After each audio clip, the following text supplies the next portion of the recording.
男主明明坐拥千亿家产，偏偏对犯罪学感兴趣。作为业内鼎鼎大名的鬼才侦探，他的智商高到离谱，注定一般的案件入不了他的眼。所以当我被变态男跟踪去求助男主时，果不其然被拒绝了。小弟弟，有事呢，我建议你还是先找警察。裴书怀表情慵懒，像是没听到上面的恶劣事件一样，和刚午睡醒的缅因似的打了个哈欠。要不要我给你推荐几个警察，都是十分婆妈不负责的那种。说完这句话，他扬唇对乌堂笑了笑，璀璨的色泽在琥珀色眼睛里晕开，帅得有些晃眼，不愧是世界主角。不过乌堂对这张脸毫无感觉就是了，他会答应的。乌堂在心里给系统回复道，声音平淡却满是笃定，可没造成实际伤害的话，警察是不会出警的。乌堂终于坚持不住了，丑丽的小脸变得苍白，睫毛疯狂颤抖着，浓黑的眼睛里满是无助，这样子看起来纯真又肉欲，比刚才还要吸引人。裴书怀看了他几秒，然后站起身给乌堂倒了杯热水，在少年接过去的时候说，我劝你还是少在男人面前露出这副表情，不然就算解决了这个跟踪狂，也会有新的变态找上你的。如果实在放心不下，就请个保镖或者住在学校吧。裴书怀给出了建议，然后毫不客气的赶人，喝完水就赶快回去吧。看吧，我就说急什么。乌堂捧着杯子，垂眸望着里面的倒影，顿了顿，回答，我不能住宿和请保镖。他欲言又止，但裴书怀知道是为什么。乌堂这样的人，无论在哪里都一定能引起无数阴暗的运营，所以他是一定不会住宿的。至于请保镖，他绝对不会放心和比自己强壮了太多的人共处一室。抱歉，打扰您了。乌堂从椅子上站了起来，拿起黑色棒球帽戴在了自己头上，帽檐遮住了他大部分表情。裴书怀只能听到他说，如果您不愿意接跟踪案的委托，那我就回去了。乌堂并不是个死缠烂打的人，鞠了一躬后转身就往门外走去。等等，裴书怀叫住了他，食指在桌面轻轻敲击着，问，你来这边有人知道吗？少年想了想，然后摇头，裴学长知道我会来找你，但并不知道是今天。乌堂口里的裴学长名叫裴，严苛来说，对方应该算是裴书怀的侄子，虽然远房到不能再远，对裴书怀这种从小算命的说六亲缘浅的人来说已经是非常亲密了，何况两人年纪相差其实并不大，偶尔他们还会一起吃饭，不然裴书怀也不会看在裴玉的面子上，专门空出时间见乌堂了。也不知道这小子是从哪认识这种麻烦角色的。裴书怀在心里感叹一声，然后抓起外套往门口走去，路过乌堂时还顺手揉了把对方的头发，手感柔软细腻，像是小时候养过的猫。他在心里默默做了评价，在少年错愕的目光中说，我送你回去，不然变态在你回去的路上绑了你，最后警察该找我了。乌堂在愣了几秒后绽开了个灿烂的笑容，谢谢你。他笑起来时，原本就缱绻艳丽的脸看上去就更加夺人心魄了。你真是个好人。好人吗？明明自己刚才拒绝了他的委托，生的这么一张脸，结果却是这么一副性命。裴书怀敛去了眼底的情绪，走在前面，带着人离开了这里。可他还是没有答应接委托，宿主只有这一次合理接近裴书怀的机会，如果他没有同意，你就没有办法刷反派值了。系统的声音再次响起，乌堂并不是普通人，他是被系统绑定，在各个世界扮演反派的穿越者，这也可以解释为什么他会有如此疯狂的跟踪者。除了原本就精致的脸外，最重要的是他在绑定系统时抽到的能力，爱欲瘟疫，和名字一样，这是个能让他人的爱像瘟疫一样爆发传染的技能。大多数人和他相处之后，都会不受控制的对他产生爱意或者杀意，直到将他囚禁或者杀掉为止。虽然世界主角不受影响，和主角越是亲近的人受影响也越小，但一个高逼格反派拥有这样的能力，基本也就是完了。系统有向主系统申请驳回这个技能，可技能是一旦抽取就终身绑定的，最后哪怕是主系统出动，也只能勉强抑制而已。随着乌堂在小世界反派指数越高，技能释放的就越多，比如在他反派值是0时，爱欲值初始就是5，当反派值增加到50，爱欲值就到10了。总之就是越往后任务越难做。原本系统以为乌堂完了，已经做好他任务失败被抹杀灵魂的准备了，可上个世界他亲眼见证了对方将反派值刷到了100，最后实验室里的人因为互相怀疑而自相残杀的场面。他现在想起都印象深刻，但他不确定里面是不是有运气的成分，所以并没有完全看好乌堂。对这个世界对方能否完成任务还是将信将疑，心急吃不了热豆腐。我还没有和他告别，你怎么知道他就不会接委托了？何况就算没有这次委托，乌堂也能找到无数种和世界主角相连的机会，只不过这点他没打算告诉系统而已。很快两人就来到了乌堂租的公寓楼下。裴书怀原本是打算将人送到这里就走的，可当他看到门卫打着瞌睡的保安时，还是决定将人送到楼上。在少年掏钥匙准备开门时，他敏锐地发现了锁子被撬过的痕迹。你在这里别动。门打开后，裴书怀拦了乌堂一把，自己先走了进去。他进去后半天都没有传来动静，乌堂也跟了进去。房子里到处都有被翻找过的痕迹，卧室的门大开着，微风拂过，传来一股铁锈的味道。他缓缓走了过去。现在正值傍晚，暗红的夕阳从房间窗户照射进来，正好照在了床边的墙壁上，那里用血留下了一句话，由我来保护你，我的阿弗罗狄忒。而裴书怀正背对着光，站在一具满是鲜血的尸体前，垂眸认真地观察着他的死因。听见乌堂的脚步声后，他头都没有转一下，只是声音严肃地说，你的那个委托我接了，现在报警吧，乌堂的房子死人了。与此同时，系统的播报音响起，丁，反派值+5，爱欲值+5，死者名叫沈宁，26岁，是某外企的项目经理。经判断，他是被利器刺中肺脏，从而导致缺氧，然后心脏骤停死亡。凶手非常狡猾，现场除了卧室床上用被害者血留下的话以外，找不到任何线索。负责这起案件的重案组组长名为林德安，是裴书怀的老熟人了，因此下属小李在做报告时也就没有特意避开他。另外，我们在死者手机里发现了这个。顿了顿，小李飞速看了眼坐在会议室末端椅子上的少年一眼，眼里划过些许同情。裴书怀在林德安之前先一步把手机接了过来，看清上面的东西后，神情立刻冷了下来。手机短信发件箱里面堆满了对乌堂的渴望和污言秽语，显然这段时间的跟踪狂就是沈宁了。他斜睨了乌堂一眼，问你认识沈明吗？乌唐苍白着脸摇了摇头，也是，他还只是个学生。根据资料来看，从小父母双亡，平日里也很少参加社交活动，怎么可能认识这种社会人士呢？想到这，专案组的人又止不住对少年一阵同情。抱歉，我没帮上什么忙。乌唐小声的开口，声音里带着自责。没事没事，都是跟踪你的人太变态。专案组的人看着他明明害怕极了，还在配合他们的样子，就一阵心软。现在听少年这么说，更是心疼极了，一个劲的安慰着他。最可怕的是，他遭遇完这种事后，后面还有个比跟踪狂还可怕10000倍的杀人狂。裴淑怀凝视了乌唐几秒，然后开口：阿弗洛狄特是古希腊神话的爱与美之神，能这么称呼乌唐，足以说明这个凶手对他的痴迷。众人看着少年的脸，虽然在心里十分憎恶凶手的行为，可又不得不承认，乌唐确实很适合这个称呼。他那张脸比他们见过的任何人都要惊人，娇艳欲滴，又艳丽的像是引人堕落的鬼魅。可偏偏他的性格又是纯粹的单纯，简直是个矛盾集合体。看着这些人逐渐痴迷的表情，裴淑怀眼神暗了暗，干咳了一声，拉回这些人的注意后，继续说：同时，她还是幸运女神。小朋友，你似乎惹上了很大的麻烦哦，最大的麻烦就在你的眼前啊！听到他的话，系统恨铁不成钢的反驳。可惜他的话只有乌唐能够听到，乌唐并没有理系统，只是抬头看向了裴淑怀，眼神雾蒙蒙的。裴先生，你答应过接我的委托了。裴淑怀愣了一下，然后他就看到少年眨了眨眼，满是信任的说：裴学长说过你很厉害，所以我不会被吓到的。专案组准备再从沈明的人际关系这边着手调查一下，因此就先让乌唐回去了。发生过凶案的房间肯定是不能再住，因此林德安一直撺掇着裴淑怀收留乌唐，本来是怕麻烦才决定把人送回家，结果迎来了更大麻烦的裴淑怀。不行，我根本接受不了和别人住一起。听他说完这句话，少年的脸一下变得苍白起来，单薄的肩膀微微颤抖，声音微弱地说：如果麻烦的话，我住酒店也是可以的。说完，他转身就打算走，因为刚经历过这种事，让他整个人看上去都有些摇摇欲坠。裴淑怀看着他的样子，眉头一皱，伸出胳膊一把拉了过来。由于没做好准备，乌唐一下撞在了他的怀里，少年的耳根一红，慌里慌张地拉开了两人的距离，怀里柔软的触感让裴淑怀也愣了下。本来想道歉，但看到乌唐的反应后，干脆直接忽视了这件事。他担心继续说下去乌唐脸会更烧。知道每年酒店会查出多少个摄像头和凶杀案吗？现在去住酒店，不是上赶着羊入虎口吗？乌唐没有说话，只是睁着浓黑的眼睛，愣愣地看着他。裴淑怀敢确定，少年一定已经猜到了他下面要说什么，但碍于自己刚才的态度，所以不敢有期待。看着怪可怜的，走了，去我家。裴淑怀不容拒绝地说出这句话，然后就示意乌唐跟上自己。这次他没有再碰少年，因为他注意到对方刚才被自己拉过的手腕已经出现了红痕，太白太嫩了点。乌唐一路乖巧地跟在他身后，在上车之前才犹豫了起来。怎么了？裴淑怀看出了他的纠结，干脆直接询问出声：我想先回家一趟，有些东西需要拿出来。乌唐红着脸，软乎乎地说，像是担心裴淑怀拒绝，急忙又补充：那个，我自己回去拿就可以了。裴先生把住址发给我就行，我拿完立刻就打车过去，一定不会耽误时间的。衣服和洗漱用品在超市买就可以了吧？现在最好不要回去比较好。你不知道，很多凶手都有返回案发现场欣赏自己杰作的习惯。跟过来送他们的林德安听到他的话，立刻露出了不赞同的表情，语重心长的劝导。可惜少年并没有把这句话听进去，低着头和他们僵持了起来。从案件发生就一直乖顺的配合，现在突然有了防，反而让林德安好奇了起来。他刚打算问，就被打断，上车吧。裴淑怀直接拉开了车门，漫不经心地望着乌唐，声音低沉又富有磁性，一起回去拿。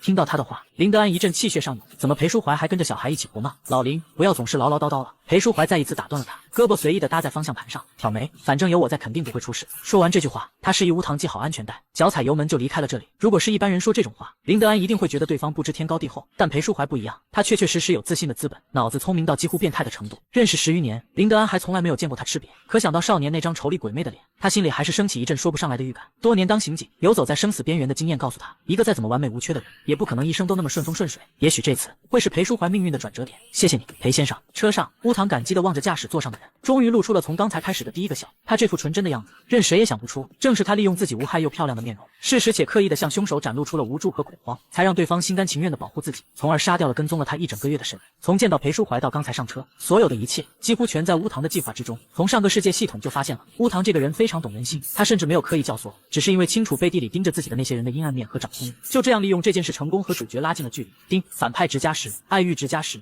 他简直是天生的任务者。年糕，让我记录一下，现在反派值15，爱欲值20，不然怕自己写到后面记不住。不用那么客气，你现在可是我的委托人。裴淑怀开着车，语气慵懒又随意，他大部分时间都是这样的状态，像是一只大型猫科动物。何况对艺术生来说，作品应该就是最重要的东西。他感受到了看过来的视线，停车转过了头，勾唇明知故问：怎么了？你怎么知道我要去干什么？乌唐有些惊讶地问，虽然早就知道这个世界的男主聪明，但一下就能猜出自己的理由，他还是有些震惊。你猜猜看。看着少年疑惑的样子，裴淑怀难得起了逗弄他的心思。乌唐摇了摇头，笑着说，我要是能猜到的话，就也去当侦探了。他其实是个很喜欢笑的性格，如果不是这段时间被跟踪狂打扰，根本就不会是今天上午见面时畏手畏脚的样子。你今天来找我时，手腕处的还沾着颜料，因此我猜你应该是早起或者通宵没睡在画画。一般来说，只有很重要的东西才值得熬夜或者早起吧，所以我猜你肯定是要去拿那幅画。乌唐一愣，下意识地抬起胳膊看去，果不其然，白皙的手腕内侧沾了一点墨绿色颜料，应该是搬画时不小心蹭到了一点。这个位置其实很难注意到，一般人就算看到了也很难有这么多联想。该说裴淑怀不愧是职业侦探吗？已经敏锐到了可怕的程度。裴先生，你好厉害啊！乌堂放下手，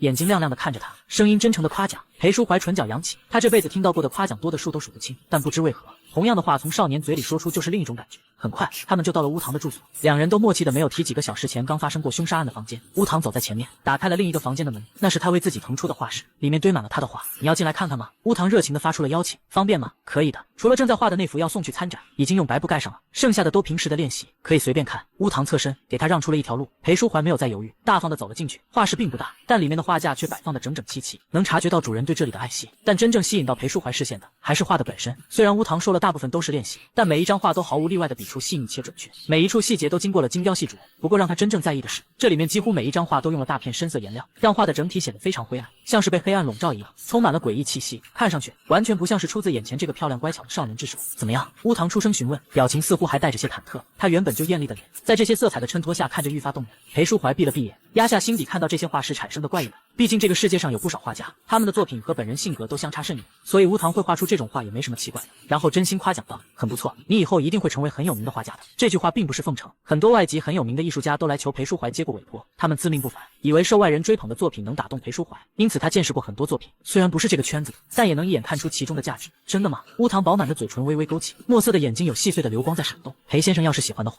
我画一幅送给你。乌堂清楚，裴淑怀对这种东西其实并不感兴趣。准确来说，这个世界的主角人生前26年，除了各式各样谜团环绕的案件外，很少对别的东西会提起兴趣。可那又如何？他能让裴淑怀破例让外人住进自己家，同样就也能让他对这幅画提起兴趣。合格的反派在主角那里，终归是要有些不同的吧。好，麻烦你了。在听到裴淑怀同意的声音后，乌堂满意的笑了出来。裴淑怀的家在也是寸土寸金的富人区，能住在这里的，基本都是从民国时期就底蕴殷实的权贵。他没有继承家产，可实际上在成为私家侦探后，裴淑怀的社会地位反而更高了。毕竟资本家之间可能成为对手，而实力超群的侦探，可能下一秒就需要委托对方帮忙。乌堂的房间在裴淑怀隔壁，对方还贴心的把书房给他腾了出来，将那幅画了一半的画放了进去。这段时间将就着用这里吧，放心，我平时肯定不会进来的。该说不说，裴淑怀不愧是世界意识认定的主角，虽然面上看着冷漠，可面对已经接受了的事，在各种小事上都能做到事无巨细。不知道这样的人，在发现自己被戏耍利用了之后会是什么样的？心里这样想着，面上的乌堂却满是感激。说起来，你有没有怀疑的对象？裴淑怀坐在客厅的沙发上，思考了几秒，怎么把话说出来会不吓到小朋友。偏执，缺乏边界感，控制欲强，并且极度心重。相处久了的话，应该或多或少能感觉出来。乌堂摇了摇头。裴淑怀本以为是少年太过单纯，可能察觉不到身边人的恶意，然而下一秒他就听到对方说，这种人太多了。乌堂回望着他，眼神平静，仔细看的话，甚至能从其中品出几分漫不经心。有时候路上擦肩而过一个陌生人，可能都会因为我没给联系而大发雷霆。从小到大，他过的都是这种被浓厚爱意笼罩的日子，早已习惯，甚至形成了钝感。所以抱歉裴先生，我没有具体的怀疑对象，如果一定要说的话，大概是见到过我的每一个人。少年歪了歪头，用不带一丝恶念的玩笑口气说出了这句话。如果是刑侦队的人，听到这个结果肯定头都要大了。可裴淑怀不一样，他琥珀色的眸子里晦涩一闪而逝，熟悉他的人都知道，那是他面对让别人一筹莫展的案件时才会有的表情。他做侦探就是为了迎接各种挑战，而乌堂是他从业至今遇到过最大的挑战，一件被许多人觊觎的珍宝，而裴淑怀成了这件珍宝的保护人。想让他完好无损，保持一如既往的美丽纯真，就要随时警惕着，防备那些觊觎他的人，付出比平日100倍1000倍的努力才行。想到这，裴淑怀就止不住的激动起来。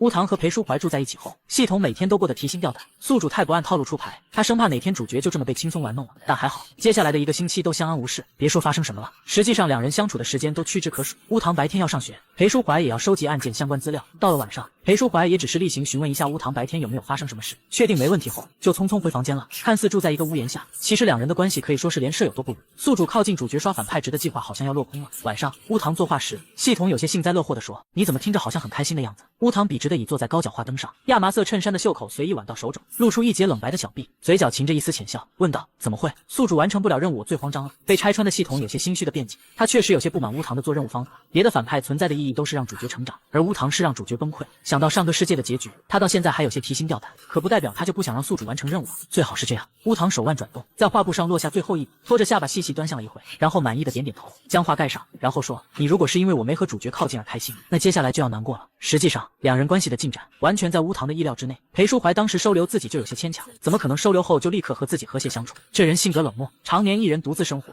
突然多出了个人，肯定是各种不自在。所以乌堂这段时间尽力降低自己的存在感，给很贴心的他一些适应的时间，顺便把需要送展的这幅画画完。而现在画完成了，他留给裴淑怀的适应时间也差不多该到了。想到这，乌堂垂眸轻笑，睫毛随着动作轻颤，本该清透的黑色瞳孔蒙上了层雾霭，睫毛头下的阴影里藏着暗涌的算计。系统自己一个人工智能怎么会有后背一紧的感觉呢？第二天，天气阴沉沉的，银灰色的云层沉甸甸的压下来，一副随时要下雨的样子，闷得人喘不过气。下午，裴淑怀从警局回来，推开门，习惯性的准备冲玄关点头回应问候，动作却突然僵住。这几天他一回家就会迎上来的声音并没有出现，他眨了眨眼，睫毛在眼下投出细碎的阴影，露出几分错愕。这才几天，他竟然已经习惯回家有无糖的问候，对方突然不在，他还有些适应不过来。他想到昨晚少年在例行汇报当天发生了什么的环节时有说过，今天要去参加一场学生会的会读，外面此时已经淅淅沥沥的开始下小雨了。他刚回来的时候，外套就被打得潮湿，如果一会雨大了，以少年瘦弱的身形，淋了雨一定会发烧，发烧了肯定还要他照顾。裴淑怀思考了几秒，还是拿上雨伞出门了。启动车子前，他给吴糖发了个短信，告诉对方自己去给他送伞，然后往美院方向开去了。学生会的放映厅正播着文化活动推荐的电影，在某平台评分高达9点几的影片，剧情有趣，节奏紧凑，演员的演技非常出众，可却没有几个人的心思在他身上，几乎一大半的人都在偷偷观察着坐在后排的少年。放映厅的蓝光在他的脸上明明灭灭，乌糖歪靠在皮质沙发里，黑色的靠垫衬得他肤色白得近乎透明，睫毛半垂在阴影下，那双漆黑的眼睛泛起琉璃般的冷光，像是淬了毒的镜面，倒映着荧幕上的画面。这里很昏暗，所以并没有人注意到他眼底翻涌着的盘算。忽然，他手机亮了一下，少年拿起一看，喉间溢出一声极轻的嗤笑，尾音拖着古人的颤音，染着病态的愉悦。但他并没有回复那条消息，反而是将手机关机，当作什么都没有看到一般。40分钟后，眼看着电影要结束，放映厅里的人都升起一阵隐秘的期待，他们都想等这里亮了后，看看少年清晰的脸。然而这群人的期待注定是要落空了。当荧幕上的主角相拥时，乌糖突然站了起来，走到了学生会会长裴玉的面前，笑着说：“学长，我还有事，就先走了。”现在，裴玉有些惊讶的挑眉，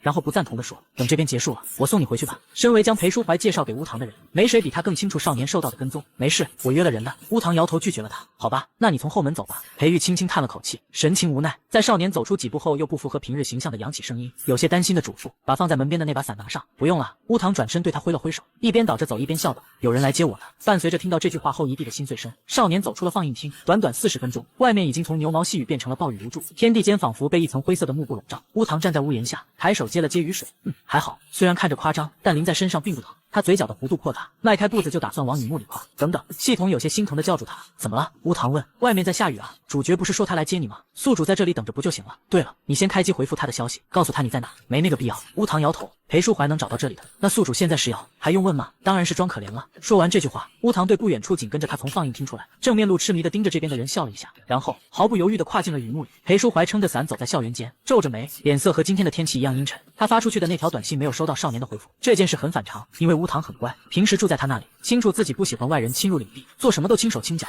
小心翼翼的尽量不去影响自己。为了配合案件调查，每天汇报自己的日常也事无巨细，连上了几次厕所都红着耳朵全盘托出。这样的少年不回复消息就只有一种可能，出意外了。他在来的路上等红灯渐熄，在学校官网查了下近期的活动，然后判断出了乌糖参加的应该是学生会组织的放映活动，此时正用着最快的速度往那边赶。另一边，乌糖也正在往学校门口走，雨很大，不到一会时间就将他淋得浑身湿透。宿主，刚才那个人在跟着你。系统带着担忧的声音从脑海传来。乌糖的脚步不停，神色从容地说：“跟着就好。”什么？系统的声音里满是震惊。他有的时候真的跟不上宿主的想法，他跟着我，才能让裴淑怀更加了解我现在的处境啊。说完这句话，乌糖估摸了下时间，然后停下了脚步。同样跟在他身后的那个人也不远不近地停了下来，紧紧地盯着他。这样的一幕在此刻没有多少人的路上，其实还是很瘆人的。不过乌糖本身就不是一般人，他不但没有被吓到，反而抬起湿漉漉的睫毛看着那个人问：“你一直在跟着我，请问有什么事吗？”那人藏在兜帽下的脸突然紧绷，瞳孔收缩，喉结剧烈滚动着咽下口水，不受控制地往这边走了过来。小唐，你今天是不是换了柠檬味的洗发水？连风里飘过来的味道都香的。少年突然对他说话，让他不自觉有了一丝隐秘的期待。我好喜欢你，喜欢你好久了，为此拒绝了很多人，所以你可以和我在一起吗？乌糖歪头轻笑了下，睁着无辜的杏眼，露出羞涩又为难的笑。可是我还没有谈恋爱的打算，所以抱歉，我不能答应你。那人瞬间僵在原地，脸上的笑容凝固成诡异的弧度。楠，你在开玩笑对不对？沙哑的嗓音里带着压抑的颤音。说完这句话后，他猛地向前扑来，也不顾伞骨被风压的扭曲变形，嘴里喊着：“明明你刚才还对我笑了，现在为什么还拒绝我？”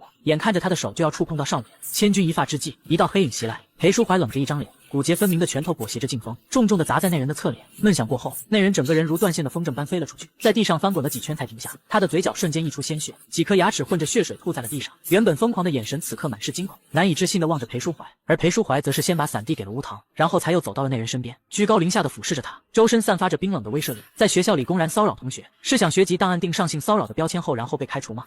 你是什么人？哪有这个权利？那人此刻显然是已经慌了，但还是虚张声势地扬起声音：“不信。”裴淑怀嘲讽地嗤笑一声：“试试就知道了。”说完，他面无表情地从他书包里掏出学生证，在那人准备起身抢时，精准地踩住了他的手腕，给学生证拍了照片记录，俯身冷笑着：“如果你明早之前没被赶出时，我就不姓裴。”说完这句话，他随手将学生证扔在地上，然后走到了乌堂身边。少年见他过来，急忙举高了雨伞帮他遮雨，然后扬起了一个笑，说：“谢谢你，裴先生。”不客气。裴淑怀凝眉，定定地看了他一眼。乌堂湿透了的发丝被雨水粘在苍白的脸上，那双漆黑的眸子却依旧潋滟勾人，里面并没有多少惊吓。他突然想到，对方1周前曾对自己说过，这样的事情经常发生，也就是说，每次放学他都可能会遇到这样的一幕。想到这，裴淑怀的脸色逐渐变得难看起来。阿嚏！直到乌堂的一个喷嚏拉回了他的思绪，裴淑怀这才注意到，少年唇色被冻得发紫，水珠顺着下颚线滑落，滴在微微起伏的锁骨处，晕开一片暧昧的水痕。他猛地收回了视线，心里升起一阵懊恼，脱下外套披在了乌堂身上，拉着他往车上走。回去了，一路安静。难得的，裴淑怀并没有盘问少年发生了什么，只是将人带回家，送进了浴室。快点洗个澡，别感冒了。少年眼底闪过了丝犹豫，快一点，还是你真的想吃药？裴淑怀催促道。乌堂抿唇看了他一眼，最后还是乖乖地抱着睡衣走了进去，直到里面传来了花洒的沙沙声，裴淑怀才猛地惊觉，那是他的浴室。难怪刚才乌堂会露出那样的表情，平日里少年都是在自己房间里的浴室洗澡的。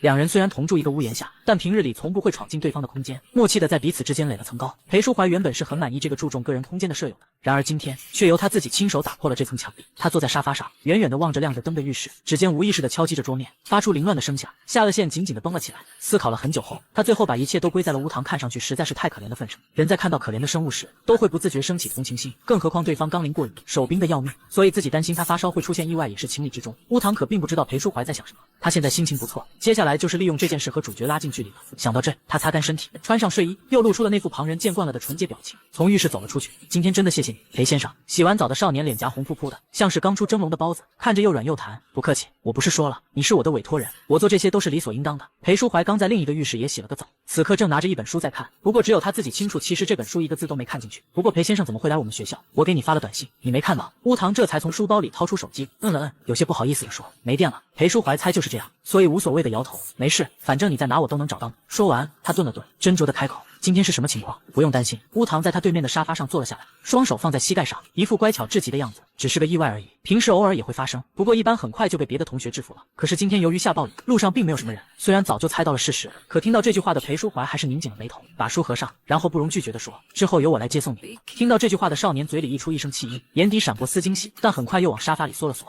太麻烦了。其实不用专门，不麻烦。看着他一副想答应又不好意思的样子，裴淑怀眼底晕染开了一抹笑，说：“前2天是跟着警察那边收集资料，现在闲下来了。我本来就是要接送你的，怕他还是拒绝。”裴淑怀又专门补充了一句：“在你身边才更方便找线索，所以我是为了案子着想。”说到这，少年的表情明显放松了下来，红着耳尖怯生生地望着他。那接下来一段时间就拜托裴先生了。裴淑怀原本微蹙的眉峰渐渐舒展，嘴角克制的抿成直线，站起身，揉了揉少年的头。丁，反派直加5，爱欲直加5。就这样，在反派的蛊惑下，终于和主角拉近了距离。接下来的日子里，裴淑怀按照他所说的，开始了接送乌堂上学的工作。他住的地方离美院有一段距离，开车也要40来分钟。如果遇到早八，路上堵车，那简直称得上是地狱。好在少年从来没有抱怨，甚至提过不用接送。可裴淑怀不放心，依旧跟着早起。就这样安稳地度过了1个星期。这天，乌堂将自己参展的那幅画送去了系部办公室。负责此次项目的老师名为叶承安，是位非常专业的画师，学校里经他指导并送展的作品，经常在国内外大展中获奖。看到少年的画后，露出惊讶的神色，随后陷入沉思。有什么问题吗？叶老师。乌堂站在椅子前，垂着头虚心请教，睫毛在眼下投出细密的阴影，像只柔顺的幼鹿。这好像不是你一开始画的那幅。叶承安问。没错，因为有了新的灵感。乌堂回答完，有些不安的蹙眉，是不可以吗？没有，只是觉得你又进步了很多，所以有些好奇而已。叶承安一边摇头一边将画收了起来，然后欣慰地看着少年，说：“这次就等着获奖了。”真的吗？乌堂抿唇，含蓄地笑了出来。两人又简单寒暄了几句，乌堂就打算离开。在即将出办公室门时，叶承安又叫了他一声。机会难得，这次可以邀请朋友一起来看展。身为学校的老师，他多多少少也是知道少年的情况的。配合他刚才交上来的话，叶承安不禁有些担心少年的心理状态，所以没忍住多说了一声。说出来他其实就有些后悔了，担心乌堂会觉得自己过多干涉学生的私人状况。然而少年只是回头对他笑了笑，轻声应了句：“好。”宿主肯定是要邀请主角吧？出来后，系统忍不住问：“不然呢？学校给的机会，不用白不用。”乌堂嘴角弯成无辜的弧度，笑着说：“系统？为什么？只有自己知道反派真面目，这种知道真相什么都改变不了的感觉真的很无语。”嗨嗨，虽然宿主厉害，他也很骄傲就是了。在办公楼下，乌堂遇到了裴玉，对方是学生会会长，经常要给老师帮忙，此刻看上去也是刚忙完的样子。他正犹豫着要不要去打招呼时，那边的裴玉已经看到了他，并朝这边挥了挥手：“学长好。”乌堂微微颔首，最后还是走了过去。那天没发生什么严重的事吧？裴玉垂眸看着他，平日里温和的双眼此刻带着担忧，有些自责地说：“那天我应该送你去学校门口的。”乌堂愣了一下，才反应过来他说的是下雨那天自己被表白的事，随意的摇摇头：“没事，都已经解决了。”顿了顿又问：“学长是怎么知道这件事的？”裴玉没有隐瞒，把手机递给他看了眼，上面是校园论坛的界面，帖子讨论的内容正是那天的事。向乌堂告白过的人有很多，按理来说大家应该都不惊讶了才对，但这个个人又是突然发疯，又是被打飞。最重要的是，这件事发生的当天，这人就从学校消失了。乌堂想到了裴淑怀的话，忍不住感叹他的效率之高。他原本以为裴淑怀一定会趁着这个机会用那人调出凶手的，不过这也是好事，证明在主角眼里自己的安全已经高过了案件进展，这是理所当然的吧？系统忍不住说，对警察们来说，这当然是件理所当然的事。可裴淑怀他不是啊，你以为他当初为什么不当警察？乌堂在来到这个世界之前，细细的看过裴淑怀的资料，对方不当警察的原因只有一个，需要顾虑的事太多，会影响他探案。他本身就是个为了探案什么都能做的人。虽然是这个世界的主角，但更像是个亦正亦邪的存在。这样的人却将反派的生命放在了第一位，难道不是件好事吗？至少证明自己在他心里已经有一定地位了。这正是乌堂所期待的。毕竟他将自己看得越重要，知道真相时就越崩溃，刷取的反派值也就越高了。我可以问一下，那天你说来接你的是裴小舅舅吗？裴玉的声音打断了乌堂的思考，对方看着他，声音有些沙哑。这种事并没有撒谎的必要。乌堂点了点头，眼神里带着感激说：“多亏了学长，裴先生是个很厉害的人。这样吗？看样子你们相处得很不错。”裴玉薄唇紧抿，露出了个比往日生硬的笑，说：“我一开始还担心小舅舅不会接你的委托呢。”为什么这么说？乌堂眨了眨眼，有些好奇地问：“因为他的性格稍微有些古怪，你和他相处久了应该就能看出来。”裴玉眼神晦涩，声音轻轻地传来：“虽然我叫他小舅舅，但我们之间其实没什么亲缘关系，大概要往上好几代才是勉强算得上一家人。他祖上是裴家直系，而我们只是旁支，大概就是因为这个原因，他和我们也有些许隔阂。我母亲很喜欢他，以前还送过他一幅画，但被他亲手撕了。所以一开始我担心你们会相处不好。”乌堂完全没有怀疑这话里的真实性，毕竟以裴淑怀的性格来说，艺术家的画和垃圾没什么区别。你们的主角性格可真恶劣，他在心底给系统吐槽，对裴玉说的却是不是有什么误会啊？裴先生是有些冷漠，但其实是个很温柔的人。比如那天下雨，他就是特意来给我送伞的。没办法，虽然心里十分清楚对方是什么样的人，可裴淑怀在看到自己的画时是夸奖了的，所以现在的乌堂在主观上只能这么认为。裴玉沉默了几秒，漂亮的眼睛里闪过丝酸涩，说话的语气都像是蒙着层薄雾。也有可能，不过这些都不重要，只要你们相处的融洽就好。而且小舅舅的能力是非常优秀的，一定可以还你一个正常的生活环境。说完这句话，他匆匆和乌堂告了个别，然后转身头也不回地走开。乌堂在心里叹了口气，也朝着校门口走去。现在已经是放学的时间，裴淑怀应该早就等在了学校门口。这天，裴淑怀给乌堂发了个消息，说自己有事耽误半个小时，让少年在学校的咖啡馆外等等自己。乌堂放下手机，抬头看向了站在自己对面，一脸期待的高挑少年。怎么样，小唐，今天你有时间和我去交流一下作品吗？这人是雕塑系的学长百川，从半个月前开始就一个劲的邀请乌堂去看看自己的作品。如果不是他看向自己的眼中痴迷和爱恋都快溢出来，乌堂差点就要以为他是真心想学术交流了。不过总是要将凶手调出来的。好啊，前辈。听到少年同意的瞬间，百川俊秀的脸闪过一丝狂喜，急急忙忙抬手就想抓住乌堂，但被气躲开了。少年抬头，乌发将他的肌肤衬得好似一团雪，白晃晃的刺人眼睛，漫不经心地看着他说：“不过我只有半个小时时间，够了，够了，等看完我就送你回家休息好不好？”百川努力地忍住想将那团雪舔的泛粉，甚至舔烂的冲动，十分听话地说：“要是你再这么恶心地看着我，我就不去了。”丢下这句话，乌堂先一步朝着学校里面走。主角现在不在，也没人看他们这边，他也就懒得用心维持小白花的人设。对不起，小唐，我错了，你不要生我的气好不好？百川见状急忙追了上去，刻意压低声音，表情里满是讨好。进了雕塑室，乌堂一眼就注意到了摆在正中间被白布盖着的雕塑，就是它，这是我迄今为止最满意的作品。跟在后面的百川悄悄反锁上了名，面色带着潮红与激动，紧紧地盯着乌堂。未来我一定再也复刻不出来一样的东西了。说完，他抬手掀开了白布，里面是一具雪白的人体雕塑，能看得出来雕刻者的用心，即便原材料是大理石，也有一种莹润的肉感，精细到连每一条血管、每一根发丝都栩栩如生，骨肉匀婷，不着寸缕。如果不是那种鬼魅艳丽的脸和自己一模一样，他差点就要夸雕刻的好了。死变态！乌堂在心里骂道。怎么样，像你吗？百川喘息着，迷恋地盯着那张让他日思夜想的脸，问：我没有见过你的身体，只能根据梦里的感觉来。小唐，你真的太坏了，明明现实里总是对我爱答不理，可梦里却那么听话，像是伊甸园里的蛇一样黏人。不怎么样。乌堂打断了他。百川微微一愣，然后就见少年望着他，秀美的眉目酝酿了一个毫无隐瞒的笑。我觉得还没有我一半好看，学长，你的雕塑水平还需要再精进一下才是。哈，百川痴痴地笑了出来，原本俊秀的五官已经变得有些扭曲。对，这种东西连小唐的1/1000都比不上。说着，他一把抄起了放在旁边的石刻刀，对着乌堂步步紧逼。他没有小唐好看，那小唐就来当我的作品吧，我会把你珍藏在我家地下室，和我永远生活在一起。放心，我在家里练习过了，不会让你感觉到疼的。意料之内的发展，乌堂慢慢后退着，看了眼墙上的表，已经过去20多分钟了。裴淑怀应该用不了多久就可以找过来。想到这，乌堂一下推倒了面前的雕塑，隔开了自己和百川的距离。小唐，我的小唐！少年拒绝的动作让百川更愤怒了，他不知道哪来的力气突然爆发，将乌堂扑倒在地。乌堂拧着眉，抬脚就去踹他，但可惜系统分配他的身体实在是太弱了，这样的力气根本不足以踢开百川。百川痴迷的抓住了少年的脚踝，满是欲念的盯着那像是抚过春日里最柔嫩花瓣般粉嫩滑腻的肌肤，他眼神暗了暗，再也忍不住，伸出舌头就准备去舔。砰！门被踹开的声音传来，压在乌堂身上的重量被猛然踢开。他睁眼就看到了一脸阴沉的裴淑怀。你是谁？我不是已经把门反锁了吗？百川大声质问着，可裴淑怀根本没有理他，只是面无表情的使劲砸着拳头，直到百川再也受不住，大声求饶。好了，小舅舅。你不要把小唐吓到了，再这样下去会闹出人命的。裴玉也从外面走了进来，抬手打算拦裴淑怀，对方能这么快找到这个雕塑室，都要多亏了他。裴淑怀停下了动作，平日总是懒散的眉眼间难得带着些许冷意。放心，我是不会杀人的。说完，他看向了还坐在地上的少年，问他哪只手动你了。乌唐愣了下，还没来得及回答，裴淑怀就根据他脚踝上的指印做出判断，然后乌唐就看到裴淑怀抄起一笔，对着百川的右手砸了下去。一声惨叫传来，不出意外，百川的骨头应该都碎了。走吧，去警局。做完这些，裴淑怀表情平淡的丢开椅子，对雕塑室里剩下的2个人说：“等一下。”就在裴淑怀转身准备出去时，乌唐叫住了他。少年从包里掏出湿纸巾，然后抬脚走过去，轻轻帮他擦拭着鼻梁剑上的血迹。裴先生，谢谢你，你又救了我一次。乌唐抬头望着他，声音认真又柔和：“下次别谁叫都跟着走了，被卖了都不知道。”裴淑怀被这双漆黑的眼睛盯得有些不自在，耳朵有些发烫，自负又机敏的侦探，平生第一次在和别人的对视中移开了目光。丁，反派之家务，爱欲之家务，我靠，你们不知道，这货简直太不要脸了。我用了多大的定力才忍住没扇他？小李骂骂咧咧地从审讯室走出，满口的脏话再对上一双雾蒙蒙的黑色眼睛时猛然顿住，脸颊爆红。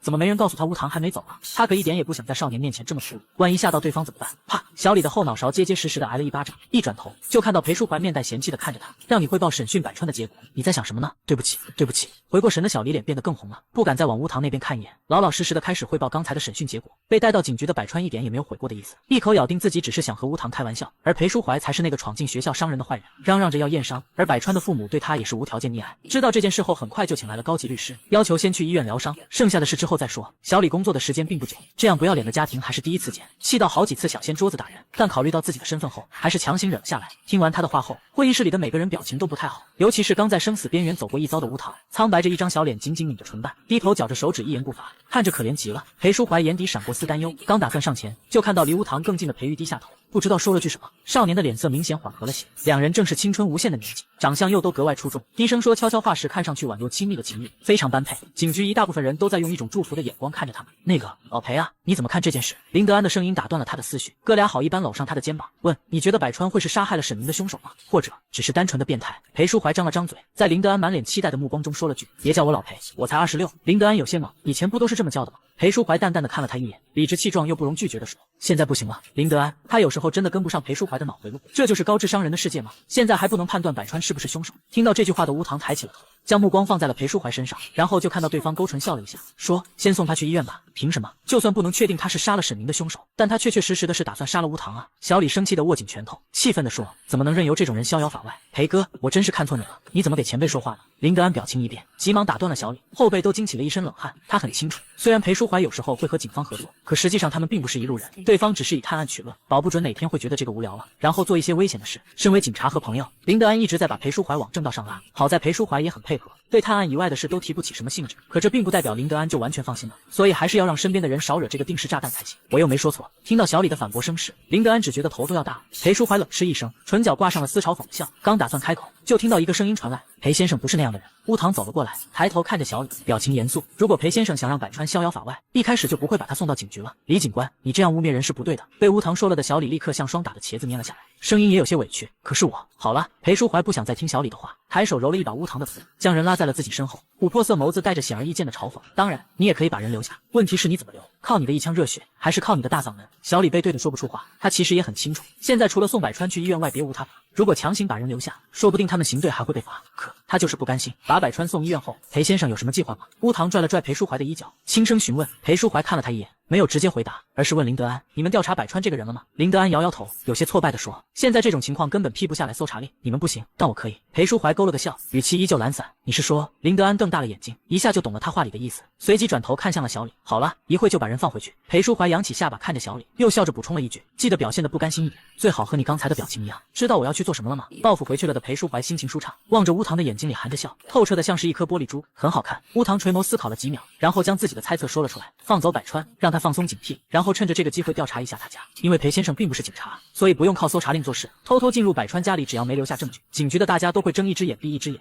裴淑怀抬手捏了捏少年腮边白嫩的软肉，笑着夸奖：聪明、年高、双标配对别人，蠢得要命，能不能去死？对老婆好乖，好聪明，好勇敢，好漂亮。以下省略 N 个赞美。从警局出来10天已经黑了，路灯下的行人各自脚步匆匆。乌唐看着跟出来的裴玉，走到了他面前，充满感激地说：谢谢学长，跟着我们浪费了这么多时间，等过2天我请你吃饭吧。裴玉愣了一下，然后苦笑着摇摇头：什么时候和我这么客气了？不过我是真没想到，你身边竟然发生着这种事。我之前还以为只是跟踪狂。他俊秀的脸上闪过一丝担忧，对乌堂认真的说：“要是有我帮得上忙的地方，随时开口。学长能把裴先生推荐给我已经很好。”乌堂眨眼笑了笑，偏头看向了裴书怀。裴先生很厉害，所以不用担心我了。系统又在装乖，谁家反派天天是这样的？有用就行。乌堂刚在心里给系统回答完，手里就被裴书怀塞了个东西，凉凉的，有些扎手。他低头看到手心里躺着一颗糖，吃点甜的可以调节一下心情。裴书怀没有忘记少年刚从鬼门关走了一遭，所以刚才出来的时候特意在林德安抽屉里拿了几颗糖。看吧，乌堂一边在心里给系统笑着，一边抬起手拨开了糖衣。少年如花苞一般的食指托起糖果放在了唇边，张嘴将糖放进时，隐约能看见一截嫣红柔软的舌头。其实这只是个正常的动作，但莫名裴书怀就是不想让别人看。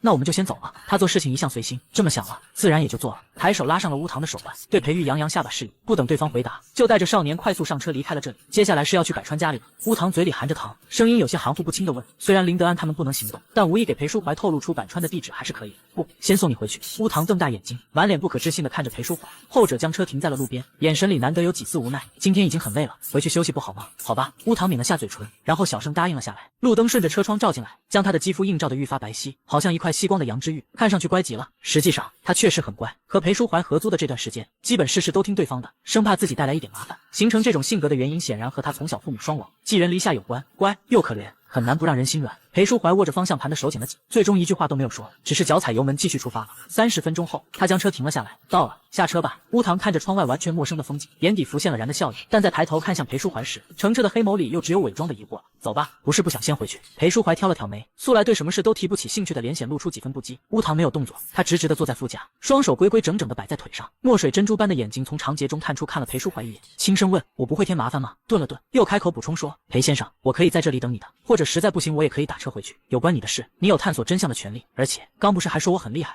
裴书怀反问。乌堂一怔，显然有些没懂他这句话是什么意思。裴书怀对他笑了笑，下车帮他拉开了车门，直勾勾地看着乌堂，对他伸出手，语气坚定地说：“所以放心，没谁能给我添麻烦的，是吗？”乌堂不能否认，裴书怀身为世界主角，确确实实有这个张扬的资本，可一味的自信并不是什么好事，这时候就需要反派登场，来促进主角的成长了。乌堂抿唇一笑，抬手放在了裴书怀的手掌心，轻轻地对裴书怀说了声谢谢。百川的住所是一栋2层的小别墅，裴书怀先从2楼的窗户翻了进去，然后来给乌堂开门，两人细细地搜查着屋内的每一处角落，一开始并没有任何发现，直到乌堂推开了一扇门。裴先生，少年后退一步，脸色煞白地叫了他一声：“怎么了？”裴书怀的动作一顿，迈开腿迅速地跑了过来，在看清房间里的东西后，他拧紧了眉头。这一整个房间全堆的石膏雕像，窗外的月光将其照得白森森，看着多少有些瘆人。而真正让他感到不适的是，这些雕像毫无例外的都是乌堂的脸，各种各样的表情，笑的、思考的、愤怒的、害羞的，越往后表情越丰富，越不堪入目。在少年目光即将落在角落那具背上了颜料、面色潮红的雕像时，裴书怀抬手挡住了他的眼睛。别看。裴书怀的声音低沉，能从中听出些许愤怒。这种情绪在感受到手心乌堂颤抖的睫毛时，被猛地点燃。他把少年抱去了客厅，嘱咐了一声：“你在这里不要动。”随后，裴书怀再次踏入那个房间。很快，乌堂就听到了噼里啪啦石膏被砸碎的声音。可惜了，雕的还挺好的。乌堂抱着手臂靠在沙发上，戏谑地和系统说：“系统，宿主可以让裴书怀给你留2个。”乌堂耸耸肩，无所谓地说：“不了，虽然雕得不错，但雕东西的人太恶心了。”系统，他就知道宿主一开始根本就没打算留那些石膏，不然以他的演技，随随便便就能编造个理由让主角心甘情愿地为他留几个，恐怖如斯。裴书怀砸完所有的石膏雕塑从房间里出来时，乌堂正蜷缩成一团坐在沙发上，垂眸望着地面，不知道在想些什么。别担心，证据全灭了就把那家伙送进去，不会再有人来缠着你了。裴书怀以为他是在害怕，没想到少年抬起头时的表情意外平静。短短一会时间，他已经恢复了过来，这样的心理承受能力比很多人都要强，当然也和他经常受到骚扰，所以多少习惯了有关。裴先生，我们去地下室看一眼吧。刚看到那些雕像时，我突然想到百川今天把我叫去雕塑室时说的话。乌堂的睫毛颤了颤，似乎是觉得有些羞耻，白嫩的脸上浮出了淡淡的红晕，声音也比刚才更低了。他说要把我珍藏在地下室，死变态。裴书怀凝眉，在心里想，只是打断一根胳膊还是太便宜他了。两人很快就找到了地下室的位置，和别的房间不同，地下室的门被紧紧地反锁着，一眼就能看出这个房间在主人心里的与众不同。但可惜，一把锁并不能阻挠裴书怀，他早就料到了会有这种情况的发生，从随身携带的工具包里拿出了一根细如发丝的开锁针，捅进了锁芯。很快门就开了。裴书怀原本是不打算让乌堂下去的，可少年的动作又快又决绝，踏进了楼梯里，他要比裴书怀以为的有主见的多。见状，裴书怀也没再阻拦，跟着一起走了进去。和奢华的上层相比，地下室的布置就要简单多了，普通的单人沙发和桌子，唯一不同的是摆在角落里大约有2米多高的玻璃容器，里面装满了某种液体。由于经常和法医打交道，裴书怀很快就根据液体的味道判断了出来，福尔马林，一种用于保存尸体的防腐剂。心中已经隐隐有了猜测，他眉头皱得越来越紧。然后少年的声音传了过来：“裴先生，你看这个。”乌堂不知何时走到了这里面唯一的一张桌子前，上面凌乱的铺满了字迹狂躁的纸张。少年随便拿起了一张，仔细辨认，很快就发现纸上写着的杀人和保存尸体的计划，以及密密麻麻的爱语。12月7日，在社团活动上见到了油画系那个很有名的学弟，他果然长得非常好看，是任何人看到都会忍不住心动的类型。我留了他的联系方式，希望以后还能见面。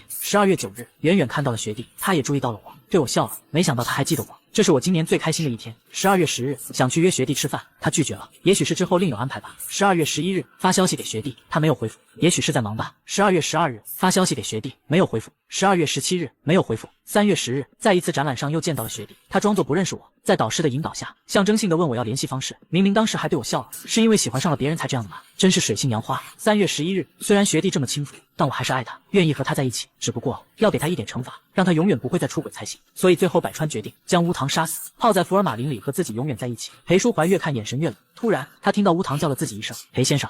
他闭了闭眼，调整好了表情后转身看向乌堂，随即一个柔软的身体就贴了上来。少年将脸埋进他的怀里，柔软的手臂环上了自己的脖颈。裴淑怀身子一僵，下意识的想推开乌堂，可他还没来得及动脸，就听到了对方有些颤抖的声音：“你会保护好我的，对吧？”和初次见面时礼貌又生疏的委托不同，这句话更像是一种请求，是一个人在无助时想尽办法也想要抓住的希望。裴淑怀的眼里闪过一丝不忍，没有再打算推开少年了，反而是抬手揉了揉他的头发，一字一顿极其珍重的向他保证：“是的，放心吧，无论发生什么，我都一定会保护你的。”丁，反派值加5，爱欲值加5，系统主角就又这么简单的被宿主骗了。你倒是把人推开看一眼，他眼里根本没有一丝害怕。想不通为什么每个世界宿主都非常执着于斗主角。系统将自己的疑问说了出来：“你觉得这是在斗他吗？”乌堂挑眉反问道：“不然呢？我要斗他哪用得着这种方法？那我只是好奇，不是说我的技能对主角没用吗？”是啊，因为每个世界的主角都有自己的梦想和一心想干的事，比如裴淑怀，一心都是探案，26岁了连恋爱是什么都不知道。乌堂弯着眼眸笑了笑，薄唇微翘，浓丽的脸显得愈发的动人。那我偏偏就想看看他为爱疯狂的样子，而且这样子还可以刷反派值，何乐而不为呢？还有一点是看不惯主系统为了那一点世界能量，将一个活生生的人硬是设定成没有七情六欲的样子。当然，这点他并不会告诉系统就是了。虽然这些东西并不能成为百川的定罪证据，但有了发现后案子就好推进得多。裴淑怀面色森冷的给他们拍了照，码去了一些针对乌堂的污言秽语，然后把东西发给了林德安，派人盯紧百川，有事发消息联络。目前为止，最符合杀害沈明特征的就是他，沿着他继续调查，一定是会发现些蛛丝马迹的。由于这些事的耽误，两人回去时已经非常晚了。本来今天裴淑怀还订了餐厅，想带乌堂好好补补，但现在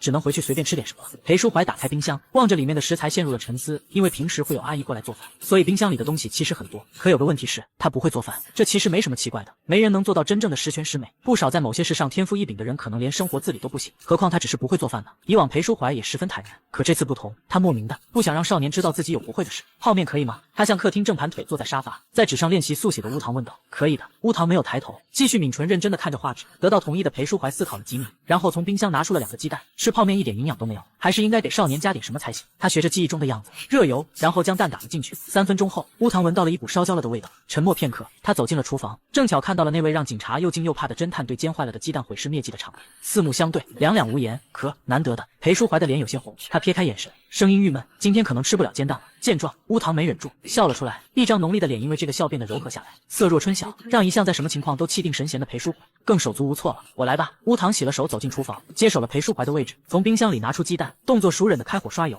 磕碎鸡蛋壳。没一会时间，2个形状漂亮的煎蛋就被盛进了碟子。他和裴淑怀知道的那些自诩艺术家，将手看得比什么都重要的人完全不同。我还挺擅长做饭的。少年的声音柔和，像是拂过耳朵的羽毛一般。所以如果您不介意，以后如果有什么想吃的，可以向我点餐。当然我做的可能没有阿姨做的味道那么好。后面那句话裴淑怀并没有听进去，他看着乌堂泛红的耳垂，开始有些庆幸自己把人带了回来。当然他并不是庆幸对方会做饭，只是在想，忙了一天后，见到这样性格又软又乖的人，任谁的心情都会忍不住跟着放轻松下来。很快乌堂就煮好了3袋面，和裴淑怀原本只打算在里面放个鸡蛋的版本不同，他还给里面下了青菜和肥牛卷，卖相看上去就食欲大开。平心而论，裴淑怀其实并不爱吃泡面，如果不是为了方便简单，恐怕他一辈子也不会捧这种东西。平时遇到案子忙碌起来，也只是用它随便塞进口，让自己不至于饿坏。但今天他却吃得很干净，连汤也没有剩。乌堂看到时有些震惊，以为他是没有吃饱，本来打算再去帮裴淑怀煮一袋，但被拒绝了，还被拎回了房间，让他赶快去睡觉。乌堂当然没有听他的，直到裴淑怀说了一句：“熬夜当心长不高。”乌堂，他都成年了，能不能换个不至于一眼识破的借口？系统这时候也来凑热闹，这是真的哦。有说法是人到了22岁还会长高一次，如果宿主作息不规律的话，可能会错过这次机会哦。为了方便任务者做任务，系统一般都是扫描宿主本身的身体，发色和眼睛可能会因为世界的设定而有所改变，但样貌和身高一般却并不会变。所以这个世界的乌堂和他本人一样，都只有1.74米，而乌堂其实挺想长高的，虽然不至于是执念，但他也会忍不住好奇自己再长高一些会是什么样子。尤其他在第一个世界的角色是条人鱼，虽然上半身看着柔弱，可加上鱼尾他有接近2.5米，再来到这个世界就有些不适应了。最终他半信半疑地看了裴淑怀一眼，然后乖乖进房间洗澡了。那边的裴淑怀主动承担了洗碗的工作，他其实是有些惊讶的，没想到乌堂竟然会那么在意自己的身高。不过想想也在情理之中，毕竟少年从小父母双亡，过得应该很苦，小时候的营养不良就是会影响身高的发育，长大后多少应该都会有些在意这点。想到这的裴淑怀在洗完碗后温了一杯牛奶给乌堂端了过去，扣扣，他举指轻轻敲了敲少年房间的门。虽然两人的房间如今只有1墙之隔，可从乌堂搬来到现在，两人一次都没有进过彼此的房间。稍等，门后传来了少年的声音，随后就是由远及近的脚步声，咔嗒锁子拧开的声音传来，少年的脸先探了出来。裴先生，有什么事吗？乌堂穿着小熊睡衣，由于刚洗完澡，他的头发还是湿的，乌发上的水珠滴落，沿着纤细的脖梗缓缓流进衣领里。他赤脚踩在地板上，似乎一点都感觉不到冰凉。怎么光着脚？裴淑怀凝眉，乌堂轻轻地啊了一声，这才注意到自己光着脚。抱歉，我刚才在画画。听到敲门声后，一时没有反应过来。裴淑怀注意到少年床上放着一个扣着的速写本，他记得乌堂这几天应该在画需要送去参展的那幅画才对，可今天好几次对方抱着的都是那个速写本，在画什么？他将牛奶递过去，还是没忍住问了一声秘密。乌堂对他眨了眨眼，下巴微抬，补充说等过几天裴先生就知道了。听他这么说，裴淑怀顿时更好奇了，可少年都说了是秘密，他也就没有追问，只是抬手揉了揉对方的头，叮嘱了让他好好休息，然后就从房间里退了出来。一夜好梦。第二天是乌堂早八的日子，两人都早早起了床，开车到了学校。乌堂正准备下车时，手机突然响了，裴淑怀心里突然升起了一阵预感，他眉头紧皱，看着乌堂说看完再下去吧。少年自然是听他的，从兜里拿出手机摁亮了屏幕，下一秒裴淑怀就看到乌堂的表情一僵，随即少年将手机递了过来，屏幕上赫然是一张偷拍，正是今天下午乌堂被百川带去雕塑室时，两人并肩走在一起的画面，还附了一段话：小唐觉得他很麻烦对吧？我来帮你解决这个麻烦，记住，我永远爱你，我的阿弗洛狄克。裴淑怀眉头紧皱，拿出手机就给林德安打去了电话。由于这会才是早上7点多，那边响了一阵才接通。喂，百川怎么样了？裴淑怀一边问，一边调转车头，准备往医院赶。林德安刚醒，声音还有些懵。昨晚是小黎守夜，他那边还没有汇报消息，快点给他打个电话，确认一下百川的状态。裴淑怀深吸一口气，然后说：凶手盯上他了。什么？百川不是凶手吗？林德安震惊的声音从听筒传来，还想再问些什么事，裴淑怀已经挂断了电话。怎么不下车？裴淑怀放下手机，看着坐在副驾的少年，要迟到了，我也要去医院。乌堂双手握着安全带，漆黑的眼眸望着他，满脸认真。课不重要了。裴淑怀并没有急着拒绝他，而是考虑着问：今天上午只有1节水课，我找个代课帮我就可以了。乌堂说着，拿出手机就打算找代课。别找代课了。男人低沉的嗓音传来，少年愣了一下，以为他是不打算带自己去，但很快这个念头就被他打消了，因为裴淑怀已经发动了车子。这下他的表情更疑惑了，既然不是多重要的课，直接给老师请假吧。说你不舒服。顿了顿，裴淑怀轻笑了一声，你这样的学生，一旦找了代课，老师绝对会第一时间发现的。反应过来他是什么意思后，乌堂轻轻地点了一下头，感激地说了声谢谢。宿主是真的不知道凶手是谁吗？系统有些惊讶，他一直以为乌堂是在演戏，有什么奇怪的？我又没有上帝视角，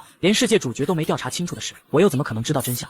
可是，在系统看来，乌堂这种做什么都气定神闲的人，应该是万能的才对。更何况，这一切说是他推动的都不足为过，我只是清楚绑定这个技能时那群人会对我做什么，然后利用了这点而已。可幕后凶手从头到尾都将自己藏得很好，我怎么可能知道他是谁？那他做了这么多，不会向宿主邀功吗？系统疑惑地问出声。天下没有免费的午餐，人类更不可能无条件心甘情愿地帮某个人做事，所以他认为对方迟早有现身的那天。当然会。乌堂平静地回答，听不出声音里的情绪，那宿主只要等不就行了？乌堂嗤笑出声，系统哪有这么好的事？你是不是忘记我技能的反面作用？调整了一下情绪后，乌堂反问出声，除了爱以外，更多的是激发出负面欲望。那些人会为了得到他不惜一切代价，囚禁、杀害，这种事已经是家常便饭，幕后凶手自然也不例外。他为了乌堂做了那么多事，总不可能是想和他做朋友吧？所以乌堂猜，对方最后一定是会要他的性命的。他可不想在反派值还没刷够时就丢了命，因此一定要在对方找上自己前，将主动权掌握在手里才行。他在暗，敌在明。乌堂也不是调查案件的专业人士，所以要想清楚真相，肯定要跟着裴淑怀才行。不过有一点他可以肯定，自己一定会比裴淑怀先知道真相，倒不是谁更聪明的原因，只是因为自己掌握的情报从头到尾都比裴淑怀多，至少到目前为止，裴淑怀都还不知道乌堂其实并不是表面上看起来的那么单纯。就算在之后的相处中，他能隐约窥见一些少年的真实情况，但一时半会应该也不会猜到，来委托他调查案件的人会是推动一切进行的那个人。很快，两人便一起来到了医院。裴淑怀在楼下看到警车时拧了拧眉，薄唇紧抿，惯有的懒散被极淡的严肃替代。他带着乌堂朝病房走去，如他所料，百川的病房外围满了人，让一让。看热闹的人听到这个声音，下意识的觉得不满，一回头就对上了双颜色极淡、冰冷无机智的琥珀色眸子。身为世界主角，裴淑怀的长相自然是无可挑剔的。平日里他对大部分事情都是一副冷淡提不起兴趣的样子，看上去宛若慵懒的猫，可一旦面对案子，他神情严肃起来时，就有些吓人了。路人很快就给他让出了一条路。裴淑怀带着乌堂走到了病房前，外面已经拉上了警戒线，但显然阻止不了他。他长腿一迈，就跨过了警戒。乌堂看着到自己腰处的警戒陷入了沉思，纠结了几秒后，他还是将警戒线抬起，从下面钻了进去。看到这一切的系统忍了好久才没笑出声，但乌堂已经猜到了他的想法，默默地在心里做了个以后睡前都要喝杯牛奶的决定后，他抿唇来到了拉着帘子的床前。果不其然，看到了躺在病床上已经死去了的百川，喷涌而出的鲜血将洁白的床单染得通红。他眼睛还不甘心地睁着，恐怕连他自己也没有想到，明明已经躲过了警察的惩罚，最后竟然死于一个陌生人之手。在看到百川尸体的瞬间，系统的播报声再一次在乌堂的脑海里响起。反派直加10爱玉直加10，因为是乌堂的追随者做的这件事，所以反派值算在了他的头上。不过他并没有觉得多开心就是了。林德安见两人进来，叹了口气：“我们赶到10人就已经是这样了，都怪我。”乌堂顺着声音看过去，见小李坐在病房角落的椅子上，低头抓着自己的头发，声音里满是傲火：“如果不是我警惕性太低，这是怎么了？”裴淑怀抬手揉了下眉心，疑惑地问。林德安又叹了口气，有些疲惫地开口：“小李昨晚守了一夜，天快亮的时候去了个厕所，结果被人反锁在了隔间。他以为自己很快就回来，所以并没有拿手机。那个点的医院人也少，因此可谓是叫天天不灵，硬生生被关到了林德安过来。等两人赶到病房时，百川就已经被杀害了。那确实够蠢的。”裴淑怀听后，琥珀色的眼里划过丝嘲讽，毫不留情的补刀：“能让唯一的线索断在这里，还当警察干什么？如果我是你的话，现在就去辞职，尽早换个职业，好歹能不给警察抹黑。”林德安。而一旁的小李听他这么说，情绪顿时变得更激动了，甚至抬手就给了自己一巴掌。“哎，这是干嘛啊？”林德安声音里满是无奈，急忙让刑侦队别的队员拉住了他。裴淑怀见状，面露嫌弃，还想再说些什么时，被深知他是什么性格的林德安打断。“小唐！”林德安拼命地向着乌堂使眼色，示意少年帮自己挡住裴淑怀。正在看热闹的乌堂愣了一下，他其实不是很情愿，因为并不喜欢这种太情绪化的人。可是考虑到自己现在的人设，少年轻轻眨了下眼，然后走上前，抬手拽了拽裴淑怀的衣角。“没关系的，裴先生，我们肯定还会有别的发现的。”对上少年的眼睛后，裴淑怀突然就平静的多了。他抬手揉了揉乌堂的头，眼神柔和：“这可是和你有关的案件，你怎么一点都不着急？反过来还要去安慰别人？事情已经发生了，就算着急也没有作用。”“你说的对。”裴淑怀顺手揉了下他的耳垂，然后向法医借来手套，朝着尸体走了过去。“已经做过尸检了。”林德安喊住了他，面色透着几分深沉，是被利器捅到了心脏，导致失血过多死亡。犯罪手法和杀害沈宁的非常相似，不出意外，应该就是同一人所为。裴淑怀没有理他，径直走了过去，一定要自己看过尸体才行。而乌堂也趁着屋内的人注意力都在裴淑怀身上时凑了过去。确实如林德安所说，百川是被捅了心脏，失血过多死亡。但乌堂拧眉，望着那处刀伤，若有所思：“不害怕吗？”检查完尸体的裴淑怀见少年站在自己的身后，稍显惊讶。“还好。”乌堂的视线从尸体上移回来，抿唇声音平静地回答说：“只是一具没有气息的人体而已，不是吗？”对他来说，死人要比活人安全多了。这种平静到异于常人的回答让裴淑怀愣了一下，随即就反应了过来。乌堂是位美术生，还是非常有天赋的那种。对他来说，画人体是常有的事，裸体模特应该也见过不少。画裸体，在有些不理解的人听来可能是非常低俗的行为，可对于拿画笔的人来说，眼前的体和一朵花、一片云不会有什么区别。习惯了这些的乌堂，在看到一具尸体时，大概就也是这样的心态。裴淑怀非常欣赏少年的这份平静，从喉间溢出了一丝轻笑：“怎么样，我说的没错吧？”林德安见裴淑怀有动静，急急忙忙地问。裴淑怀并没有回答，琥珀色的眼睛冷冷地望着他，压迫感十足。因为这次的失误，他显然已经没有那么相信警察了。林德安有些紧张地咽了口唾沫，然后硬着头皮说：“有什么发现就快告诉我。这次凶手明显不简单，有警察在，至少你忙的时候可以照顾小唐吧。”虽然嘴上是这么说的，可林德安其实心里并没有底。好歹和裴淑怀相处了10几年，没谁比他更清楚对方在案子上的事有多不近人情。况且这次本来就是他们的错。然而出乎意料的是，裴淑怀竟然开口了，刀伤和上次不同。林德安愣了一下，一时之间甚至没有反应过来，望着裴淑怀的表情甚至有些滑稽。见他这样，裴淑怀转身就打算往外走，还好林德安眼疾手快拦住了他。听到这句话的系统也是非常震惊，什么刀伤？顿了顿，他见乌堂没有应和自己，再次更震惊的开口：“宿主是不是一开始就发现了？”乌堂弯着嘴角点了点头，但他开始跟着病房里的众人一样，做出了疑惑的表情。你看，小唐也不知道。从刚才通过乌堂劝动裴淑怀后，林德安就像是开发了新技能一样，看向少年的眼睛都是亮的。说着，他还拍了拍裴淑怀的肩：“你就当给小唐解释了吗？”乌唐，裴淑怀当然不会被林德安这种话说动。乌唐现在和自己住在一起，想告诉他真相什么时候都行。只不过他确实需要考虑到自己一个人没法保护少年的情况，所以沉默了片刻后，他还是开口了。沈宁身上的刀伤一看就是一刀致命，而百川身上的明显是被捅了后力道不够，然后又沿着原来的伤口扎了一刀。这一点你们没发现吗？一句话让林德安哑口无言。他们确实没有发现这点，但这并不怪他们，毕竟术业有专攻，之后尸体还会被送去法医那里检查，警方也迟早会发现这件事。可问题是，调查案件最重要的就是时间，万一因为线索掌握的不及时，导致又有人被害，他们是会愧疚一辈子的。所以裴先生的意思是，杀害百川的另有其人？乌唐皱着眉，声音低低的询问。不可能吧？林德安喃喃，表情里满是不可置信。单凭一个伤口也说不了什么，也许只是这次力道没用好。何况凶手不是还给乌唐发了短信，对乌唐的称呼都还是一样的。裴淑怀表情有些不耐烦了，淡声反问：“你当了多久警察了？”没想到他会突然问这个，林德安愣了一下，然后老实回答：“10几年了吧。”裴淑怀微微掀起眼皮，嫌弃地看着他：“那你怎么还没一个小孩聪明？”没想到他是要骂自己的林德安。我只是说，杀害百川和杀害沈宁的凶手不是同一个，又没有说他们不是同一波。一句话掀起惊涛骇浪，林德安连生气都忘了。你的意思是凶手是个团伙？宿主也是这么觉得的吗？系统震惊地问出声。差不多吧。乌唐点头，他之前就有这个猜测了，这次顶多算个验证。一边监视一边杀人，这样的工作量根本就不可能是一个人能完成的。见裴淑怀没回答，林德安就知道自己猜对了。可是这未免太夸张了一点，简直是有些颠覆认知的程度了。没什么可是的。裴淑怀倒表现得非常淡然，他坐在椅子上看了眼乌唐。据我所知，很多人都愿意为他付出一切吧。这张脸摆在这里，何况少年身上还带着一股吸引人的鬼魅气息。林德安依旧觉得不可置信，但这可是杀人啊！对杀人犯来说，他们可不是杀人。短信说得很清楚，不是吗？他认为自己这是在保护乌唐。裴淑怀嗤笑一声，冷冷地说：“也许他们还妄想着小唐会感谢他们呢。那现在应该怎么办？”林德安紧张地询问，他的额头都冒出了冷汗。本以为这件事只是个简单的跟踪案，但现在牵扯到了这么多，是他当警察这么久都没有遇到过的情况，也不怪他紧张。裴淑怀没有说话。老裴，都这种时候了，你就不要卖关子了，案件早点侦破，对谁都好，不是吗？林德安着急地拍大腿，不明白他怎么突然打起了哑谜。那个，我有个主意，就是不知道方不方便说。乌唐的声音突然传了过来。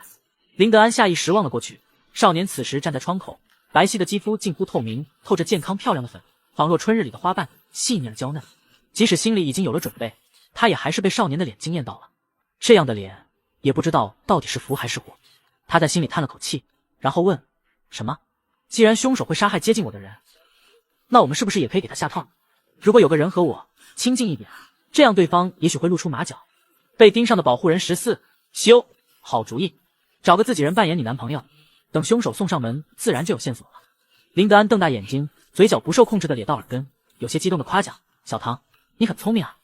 听到这么直白的夸奖，少年的耳朵有些红，对他腼腆的笑了笑，然后继续说：“但扮演男朋友的话，一定会非常危险，所以我想把它当做备选方案，先听听看裴先生有没有更好的主意。”说着，他看向了裴淑怀，漆黑的眼底带着隐隐的期待。“是啊，老裴，说说你的想法呗。”林德安也跟着看了过去，用开玩笑的口吻说：“你今天怎么这么不积极？”裴淑怀淡淡的瞥了林德安一眼，后者动作一顿，立刻老实了下来。再看向少年时，他目光才稍微柔和了些。“我觉得这个主意就很好。”已经老实下来的林德安等了一会，见他没继续说，还是没忍住问：“没了？还要有什么？”裴淑怀眼睛半眯着，理直气壮的反问。林德安：“不应该啊，以裴淑怀这种非常自我的性格来说，一般不都是觉得自己的主意是最好的吗？虽然事实确实如此，今天怎么一反常态的没有说自己的想法？除非……”林德安灵光一现，嘴比脑子更快一步说：“你一开始也是这么想的吧？”裴淑怀身形一顿，当作没有听到这句话，走到了乌唐身边问：“你想好要这么做了吗？”他这副样子让林德安更加肯定了心里的猜测。那问题是，为什么裴淑怀想到了这个主意，却并没有说出来呢？他一边思考着，一边继续看着裴淑怀和乌唐那边。要吸引到凶手注意，肯定免不了要和别人做些亲密的动作，这样也没事。裴淑怀直直地盯着乌唐，薄唇抿成了一条直线，神情是少有的严肃。他这副样子不像是在问少年意愿，更像是在面对棘手的案件，认真的不得了。林德安从来没有见过裴淑怀对人有这副样子。刚才的答案在这瞬间突然就冒了出来，裴淑怀不会是不想让乌堂和别人扮演情侣吧？这个念头冒出的瞬间就把林德安吓了一大跳，可却越看越觉得合理。没关系啊，乌堂坦然地望着他，眼眸似一汪清泉，里面满是干净与纯粹。只要能破案，做出一些牺牲也是没关系的吧？不然之后还会有人死掉，再这么下去会在 A 市造成恐慌的吧？那要是扮演你男朋友的人在和你相处的过程中逐渐成了百川那种人怎么办？裴淑怀显然并不满意他的这个回答，嘴角勾起一个似有似无的笑，眼神却冷了下来，充满压迫感地问。他这副样子让少年不自觉变得紧张起来，纤细白皙的手指下意识地揪着衣角，张了张嘴说，找个信得过的人就没问题了吧？让我来。一直听着他们对话的小李举起了手，表情里满是坚定和将功赎罪的决心。我一定可以扮演好这个角色，然后亲手抓到凶手。林德安听到他说话的瞬间头就大了，急忙拽着衣领把人拎了过去。你不行。为什么不行啊？我好歹也是个警察，绝对不会在做任务的过程中成为百川那种人渣的样子。小李不满地反驳，眼神里满是破案的欲望。他本来就刚从警校毕业不久，正是一腔热血的时候。可裴淑怀并不喜欢这样的愣头青，他往这边看了一眼，琥珀色的眼睛里带着冷意。接触到这眼神的瞬间，小李的身子就不受控制地僵在了原地，说了一半的话也突然就卡在了喉咙，一个字也吐不出来。小李说他可以，你觉得呢？裴淑怀收回了眼神，望着乌堂，声音平淡地问。乌堂当然不可能同意让小李来，但他还是决定逗一逗裴淑怀。可以。少年同意的声音响起的瞬间，裴淑怀垂在身侧的手紧了紧，依稀能看见手臂抱起的青筋。他声音不自觉地拔高。那就……他的话还没说完，又被乌堂给打断。可以是可以，但我和小李并不熟，要是扮演情侣的话，可能会露馅。一句话安抚了即将炸毛的裴淑怀。乌堂的眼底闪过丝笑意，仰头看向了裴淑怀的眼睛，一抹红晕从脸颊蔓延至耳根，连脖子上都泛起了淡淡的粉色，纤长浓密的睫毛轻轻颤动，开口说：“裴先生，如果你不介意的话，这段时间可以由你来扮演男友这个角色吗？”顿了顿，他补充：“我最相信你了。”6个字让裴淑怀微微一愣，心里升起了一阵异样的满足感。被盯上的保护人15修警局的众人都选择尊重少年的想法，而裴淑怀在遇到少年的第一天就开始在不断地降低自己的底线，当然也没有拒绝，理所应当的由他扮演起了乌堂恋人的这个角色。在无人所知的地方，当裴淑怀答应了扮演恋人之后，一阵电子音理所应当的响起，叮，反派值加5，爱欲值加5。随后系统幽怨的声音从脑海里传来，反正戏耍主角也可以拿到反派值，宿主完全就是乐在其中吧。乌堂只是笑了笑，半倚在病房的窗台上，修长的手指随意把玩着花盆里的花，细碎刘海下的眼睛里带着几分漫不经心。我可没有戏耍他，扮演恋人的决定是一屋子人商量好的吧？而且这本来就是调查幕后凶手的一环，他只是在这注定要经历的一环中顺便刷一下反派值而已，没什么大不了的吧？何况身为主角的裴淑怀也很乐意啊。小唐，书谁道？那边的裴淑怀和警察交代了最后的收尾工作后，看向了少年，说：“该回去了。”好的，裴先生。乌堂随意地擦了擦粘在手上的花枝，朝男人那边走了过去。上车后，裴淑怀垂眸看着还残留在少年指缝的艳红色，抽出湿纸巾细细地帮他擦拭了起来。乌堂抬头看着他认真的动作，裴淑怀额前的头发随意散落至眉前，为那张俊脸添了几分随性。从正面看，他的下颚线条干净利落，弧度恰到好处，喉结顺着呼吸微微起伏，周身都散发着令人心动的气息。不得不承认，主角的脸确实非常吸引人。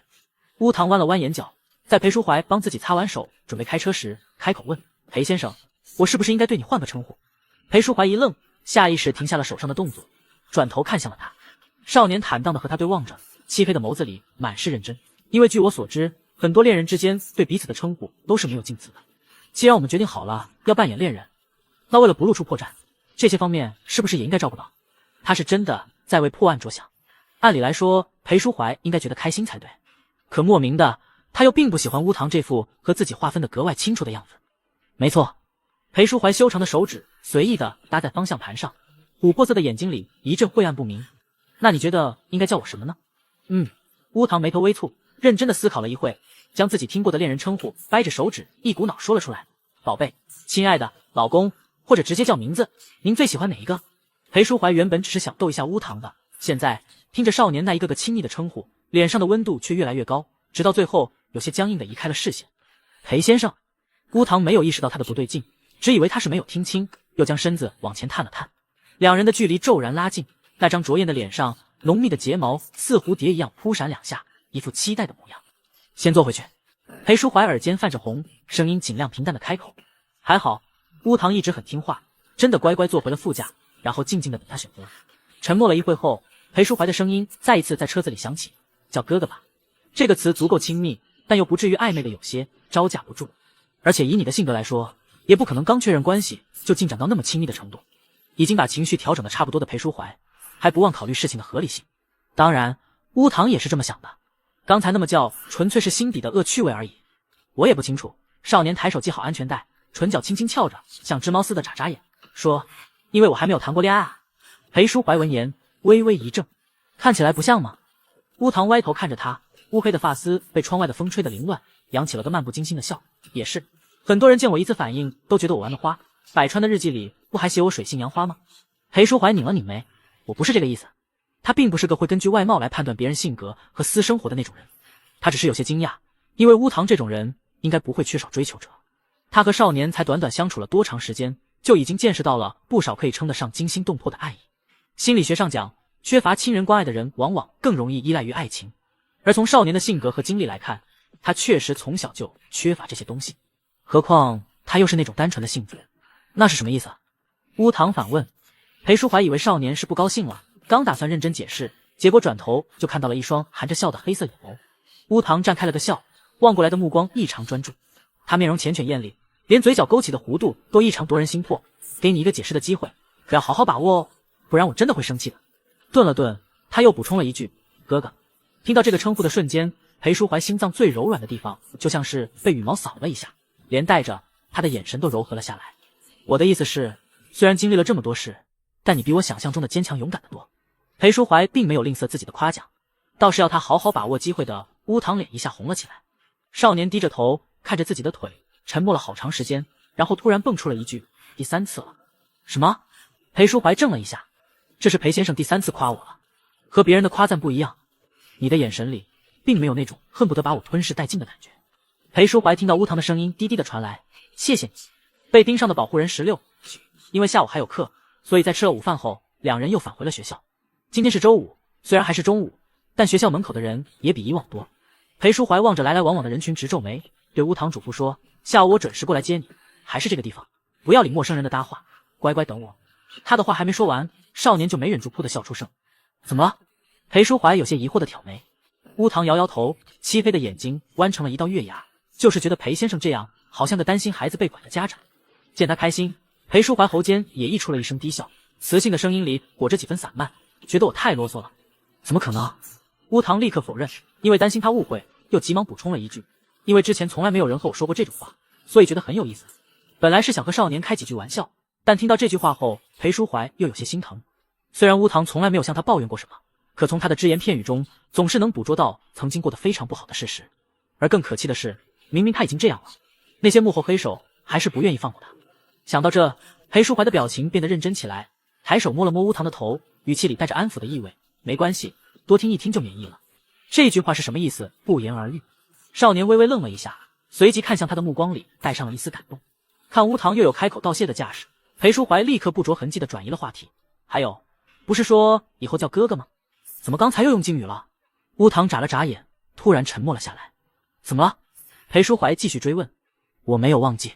少年先小声为自己辩解了一句，然后有些别扭地说：“就是有些没习惯。”乌堂说这句话时，耳根泛着红，睫毛快速颤抖着，似乎也觉得这个理由有些幼稚。果然还是个小朋友呢。裴淑怀在心里笑了一声，说话的声音愈发柔和：“没事，如果觉得害羞的话，私下可以先维持原样，你的自在才是最重要的事。”说完，他抬手看了眼时间，下车帮乌堂拉开了车门，说：“好了，快去上课吧。”乌堂如释重负地松了口气，对裴淑怀笑了笑，然后从车上走了下来。裴淑怀准备再帮少年拿瓶水带着，就在他弯腰从车里拿出水瓶，刚转过身时，一个带着薄荷香的身体就贴到了他的胸膛，温软的手臂环住裴淑怀的脖颈，乌堂柔软的头发扫过他的下巴，让裴淑怀身子猛地一僵。被警察崇敬又警惕的侦探脑子飞速旋转，还没等他搞懂少年的意思时，对方先开口了：“我在宿舍楼下看到情侣分别时都会这样。”乌堂抬头看着他，漆黑的眼底满是澄澈。裴淑怀一下就明白了，他是在按照约定的那样扮演恋人。委托人这么配合，按理来说他应该感到欣慰才对。可此刻听到这句话的裴淑怀心情却不受控制的变得沉闷起来。我做的对吗？见他半天没有回答，乌堂的神情又变得忐忑起来，紧抿下唇，眼底带着不安。裴淑怀喉结滚动，闭了闭眼，然后说没问题。就在乌堂放松的露出笑容时，他突然抬手用粗糙的指腹擦过了少年的唇瓣，眼神晦涩。宿舍楼下的那群人可不只会做这些。裴淑怀大学是在国外上的，相较于含蓄的东方人，那边明显要更开放的多。宿舍楼下经常能看到吻得难舍难分的情侣，偶尔和他们距离近了，甚至能听到啧啧的口水声。他和乌堂扮演的情侣自然是越亲密，才越会让幕后偷偷观察着的凶手破防。可他犹豫了片刻，最终还是没有亲上少年的唇瓣。即便乌堂在他面前表现得毫无防备之心，他最后也只是放开了对方，说了再见后就开车离开了这里。你看到了吗？他耳朵红了。乌堂看着几乎称得上仓皇逃脱的主角，在心里和系统调侃：系统，可怜的主角被反派玩弄于股掌之间，可惜了，我还以为他会顺势亲上来呢。乌堂有些遗憾地伸了个懒腰。随着这段时间反派值的升高，爱欲值也跟着起来了不少。现在他只是走在学校的林荫路上，就能感受到四面八方看过来的赤裸裸的视线。裴淑怀不在，乌堂也没必要继续伪装小白兔的人设，对那些视线视若无睹，随意的从兜里拿出手机看了起来。他第一件事先点开了校园论坛，如他预料的那样，置顶的第一条帖子就是和他新恋情相关的内容。惊，美术系乌堂竟然有男朋友了。回复：真的假的？我不相信，不要乱造谣好吗？是不是在学校门口？我今天也看到了，这么亲密的姿势，不是男友还有可能是什么？等等，乌堂的男朋友不是培育学长吗？经常看他们走在一起，很般配啊。楼上胡说什么？两个人走一起就一定是恋人吗？虽然帖子才发出来不到20分钟，但已经刷了200多楼，争执不休，直到有人贴出了照片。乌堂视线在照片上停留了几秒，然后点开了大图。拍照的人水平很好，正午的光穿过树叶打在乌堂身上，他微扬着头，一张精致漂亮的脸，雪白透苍，白皙的指尖抓着裴淑怀的袖子，看上去两人就像是接吻一样。图片放出的瞬间，学校论坛立刻就炸了，有崩溃的，有舔颜的，有询问搂着少年的人是谁的。乌堂都没有细看，他只是将那张照片长摁保存了下来。等他退出时，帖子已经显示被删除了。系统惊讶，这个学校处理隐私问题很快啊。乌堂笑了一声，修长的手指随便一翻，打开了一个帖子，上面是学校某渣男学长脚踏多条船被曝光的事。系统，乌堂大拇指点了退出，又随便点开了个帖子，上面是学校某教授和学生被曝光的恋情，底下100多条回复全都在骂教授不要脸。显然，校园匿名论坛并不是多么注重隐私的地方。那为什么宿主的帖子被删除的这么快啊？系统的声音里满是疑惑。乌堂没想到自己提示到了这个份上，他还没想出来，有些无奈的开口，因为背后有人专门盯着我啊。那人自以为是的做着对乌堂好的事，见到这种讨论他隐私的帖子，自然会想尽办法删除。这对乌堂来说是个好征兆，至少说明那边已经看到了帖子。他微微勾起了唇角，心情不错的迈着步子往教室里走去了。被盯上的保护人17修很快就到了画展举行的日子，地点在 A 市某国家级别的美术馆。这是一场规模不小的展览，集结了很多新生代优秀的画家，是增加名气、与其他艺术家交流和拓展视野的大好机会。对乌堂这种画技出色但没什么名气的新人来说，是非常重要的日子。理所当然的，他邀请了裴淑怀，对方自然也答应了下来。画展当天，两人早早起了床，吃了早餐后就往美术馆出发。乌堂坐在车的副驾，偏头倚着车窗，看着外面的风景。阳光斜斜掠过他瓷白的脸颊，在睫毛下投出蝶一般的阴影，看上去是一幅美好的画面。实际上，他正在心里和系统调侃：你说裴淑怀看到我的画后会是什么表情啊？系统肯定会吓一跳，说不定会因此怀疑宿主的性格。你们人类不是有句话叫作品即人品吗？这样吗？乌堂唇角抿起，挂着似有若无的浅笑，笃定地说：我支持你前面说的话，主角看到那幅画应该会很震惊，但他会因此怀疑我这点，我持保留意见。怎么样，要不要和我打个赌试试？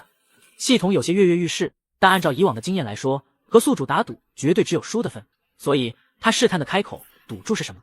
要是我赢了，你就给我讲讲主系统的事，但如果我输了，我就换一种刷反派值的方法。你不是最不喜欢看我捉弄主角了吗？乌堂笑着说，将系统的心态拿捏得死死的。好，成交。系统没怎么思考就答应了下来，顿了顿，他声音弱弱的补充，也不是不喜欢宿主这样的刷反派值方法，只是有时候跟不上你的想法而已。所以如果可以的话，我赢了，能换成以后你做什么都把原因告诉我吗？听他这么说，乌堂眼底的笑意更深了，这次和之前不同，少了丝逗弄，多了丝真切。虽然系统没那么聪明，但当个吉祥物还是很可爱的嘛。不过他肯定赢不了就是了。早在心里将结果了然于心的乌堂轻叹了一口气，回答：好，都告诉你。很快就到了展厅门口，裴淑怀见少年一路都没有怎么说话，以为他是紧张过头，特意从兜里掏出一颗薄荷味道的硬糖递给了乌堂。这是他那次从警局出来后就养成的习惯。从林德安那边顺来的糖吃完后，他又特意买了几盒随身装着。别紧张，你画的比那群自诩艺术家的老家伙好多了。裴淑怀看着少年被糖撑得鼓起来的侧脸，拍了拍他的头，语气认真。裴先生，您这么说是会给我拉仇恨的。乌堂对着车窗整了整自己被弄乱的头发，神情透着几分无奈，顿了顿，又补充说，其实我并不在意那些专业的前辈们怎么评价我的话，只要有人能读懂并且喜欢他，那对我来说就是有意义的。乌堂抬眸望着他，轻轻勾唇笑了出来，既带着少年的清冽纯粹，又暗藏对自己作品的锋芒，浑身散发着矛盾又迷人的气息。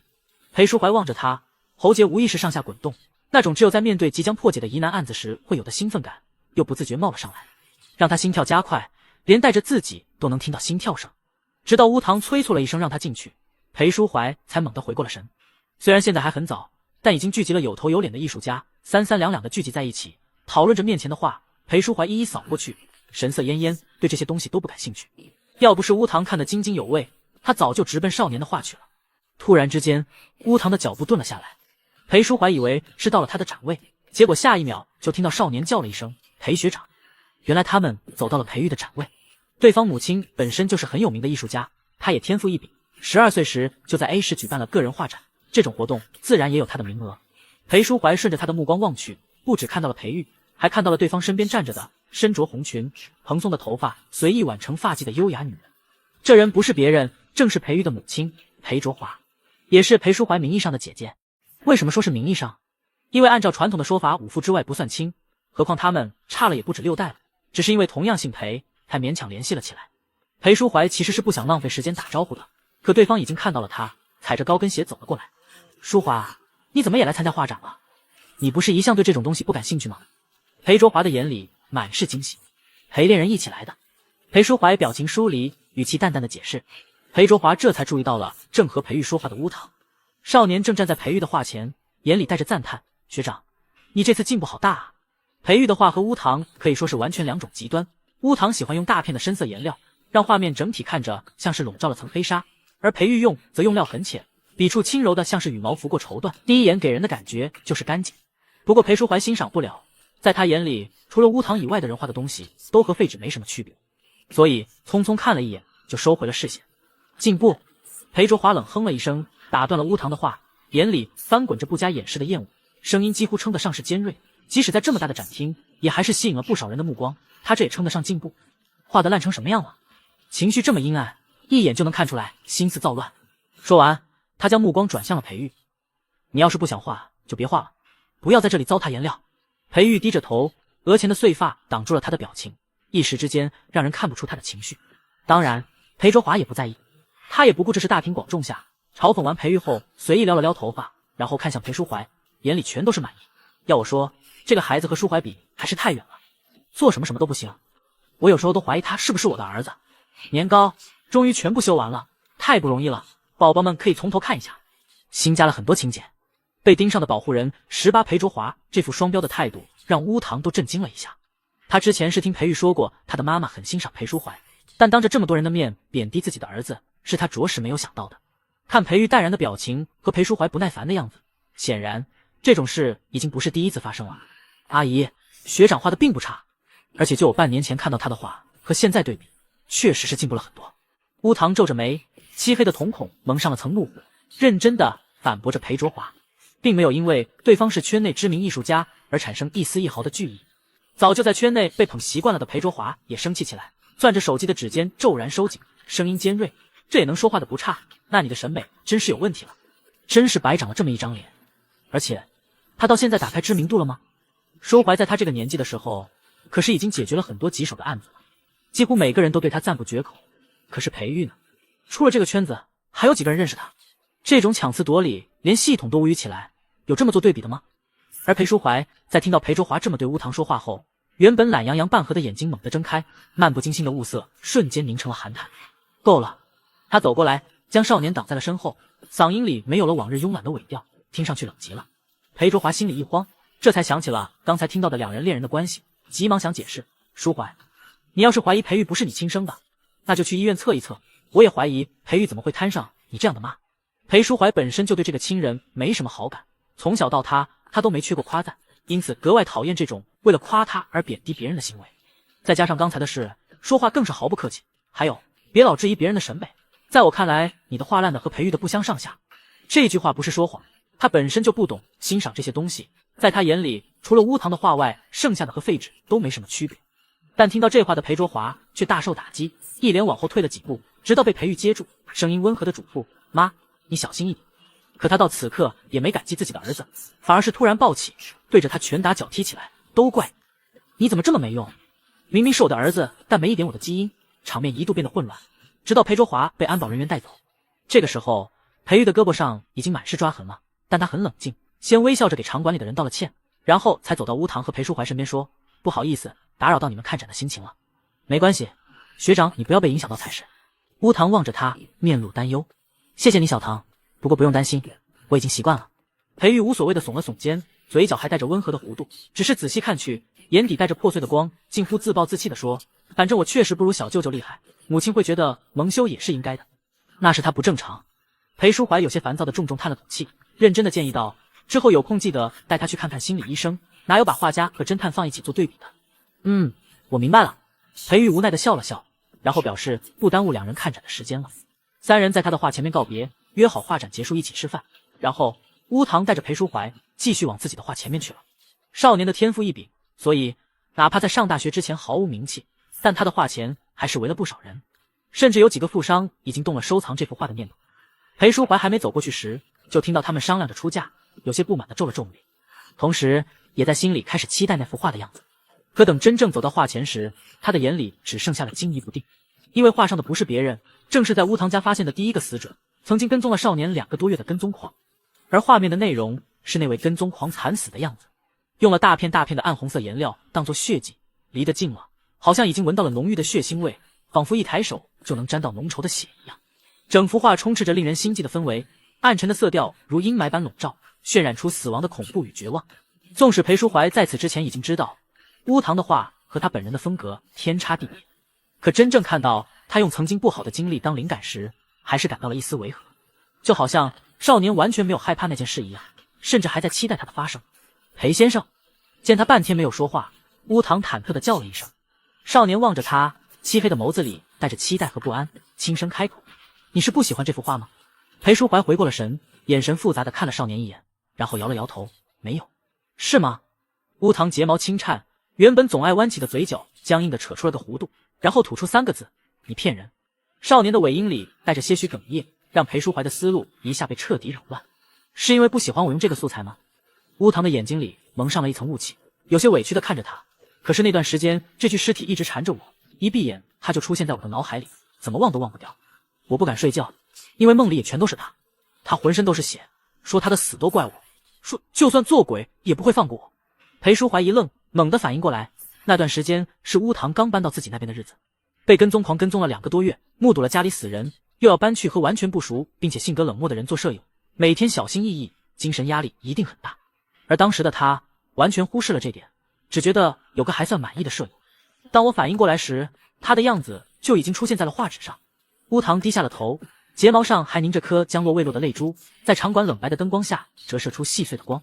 那幅充满血腥诡谲气息的画和他单薄的身影形成了诡异的反差，黑曜石般的瞳孔里蓄满惊慌。你会因为这件事讨厌我吗？裴淑怀心里一软，愧疚感铺天盖地的袭来，让他动作轻柔的将人揽进了怀里，认真而又坚定地说：不会，画什么东西都是你的自由。少年的脸埋在他的胸膛，裴淑怀并不能看到乌堂此刻的表情，因此敏锐的侦探并不知道怀里微微发抖的少年在无人看到的地方，眼神里一瞬间闪过丝毒蛇吐信般的冷光。年糕，裴淑怀看老婆自带滤镜，她那么可爱，他懂什么？一幅画而已，肯定是意外啊。还有那群审美有问题的，离他老婆的画远一点。被盯上的保护人19，虽然乌堂那幅画充满了诡谲的气息，可他的画技是毋庸置疑的。哪怕这个画展的好作品琳琅满目，他的画前也从来不缺欣赏者。尤其在这群人看到了作者的脸后，变得更加疯狂，争先恐后的要出价收藏这幅画。一个好好的展览几乎成了拍卖会，价格最高甚至飙到了7位数，这是好多名声在外的艺术家都达不到的价格。可少年还是拒绝了，抱歉，我想把它留给能懂他的有缘人。富商们一个个露出了遗憾的表情，有不死心的还想留个少年的联系方式，可一旦他们靠近，裴淑怀就会站出来。整个 A 市没有人不知道他的大名。父母早亡，离经叛道，放弃了家族事业去做侦探的裴家少爷，光他名下的资产就足够让他们望尘莫及了，何况他有个聪明到能侦破一切的脑子，做什么行，简直是恐怖的程度。毫无疑问，没人敢惹裴淑怀，最后只能讪讪一笑，然后满脸遗憾的和少年告别。到了5点，画展准时结束，开始清场。乌堂准备将自己的画拿回去，顺便给裴玉发了个消息，问对方还有没有时间一起吃饭。那边很快给了确认的答案，并表示自己也要去拿画。于是乌堂和裴淑怀商量了一下，让对方先去开车，他和裴玉拿画，然后一会在场馆门口见。裴淑怀本来是有些不放心的，毕竟今天场馆内鱼龙混杂，保不准分开的时候就会遇到什么事。我也可以保护小唐的。裴玉眼底浮出温润的笑意，不过说起来，以前还没看过小舅舅办案，您对保护人比我想象中的认真多了。他偏偏头，睫毛在眼下投出浅浅的阴影，随后用开玩笑的口吻补充，不过小唐毕竟是成年人了，就算偶尔让他脱离视线范围也没事吧。一直这么寸步不离，说不定会有窒息感呢。话都说到这个份上了，裴淑怀再阻拦下去就是控制别人的人身自由了。他唇角紧绷，最后还是答应了下来。况且就像裴玉说的，他和少年到底也只是雇主和雇佣者的关系，就算再怎么着急破案，也没有理由去干涉乌堂和朋友相处才对。和裴淑怀告别后，乌堂和裴玉一起朝保存画的房间走去。这时候场馆内已经没什么人了，两人并肩走在又长又近的走廊，一时之间只能听到彼此的脚步声。大约是裴卓华也来了画展的原因，裴玉今天穿得很正式，一套黑色的西装将他整个人都衬得成熟了起来。画展结束后，裴玉就把外套脱了，随意地搭在了臂弯，亚麻质地的衬衫微微卷起袖口，露出了一截结实的手臂。乌堂注意到他手臂上缠着厚厚的绷带，手受伤对画家来说应该是大忌。系统有些同情地说，肯定是刚才被裴卓华挠的，真可怜。乌堂并没有回答他的话，只是开口询问，学长为什么没有把画卖出去。裴玉轻笑了一声，嘴角勾起的弧度里尽是自嘲，我现在的水平还没到可以售卖的程度。不用细问，肯定是又被裴卓华扑傲了。乌堂在自己的画前都隐隐听到了好几个路过的人在商量着买裴玉的画，要是学长的话还没到这个程度，那我们学校可就没几个能卖得了。乌堂皱着眉有些不满地说，谢谢你安慰我。裴玉声音温柔，似乎并没有把这件事放在心里，还在开玩笑说，只要小唐能喜欢我的话，就是我最大的荣幸了。谈话间，两人已经走到了保存画作的房间。主办方很细心，怕学生们的画落灰，特意用白布将它们包裹了起来，白布前摆着对应展位的数字，方便他们能更快地找到自己的画。乌堂按照号码找去，期间小心翼翼地不碰到别人的画，然而就在看到自己的数字时，他猛地皱紧了眉头。那个画布下面怎么有水啊？系统惊讶的声音传了过来。那不是水。乌堂抿着唇，一字一顿地说。这个时间天色已经暗了下来，再加上这个房间堆了很多画，挡住了光线以及深色的地板，所以第一眼看去，乌堂画下面的那堆液体确实很像是水，但只要认真看就能发现，水的质地根本没有那么粘稠，这个看上去倒更像是血才对。他拧眉，朝着那幅画走去，一把掀开了遮在上面的布，然后看到了一朵放在画架上正在往下滴血的红色玫瑰，玫瑰的花茎上还绑着一个小小的卡片，上面写着什么字。毫无疑问，它就是形成画架下面诡异液体的罪魁祸首了。还好不是什么特别恶心的东西。乌堂松了口气，虽然他不至于被吓到，但好歹也是自己的画，多多少少还是不想被污染的，应该把它扔掉才对。可乌堂不想弄脏自己的手，在心里思考了几秒后，少年发出了一阵惊呼：小唐，怎么了？听到动静的裴玉飞速赶了过来，看到的就是这样的画面，残阳如泣血，将面容精致浓丽的少年凝滞在光晕里，他苍白的脸比身后的画布更为素净，浓墨般漆黑的瞳孔里映照着一朵滴血的玫瑰，让人的视线不自觉就被深深吸引了进去。裴玉愣在了原地，骨节分明的手指微微蜷缩，像是要攥住什么一般，喉结随着吞咽的动作微微蜷曲，眼底泛起暗潮。裴学长。直到少年颤抖的声音传进了耳朵，他才猛地反应了过来。抱歉。裴玉有些愧疚地道了歉，然后走过来拿起了那朵玫瑰，粘稠的血瞬间沾满了他骨节分明的手指。裴玉微微愣了一下，然后说，这是用纸做的。那毫无疑问，花瓣就是用血染红得了。裴玉的脸色变得难看起来，抬手拿起了那张卡片，上面写着几句话：致我的阿弗洛狄特，祝贺你画展成功。总觉得什么样的礼物都配不上你，思来想去，只有鲜血的颜色是最好看的，所以我特意用我的血为你做了一朵玫瑰，你一定会喜欢的，对吧？我知道你一定会喜欢这些东西的，就像你喜欢我的杰作一样，否则你也不会把它画成画了，不是吗？还有，我不喜欢你和别人抱在一起，答应我，别和那个侦探太亲密，好吗？不然我也不清楚自己会做出什么出格的事。看到最后一句的乌堂微微挑眉，看来对方已经有些坐不住了。好恶心，怎么会有这样的人？裴玉垂在身侧的手猛然攥紧，将那张卡片揉得皱成一团，眉梢眼角都浸着愤怒。他走到了垃圾桶边，将那朵花猛地扔进了垃圾桶，然后才满眼担忧地看向了乌堂。小唐，不要害怕，有我在呢。说着，他微凉的指尖已经关切地探到了少年的额头。我们去监控室看看，调查清楚到底是谁做了这种事。被盯上的保护人二是按照裴玉建议的，两人一起去了监控室。可不巧，展馆在半个月前重新装修了一次，走廊上的摄像头还没来得及再装上去。这样的结果也算在乌堂的意料之内，毕竟幕后黑手没那么蠢，在送礼之前肯定也会想到监控的问题。算了，我们还是先回去和裴先生说一下这件事吧。说着，乌堂抬手拧动了门把手，吱呀，门推开的瞬间，监控室内的白炽灯照亮了门外的阴影。一个头戴鸭舌帽的男人正半蹲着，手机摄像头直直地对准屋内，眼睛里露出一丝错愕和扭曲。你在干什么？裴玉愤怒的声音传了出来。偷窥者像是被烫到般跳起来，手机啪嗒摔在地上，来不及捡手机，他人已经朝着楼梯间狂奔。裴玉飞快地追了出去。乌堂垂眸，弯腰捡起了他的手机。毫无疑问，这人手机相册里堆满了偷拍。乌堂一张张翻过去，找到了那朵血玫瑰的照片。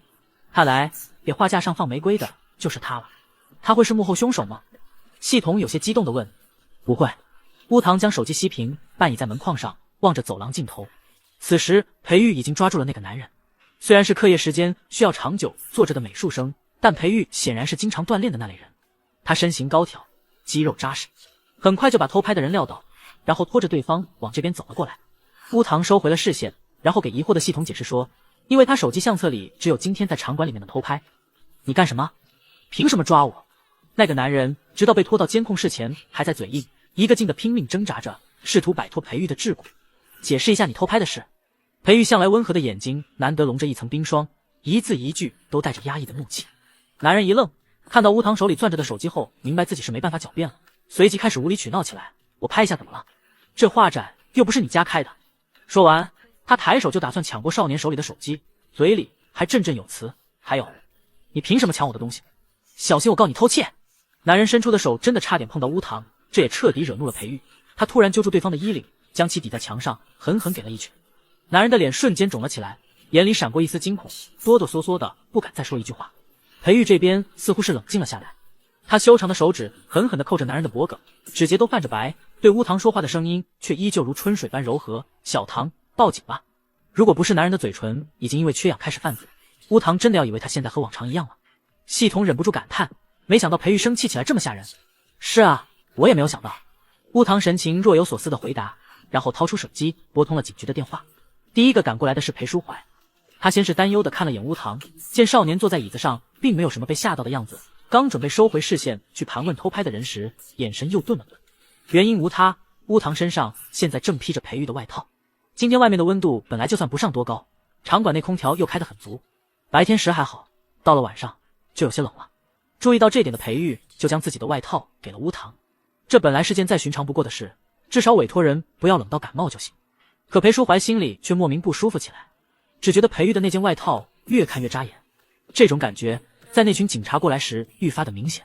出警的人毫无意外又是林德安的小队，实际上他们效率已经很高了，从接到报案到赶到现场只用了20多分钟。可裴书怀的效率更高，这些时间里他已经将一切都盘问了个明白。有人给他钱，让他帮忙在今天的画展上送份礼物。裴书怀琥珀色的眼睛里透着冷光，说话的语气都有些沙哑。那人是在某个爬山俱乐部内部群里听他说竟缺钱，然后联系到他的。刚才我看对方已经注销了账号，也就是说暂时查不到这个人究竟是谁了。不过也不是毫无收获。乌堂以前说过自己的爱好之一也是爬山，也就是说对方极有可能是少年曾经爬山接触过的人里的一员。接下来的目标就清晰了很多。林德安，你都调查清楚了，还叫我来干什么？需要你们把那个爬山俱乐部里的人名单调查出来啊？裴淑怀说，而且总得把这个偷拍的抓进去吧。其实你完全可以把他给我送过来的，不是吗？懒得送，嫌脏我的车。按理来说，林德安和裴淑怀相处过这么久，到这时怎么也该看出来他心情不怎么样了。可偏偏他今天的注意力在别的地方，硬生生没有读懂他话里的烦躁，反而是有些八卦的戳了戳裴淑怀。老裴啊，小唐身上披着的衣服是不是那个孩子的？他的眼神在裴玉和乌唐身上来回扫视，然后笑着说，我都见这孩子好几次了，每次小唐有危险他都在，听说他们还是一个学校的，该不会……他意味深长的停顿了几秒，接着说，老裴，你扮演恋人时可注意点分寸，不要耽误小孩的姻缘啊。这两人看着多般配。你儿子最近放学按时回家吗？裴淑怀斜睨了他一眼，毫无征兆的打断了他。林德安愣了一下，不明白他话题怎么跑到了这里，但还是老实回答，哦，我都忘了和你说这件事了。这臭小子总算是在公园玩腻了，这段时间一放学就乖乖往回走，不用我操心了。裴淑怀偏头看向了他，眉骨在阴影下投出冷峻的弧线，说，他好像还不知道你家那边新开了个电玩城吧？林德安心里升起一阵不好的预感，正好下个月是他生日，我要不带他去看看，然后顺便办张卡。别，裴淑怀的话还没说完就被林德安打断，在专案小组组员面前像开可靠的队长，此刻露出一副欲哭无泪的表情。那小子要是知道那个地方，以后我每天都得去带他回家了。老裴啊，我怎么得罪你了？给个准话行不行？裴淑怀站起身，居高临下的看了他一眼，之前不是说过让你别叫我老裴吗？明明他和裴玉就差了3岁，怎么裴玉和乌唐站在一起就是般配，自己就是耽误人家了？说完这句话，裴淑怀没去看林德安震惊的表情，径直走到了乌唐面前，将他披着的衣服拿开扔给了裴玉，然后抬手抓住少年白嫩的手腕，说，走吧，回去了。走了几步后，他又停了下来，回头看了林德安一眼，名单查出来别忘了给我一份，然后带着乌唐头也不回地离开了这里。被盯上的保护人21因为中间发生了这样的插曲，从展馆出来时已经不早了，理所当然的吃饭的事推迟到了第2天。学长今天又帮了我一次，得好好报答你才行。乌唐站在裴淑怀身边轻声说着，眼神里满是感激。小唐，你其实不用和我这么客气的。裴玉眉峰不自觉的蹙起，又迅速松开，只在面上露下了转瞬即逝的涟漪。他们都是聪明人，明白太过刻意的客气和疏离已经没什么区别了。乌唐沉默了下，然后开口，学长帮了我这么多，我总不能什么都不做吧？少年的语气寻常，似乎是没有听到刚才裴玉的话，但对方清楚，这和默认了要和自己客气下去没什么区别。裴玉轻叹了口气，暖黄的路灯落在他低垂的睫毛上，投下一片浅灰的阴影，掩住了瞳孔里忽明忽暗的水光。他看上去非常难过，比今天当众被裴卓华羞辱时还严重。最终他还是点了点头，不过就不用特意去外面吃了，现在不知道多少人在暗处盯着你。虽然他没有参与全部的案件过程，但根据这些天发生的事，多多少少还是猜到了些什么。说完，他抬头看向了裴淑怀，问，小舅舅可以在你家吃饭吗？正好我最近学着做了几个菜，可以让你们尝尝看。这会不说小唐需要私人空间了？裴淑怀挑眉，态度不怎么好。哥哥，乌唐拽了拽裴淑怀的袖口，抬起圆润的眼睛，眼巴巴地望着他。听到哥哥这个词的瞬间，裴淑怀的耳朵不受控制地烧了起来。他以前怎么不知道乌唐原来这么会撒娇？虽然清楚这是两人决定扮演情侣时定下在外人面前用亲昵的称呼的约定，但裴淑怀的心情还是奇妙地愉悦了起来。乌唐的视线落在他红得滴血的耳尖上，轻轻勾了勾唇，又问了一遍，可以吗，哥哥？少年的眼睛又黑又亮，直直烫到了他心底最柔软的地方。裴淑怀移开了视线，声音沙哑地回答，都行，你决定。乌唐开心地笑了出来，对裴玉说，那学长，我们就约在明天中午见了。你需要什么食材可以告诉我，正好我和哥哥明天也打算买些东西，到时候我们可以一起做饭。这句话又让裴淑怀皱起了眉头，他眼神扫过两人，有些不满地想，怎么这两人都会做饭？不用了。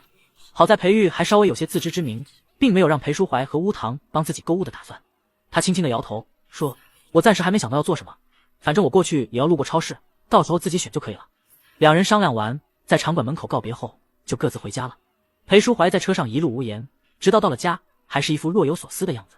乌唐自然是注意到了，等他照例给自己送来温好的牛奶时，少年放下了手里的速写本，盘腿坐在沙发上，抬头望着他，有些好奇地问，裴先生，你怎么了？自从两人逐渐熟稔后，在非休息和工作时间都习惯一起待在客厅，之前说好的保持距离这件事被默契的选择遗忘了。我在想要不要学做饭。裴淑怀说出了句惊人的话。乌唐有些庆幸自己没有把牛奶喝进去，不然现在肯定会喷出来。为什么？少年黑曜石般的眼睛睁得很大，浓丽的脸上满是惊愕。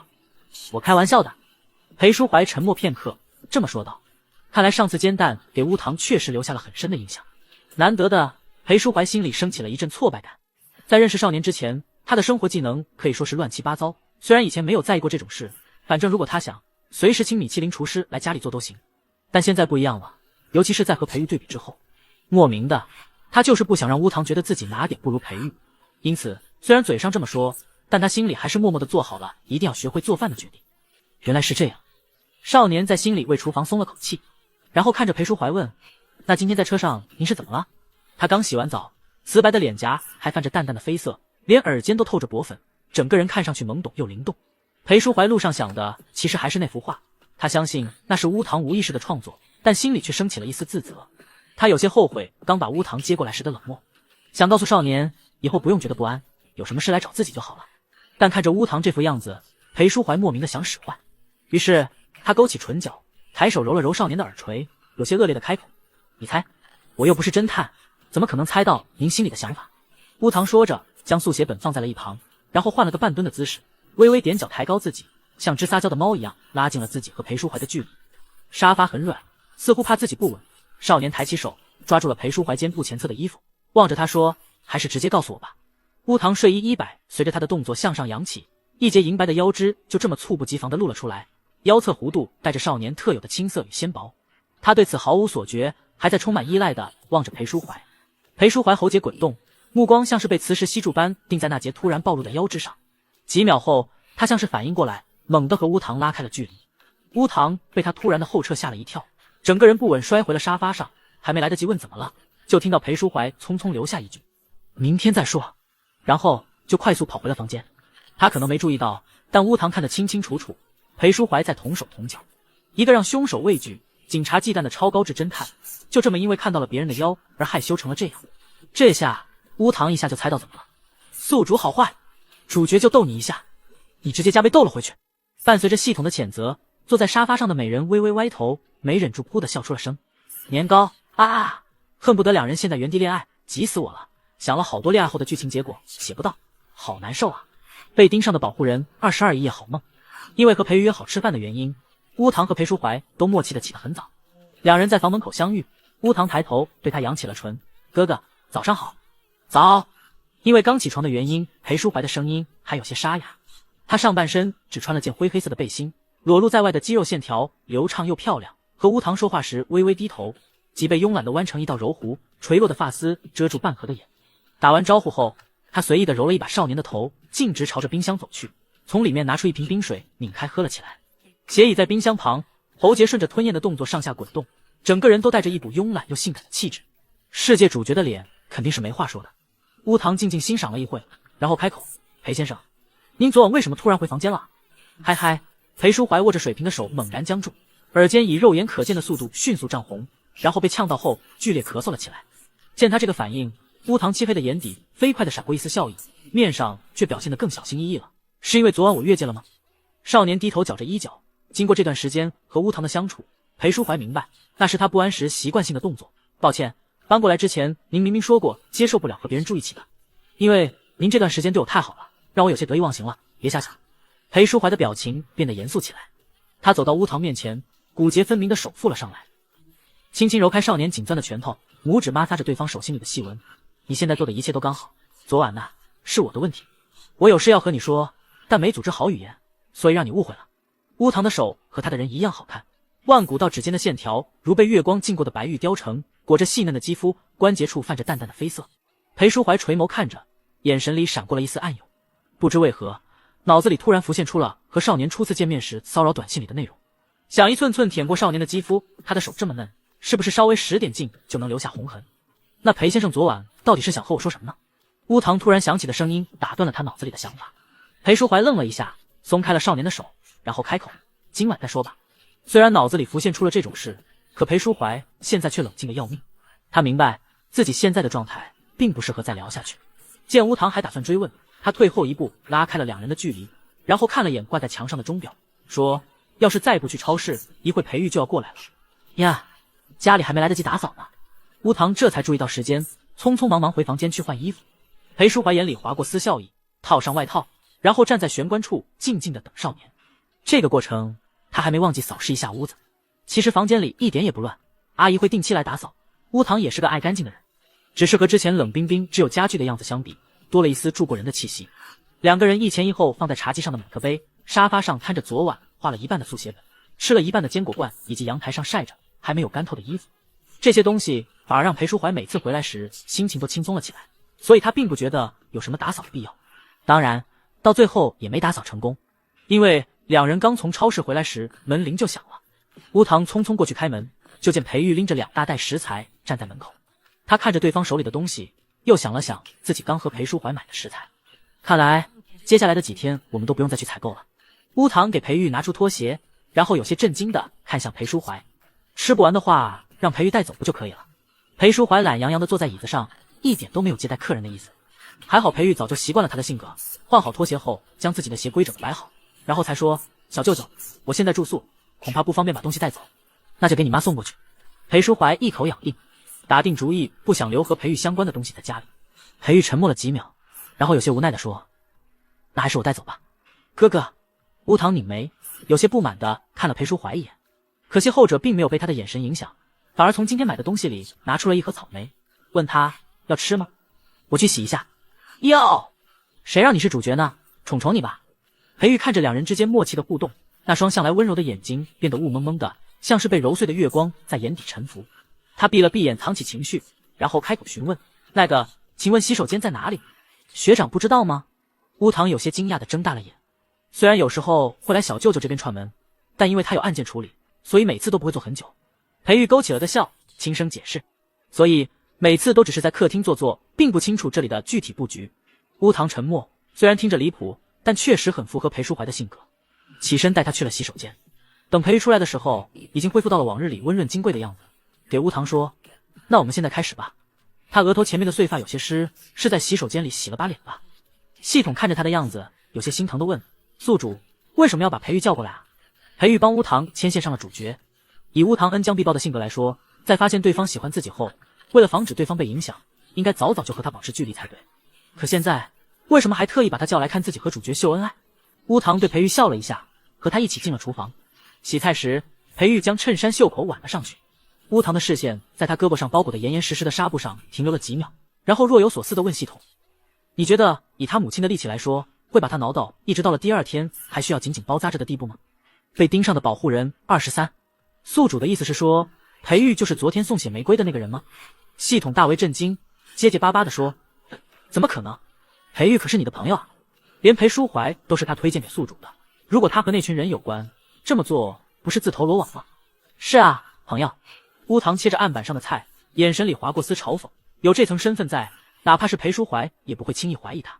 实际上在昨天之前，乌堂也从来没有怀疑过裴玉。昨天的事情发生的实在是太蹊跷了，裴玉胳膊上的伤口，以及他一出现就有了进展的案情。当然这些都可以归类为巧合，毕竟昨天本身就日子特殊。可乌堂要比裴淑怀多掌握一个情报，那就是他们决定扮演恋人那天，在学校门口被路人偷拍，上传到校园论坛，然后又被秒删的帖子。虽然没有和幕后凶手接触过，但根据对方每次传来信息都将他称作阿弗洛狄特这点，不难猜出对面几乎虔诚地将乌堂看作了神明，在他眼里遥不可及高高在上的神突然和人有了恋爱关系。在看到帖子的一瞬间，幕后凶手显然是失态了，用最快的速度处理掉了帖子，却也露出了破绽，让乌堂将目标锁定了校园管理人员。一开始乌堂怀疑可能是哪个老师，但昨天的事情发生后，一切证据都指向了裴玉。可他不怕宿主发现吗？系统还是不可置信，毕竟从有接触以来，裴玉都是个温和善良的人，在学校里非常受老师和学生的欢迎，哪怕是和乌堂朋友后，也从来没有过要独占或是伤害对方的意思。他大概是以为我不刷校园论坛的吧？乌堂叹了口气，轻声开口，你忘了之前跟踪过我被裴淑怀解决掉的那个人，他的后果在论坛传得沸沸扬扬，这件事还是裴玉告诉我的。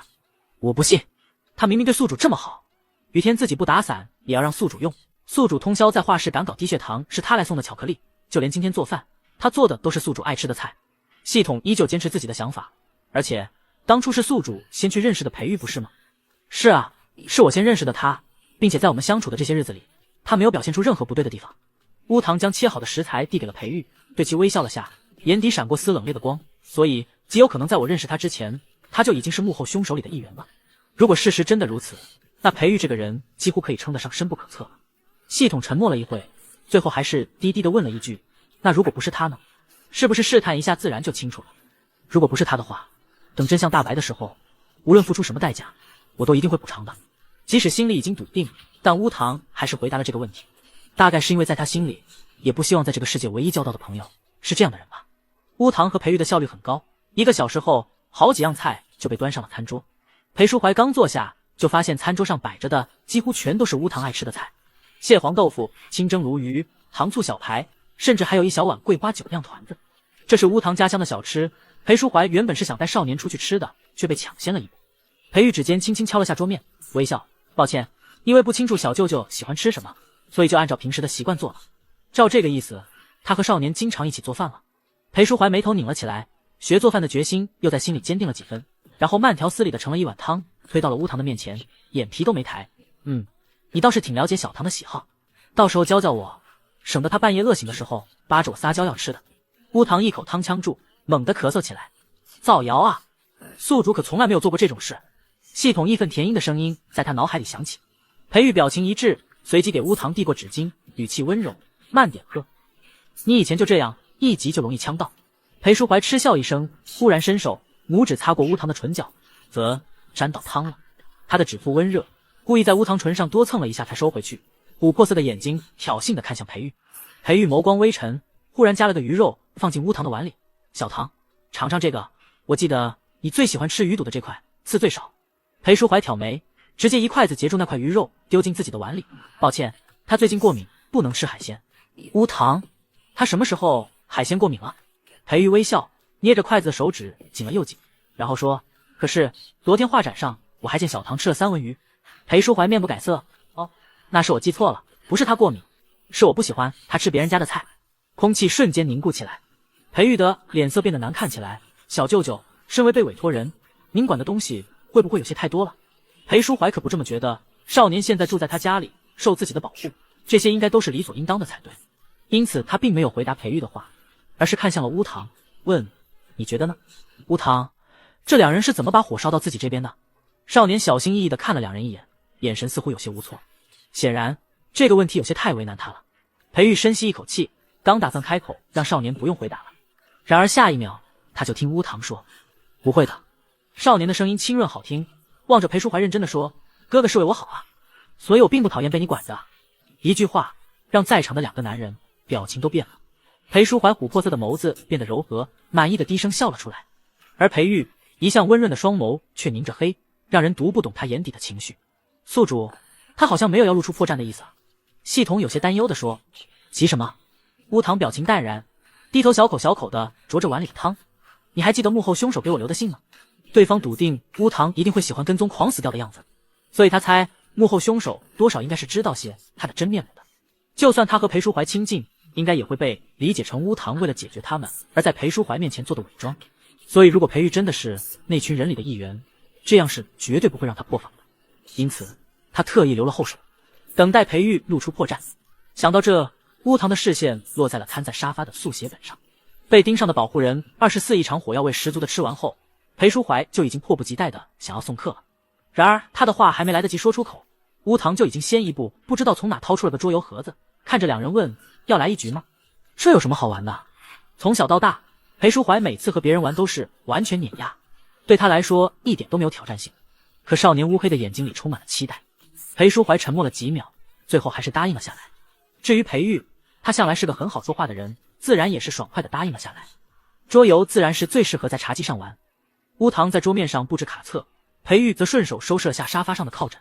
理所应当的，他注意到了少年昨晚画了一半，然后顺手放在这里的速写本。看清上面的东西后，裴玉的睫毛颤了一下，抓着抱枕的手指猛地收紧。下一秒，他闭了闭眼，慢悠悠地把抱枕摆好，然后拿起速写本，转过身，状似不经意地问：“小唐，你最近是在画什么？”正在看桌游规则的乌堂一愣，抬头看见速写本后，耳尖瞬间泛起了薄红，伸手就要把自己的本子抢过来，但有一只手要比他更快。裴淑怀利用身高优势，先一步将本子抢了过来。他是不想让裴玉看乌堂的画，但没想到少年看到他拿本子后表现得更激动了，甚至短促而害羞地叫了一声。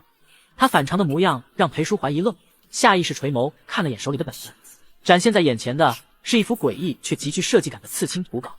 画面中央，一条黑色线条勾勒的蛇扭曲盘绕，鳞片泛着幽光，血红树瞳冰冷贪婪，獠牙微张，充满压迫感。蛇身周围，黑色曼陀罗花瓣如利刃，花蕊点缀着紫，茎叶如恶魔触手般和蛇缠绕在一起。整幅画笔触细腻有力，每个线条都经过精雕细琢，看得出少年在绘制这幅图稿时投入了大量的精力和心思。这不是很好看吗？裴淑怀用心夸奖了一句，然后有些疑惑的挑眉，将本子合上还给乌堂，戏谑的笑着，怎么搞得像是什么见不得人的东西一样。乌堂愣了一下，然后反应过来，皱着眉反驳：我才不会画件见不得人的那种东西呢。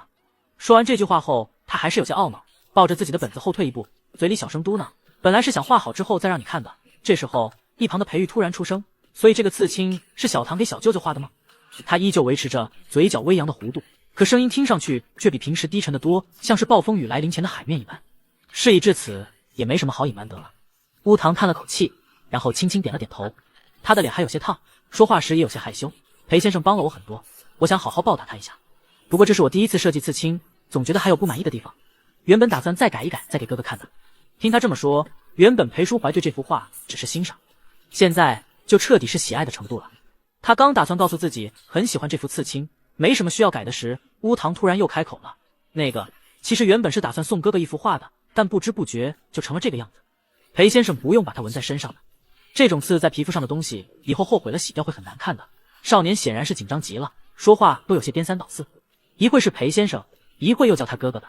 裴淑怀没忍住，屈起手指轻轻碰了碰乌堂疯狂颤抖的睫毛，琥珀色的眼睛微微眯起，像是被揉碎的星光忽然坠入幽深的潭水，泛起粼粼波光。为什么要洗掉它？乌堂一顿，抬眸正愣地看着他。裴淑怀薄唇上扬，喉结随着带着笑意的尾音轻轻滚动。我喜欢的东西一直留在身上也没关系吧？乌堂先是愣了一下，指尖骤然蜷缩，第一眼看上去似乎有些平淡，但系统了解，那一刻泄出的是少年真正的情绪。他是真的在为送出的礼物被珍惜这件事开心。但很快他又反应过来自己是绑定了系统的任务者，于是少年猛地睁大了眼睛，那张旖旎的脸上闪过丝不可置信，又忙不迭低下了头，轻声向面前的人确定：真的？当然了，我什么时候骗过你？裴淑怀语气笃定地回答了他的话，然后拖着下巴开始思考。说起来，纹到哪里会比较好？他想纹在一个能展示出来给别人炫耀，但又不想一直让对方看到的地方。正思考时，一个冷冷的声音突然传了过来：小唐，你以前不是说绝对不会专门给别人画画吗？裴玉眼底漫起沉沉的暗芒，像是暴风雨前翻涌的乌云，表面平静的声线里裹着刺骨寒意。他的眼睛其实和裴淑怀是有些像的，哪怕在科学上已经没有亲缘关系，但对外说他们是亲戚，也不会有人怀疑。可裴淑怀的眼睛更剔透一些，有种玻璃球的透明美感，而裴玉的眼睛就更像是某种兽类了。平日里笑着时察觉不出，可一旦冷下脸，就有一种鬼气森然的感觉。他自己似乎都没有注意到哪里不对，只是用那双眼睛紧紧地盯着乌堂，让人止不住的发毛。事已至此，真相已经明了。乌堂漆黑的眼睛里划过丝嘲讽，然后望着他回答：是的，以前有人出天价买我的画时，我确实这么说过，这点并不是撒谎，因为到现在我也可以确定自己是不会给别人画画的。顿了顿，少年抿唇，似乎是有些害羞，飞快地看了裴淑怀一眼。可裴先生不一样，在他面前我很有灵感，所以不自觉就画出了这些东西。说着，他将自己的速写本轻轻弯起，将已经画了大半个本子的速写飞速展示了一遍，里面充斥着简单的人体练习和素描。这个上面的东西基本都是处于这种心态实画的，不出意外，以后还会有更多。所以，你快点露出马脚，让我把幕后的那些人全部揪出来吧。被盯上的保护人25乌堂的话说完之后，客厅的氛围顿时凝固了起来，安静到了落针可闻的程度。裴玉的眼里终于藏不住情绪，密匝匝的嫉妒和戾气疯了一样往上冒，恨不得化为实质扎在裴淑怀身上。但仅一瞬，他又调整成了往日的样子，仿佛刚才发生的事只是幻觉一般。他勾了个温和完美的笑，说：原来是这样，我懂了。裴玉像个体贴的解语花一样，轻轻开口，低沉又温柔：放心，我一定不会把这件事说出去的。他怎么现在还能装得那么好？系统的声音有些崩溃，也是一点破绽都没有，在人工智能看上去都有些可怕了。但乌堂却表现得很淡然，没有一点演技的话也骗不过我了。说到这，他眼里闪过丝兴奋，不过没关系，只要知道了真相，一切都会变得非常简单。现在主动权已经全权掌握在他的手上了。要继续开始桌游吗？裴玉视线一转，灵敏地换了个话题。当然了，我专门买来一起玩的。乌堂快速地把自己的速写本收了起来，然后盘腿坐在了沙发上，表情有些迫不及待。对上裴玉的眼神后，他才眨了眨眼，笑着将之前的话题收尾。那保密的事就谢谢学长了。不客气。裴玉笑容依旧温和，一副贴心的好前辈样子。哥哥。乌堂叫了声裴淑怀，后者这才像是反应了过来，也坐在了沙发上，耸了耸肩，随意地说：“开始吧。”他看上去也是神色如常，但刚才乌堂叫他时，却没有错过裴淑怀刚才若有所思的表情。看来他也察觉到裴玉的问题了啊！乌堂感叹了一声，声音里带着欣赏，不愧是世界主角。裴淑怀知道的情报要比他少很多，在这个情况下还能敏锐地捕捉到不对劲，简直聪明的过分了。这还是在裴玉是裴淑怀侄子的前提下。经过这么多天的相处，乌堂早就发现了，裴淑怀虽然因为性格原因看着冷漠，不怎么和别人往来，但骨子里其实还是很在意亲近的人的。比如林德安，比如裴玉，现在还多了个乌堂，他其实是很信任这些人的。如果裴玉没有和裴淑怀的这层关系，按照裴淑怀的效率，对案件的进展掌握的绝对会比乌堂快。不过还好，按照一般的故事规律，反派在前期都是比主角活跃的。直到现在，乌堂对自己的扮演进度都非常满意。不过不妨碍他在桌游上是第一个被淘汰的就是了。乌堂手气好差，他把技能牌扔回了桌子上，将头枕在抱枕上叹了口气。宿主一向这么倒霉呢？系统在他脑海里看热闹，不嫌事大，笑呵呵地说：“刚绑定你抽中的初始技能，也是所有宿主里最差的。”乌堂沉默。如果是别的事，他还能说系统不对，但手臭这点是真的没法反驳。乌堂没有参与，裴淑怀也就变得兴致缺缺起来。他懒洋洋打了个哈欠，看向裴玉，提议结束这把，重新开一局吧。裴玉一向是最好说话的那个，但显然今天他的心情不怎么样，于是一反常态的摇摇头，抬头和裴淑怀对视着。这游戏还挺不错的，我想试试看完整玩完一局会怎么样。说完，他看向了乌堂，小唐，你不介意再等等吧？裴玉说的让人完全挑不出错处，于是乌堂轻轻摇了摇头。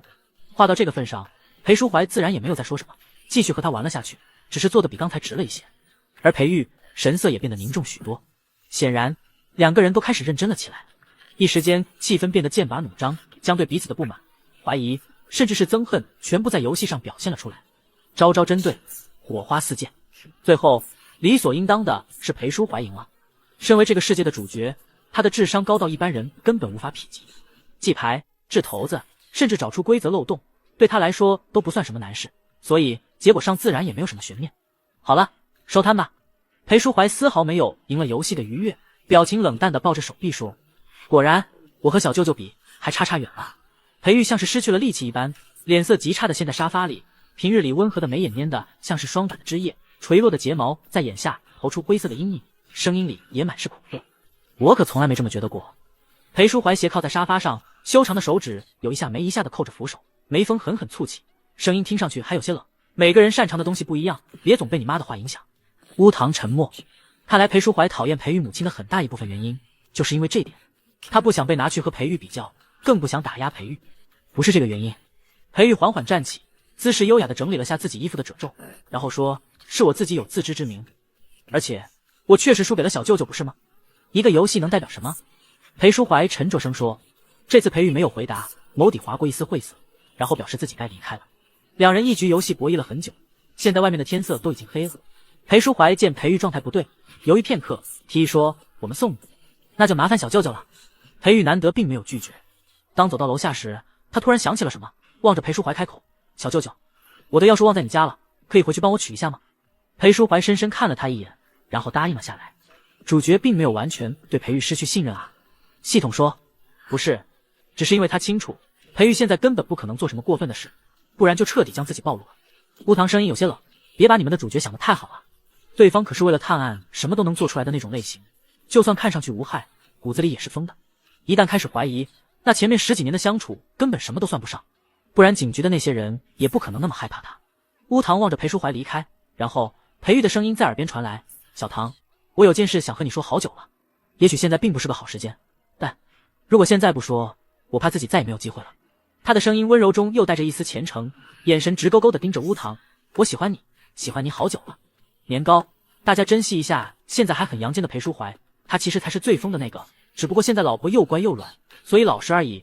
等发现老婆真面目，被盯上的保护人26夜色如水，月光又柔又轻地洒在路灯下的两个人身上。他们都有着非常出众的外貌，加上相仿的年纪和爱好，看上去格外相配。裴淑怀收回自己的视线，靠在墙上仰起头，胸膛处泛着细细密密的酸涩。他明白自己该离开了。显然，裴玉用没带钥匙这个借口把他支走，只是想给乌堂告白。无论身为长辈还是侦探，都不应该再继续听下去。可他的脚就像是灌了铅一样沉重，挪动不了一点。抱歉，学长，我已经有男朋友了。少年的声音传来，他认真又郑重地拒绝了裴玉。听到这句话的裴淑怀眼神一闪，原本已经抬起的脚又顿住了。他抬手摸了摸上衣兜，这个地方鼓鼓的装着裴玉忘记带的钥匙。他从几人要出门时就注意到了裴玉落下的东西，只是想看看对方要干什么，所以装作不觉，可东西已经被他放在了身上。仅犹豫了几秒，裴淑怀果断选择遵从本心的留在了原地。是小舅舅吗？裴玉的声音发涩，似笑似哭地问。乌堂点点头，乌黑的发丝将脸衬得白得好似一团雪。没错，我还以为学长已经看出来了。在听到这个回答的瞬间，裴玉的眼神彻底暗了下来。为什么？他的身子都在发颤，垂着头不断地调整呼吸，但声线还是不可控制地染上了沙哑的哽咽。为什么偏偏是小舅舅？乌堂抿唇，眼底闪过丝担忧，安慰的话刚到嘴边，裴玉喃喃的声音就再次响起，这次语气里似乎多了一种诡异的释怀。也对，肯定是小舅舅啊，毕竟从小到大他都比我优秀那么多，我拼了命才能维持的年级第一，他考试前随便复习一下就能达到，他随意选择的人生都达到了顶峰，而我在母亲的要求下学画画，最后连他的眼都入不了，甚至连一盘桌游我都赢不了。一滴眼泪顺着裴玉清俊的脸庞划过，也难怪，无论是你还是母亲都更喜欢他了。这种事不是这么比的。少年的眼底带着深深的无力。裴玉摇摇头，似乎对这些都不在意了。他赤红的眼睛紧紧地盯着乌堂，声音里听不出什么情绪，一字一顿地问：如果说小舅舅能做到的事我也都能做到，小堂会选择我吗？说出这句话后，他周身的气息顿时发生了改变，夜色晦暗，沉甸甸地压下来。裴玉兽类般的眼睛里没有一丝光线，里面只倒映着乌堂的身影。他往前走了一步，伸手想触碰少年，我也可以保护好你，为你做什么都行。乌堂后退了一步，但裴玉却似乎并没有感受到少年的拒绝，抬手将他抱进了怀里，下巴抵在他的肩膀处，然后伸出舌头就想去舔少年雪白的耳垂。忽然一股力道猛地将他扯开，甩到了地上。裴淑怀裹着冰茶的声音冷冽地响起：你在做什么？裴玉，你的脑子是不正常了吗？摔倒在地的裴玉手掌蹭烂了一大块皮，血一点点地往外涌，他却似乎感觉不到疼一般，甚至还低低地笑了出来。哼，现在成了小舅舅把我从小堂身边推开了，明明一开始是我把他托付给你的，我为什么推开你你不清楚吗？你现在的样子和那些变态有什么区别？裴淑怀说着就又想给裴玉一拳，但被乌堂拦住了。少年似乎是受到了惊吓，眼里噙着泪水，紧紧地抱着他手臂，就连身子都有些发抖。没事了，不要害怕。裴淑怀捧着他的脸，声音柔和的安慰，在心里庆幸又后怕的想，幸亏自己刚才没有走开。我像变态？那句话戳中了裴玉的死穴，他从地上站了起来，看着两人的互动，眼里终于没有了笑意。他嫉妒又仇恨地盯着裴淑怀，你是站在什么立场这么说我呢？小舅舅，你又能好得到哪里去？就算你们现在在一起了，但小堂身边还是会出现各种各样被他吸引到的人，他们全都爱他爱得无法自拔。顿了顿，他又重新笑了出来，意味深长地说，然后总有一天你也会变成我这样的。裴玉走了，带着自己的钥匙，头也不回地离开了。裴淑怀没有多看一眼，抱起低着头的乌堂，回到了家。少年似乎深受打击，窝在他的怀里，一言不发，平日里漆黑灵动的眼睛都变得暗淡起来。裴淑怀沉默地陪着他，抬手一下又一下轻拍着乌堂的脊背，等他消化完这件事。不知过了多久，乌堂抬起了头，睫毛湿漉漉地拧在一起，声音也有些嗡。我是真的把学长当做朋友的，身边的人都好奇怪，为什么他们都会变成那样？是我的问题吗？他死死地抓着裴淑怀的衣角，用力到指尖都泛着白，喃喃自语，是因为我吗？拥有得天独厚的脸的少年，哭起来的样子也非常好看。晶莹的液体沿着瓷白的肌肤滑落，湿润的眼尾挑起惊心动魄的弧度。裴淑怀喉结滚了滚，他抬手帮乌堂擦掉了眼泪，琥珀色的眼睛里涌出怜惜的情绪。不是你的原因，别想那么多。几年前我调查过一个宝石偷窃案，因为价值连城，有不少人都盯着他。你觉得这是宝石的问题吗？乌堂眨了眨眼，然后轻轻摇头。裴淑怀溢出一点笑意，轻轻揉了揉少年的头发，对吧？大家只会觉得不问自取的小偷有问题。顿了顿，他眼神微微发冷，然后说，同理，你身边发生的事也一样。是那些人自己控制不了欲望，和你无关，别被这些事影响了。可是少年还想说些什么，被他抬手抵住了嘴巴。手下柔软的触感让裴淑怀眼神暗了暗，时间不早了，快去睡觉吧，明天说不定还要调查登山俱乐部的事。说完这句话，裴淑怀不着痕迹地用拇指在乌堂嫣红的唇瓣上揉了揉，然后转身有些僵硬地出了房间。关上房门口，他靠在门外，手搭在额头上，长舒一口气。正准备回自己房间时，他余光瞥到了食指关节处的还未干透的水，那是刚才为乌堂擦眼泪留下的痕迹。裴淑怀盯着那里看了一会，然后鬼使神差的抬手伸出舌尖轻轻的舔了舔，将那些液体一点不留的卷进了嘴里。年糕突然兴奋，终于写道：老裴压不住枪了，被盯上的保护人27。第二天，裴淑怀一早就来敲了乌堂房间的门。少年光着脚，迷迷糊糊的打开门，疑惑的看着他，怎么又没穿鞋？裴淑怀拧眉把人抱了起来。乌堂还没睡醒，冷不丁整个人腾空，没忍住惊呼一声，死死搂住了男人的脖子。裴淑怀见状低低的笑了一声，说：让你不穿鞋。然后动作轻柔的把人放在了床上，半蹲下身，一只膝盖屈起，细细抚去了乌堂脚底的灰，然后托起他的脚，将拖鞋拿了过来。少年有些害羞，圆润的脚趾蜷了蜷，然后说：裴先生，我自己可以穿的。裴淑怀没有理会他这句话，帮他把拖鞋全部穿好后，将人又带去了洗手间。乌堂眨着漆黑的眼睛，疑惑地望着他。洗漱结束后去警局，林德安他们已经查出了那个登山俱乐部的成员。裴淑怀给他解释完，像是有什么事情催着一样，转身就出了房间。乌堂垂眸，给自己挤好牙膏，望着镜子里的自己勾了个笑，有些遗憾地说：我还以为他会亲我，毕竟昨天撞到了表白现场，裴淑怀差不多也该开窍了吧。系统还维持着自己的本心，坚决不信主角会爱上反派。虽然上个世界已经发生了，但万一只是巧合呢？他挣扎着开口：主角除了探案什么都不懂，是吗？乌堂耸了耸肩，眼底闪过丝狡黠，对系统说：那我们就走着瞧吧。系统 QAQ。 乌堂洗漱完毕，从房间出来，闻到了一股烧焦的味道。他挑眉，加速走进了厨房。果不其然，裴淑怀正开着火，和眼前的煎蛋奋斗中。垃圾桶里已经扔了好几个煎坏的蛋。乌堂，这个世界果然没有什么是完美的。虽然裴淑怀有一张俊脸和超高智商，但他的厨艺天赋简直是灾难。注意到少年过来的裴淑怀有些拘束，脸上飞快闪过了一丝尴尬后，自暴自弃地说：你先去坐着吧，这次我肯定能做好。经过昨天的事后，他的好胜心开始作祟，实在是想做出乌堂喜欢的菜。乌堂轻轻地笑了一下，在心里开口：不是说主角除了探案什么都不懂？系统装作掉线，没有回答。虽然乌堂并没有指望过别人帮自己做饭，但不得不承认，裴淑怀为了自己克服他不擅长的事，这种行为还是很可爱的。因此他并没有听裴淑怀的嘱咐，而是站在原地静静欣赏了一会，然后带上围裙走到了裴淑怀身边，抬起细腻白嫩的手，轻轻附在对方的手背。他能清楚感受到裴淑怀身子僵了僵。乌堂的眼底闪过丝笑意，面上却是一副认真的样子，说：这里翻面的时候要小心一点。听到少年的话，裴淑怀心里那点旖旎的心思顿时消散了。他垂眸认真地盯着锅，将乌堂的话付之行动。裴淑怀本身就是个非常聪明的人，再加上有乌堂的指导，没过一会竟然真的煎出了个没有糊也没有烂的蛋。裴先生好厉害！少年的夸奖随之传来，他眼睛亮亮的，比自己成功画完一幅画还开心。我就知道你一定可以的，以后的饭票有着落了。系统，主角你好好睁眼看看，眼前的人可是非常会算计的反派啊。然而裴淑怀并不能听到他的心声，只在悄悄地为乌堂的夸奖开心。退一万步，现在的情况就算裴淑怀能听到，他也只会想办法卸载了这个挑拨自己和少年关系的奇怪东西。两人吃了早餐后就出发去警局了。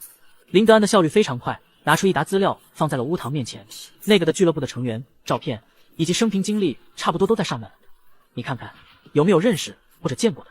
说完，他还警惕地看了裴淑怀一眼，说：不要给他压力，就算没有认识的也没关系，反正我们肯定还会找别的办法破案的。后面那句话是对乌堂说的。乌堂沉默，虽然不知道裴淑怀以前是怎么对待委托人的，但看林德安紧张的样子，大概也能猜出个一二。裴淑怀瞥了林德安一眼，对他这副自己好像会凶少年的样子非常不满，挥手示意他离开。林德安不放心，又嘱咐了一句，最后才一副自己当了和事佬的满意表情离开了会议室。资料上的东西又多又杂，但对乌堂来说算不上什么难事，甚至为了不引起怀疑，他特意放慢了节奏，等到太阳快落山时才揉了揉有些酸疼的脖子，说：我看完了。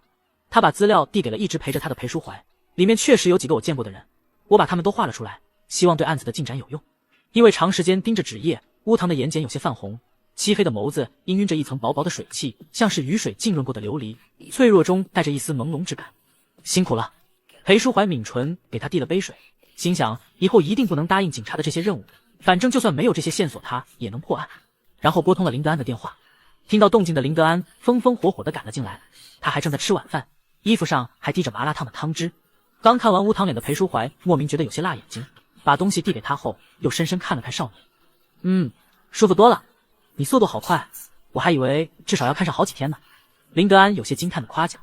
少年抿唇对他羞涩一笑，然后有些担忧地问：这样可以吗？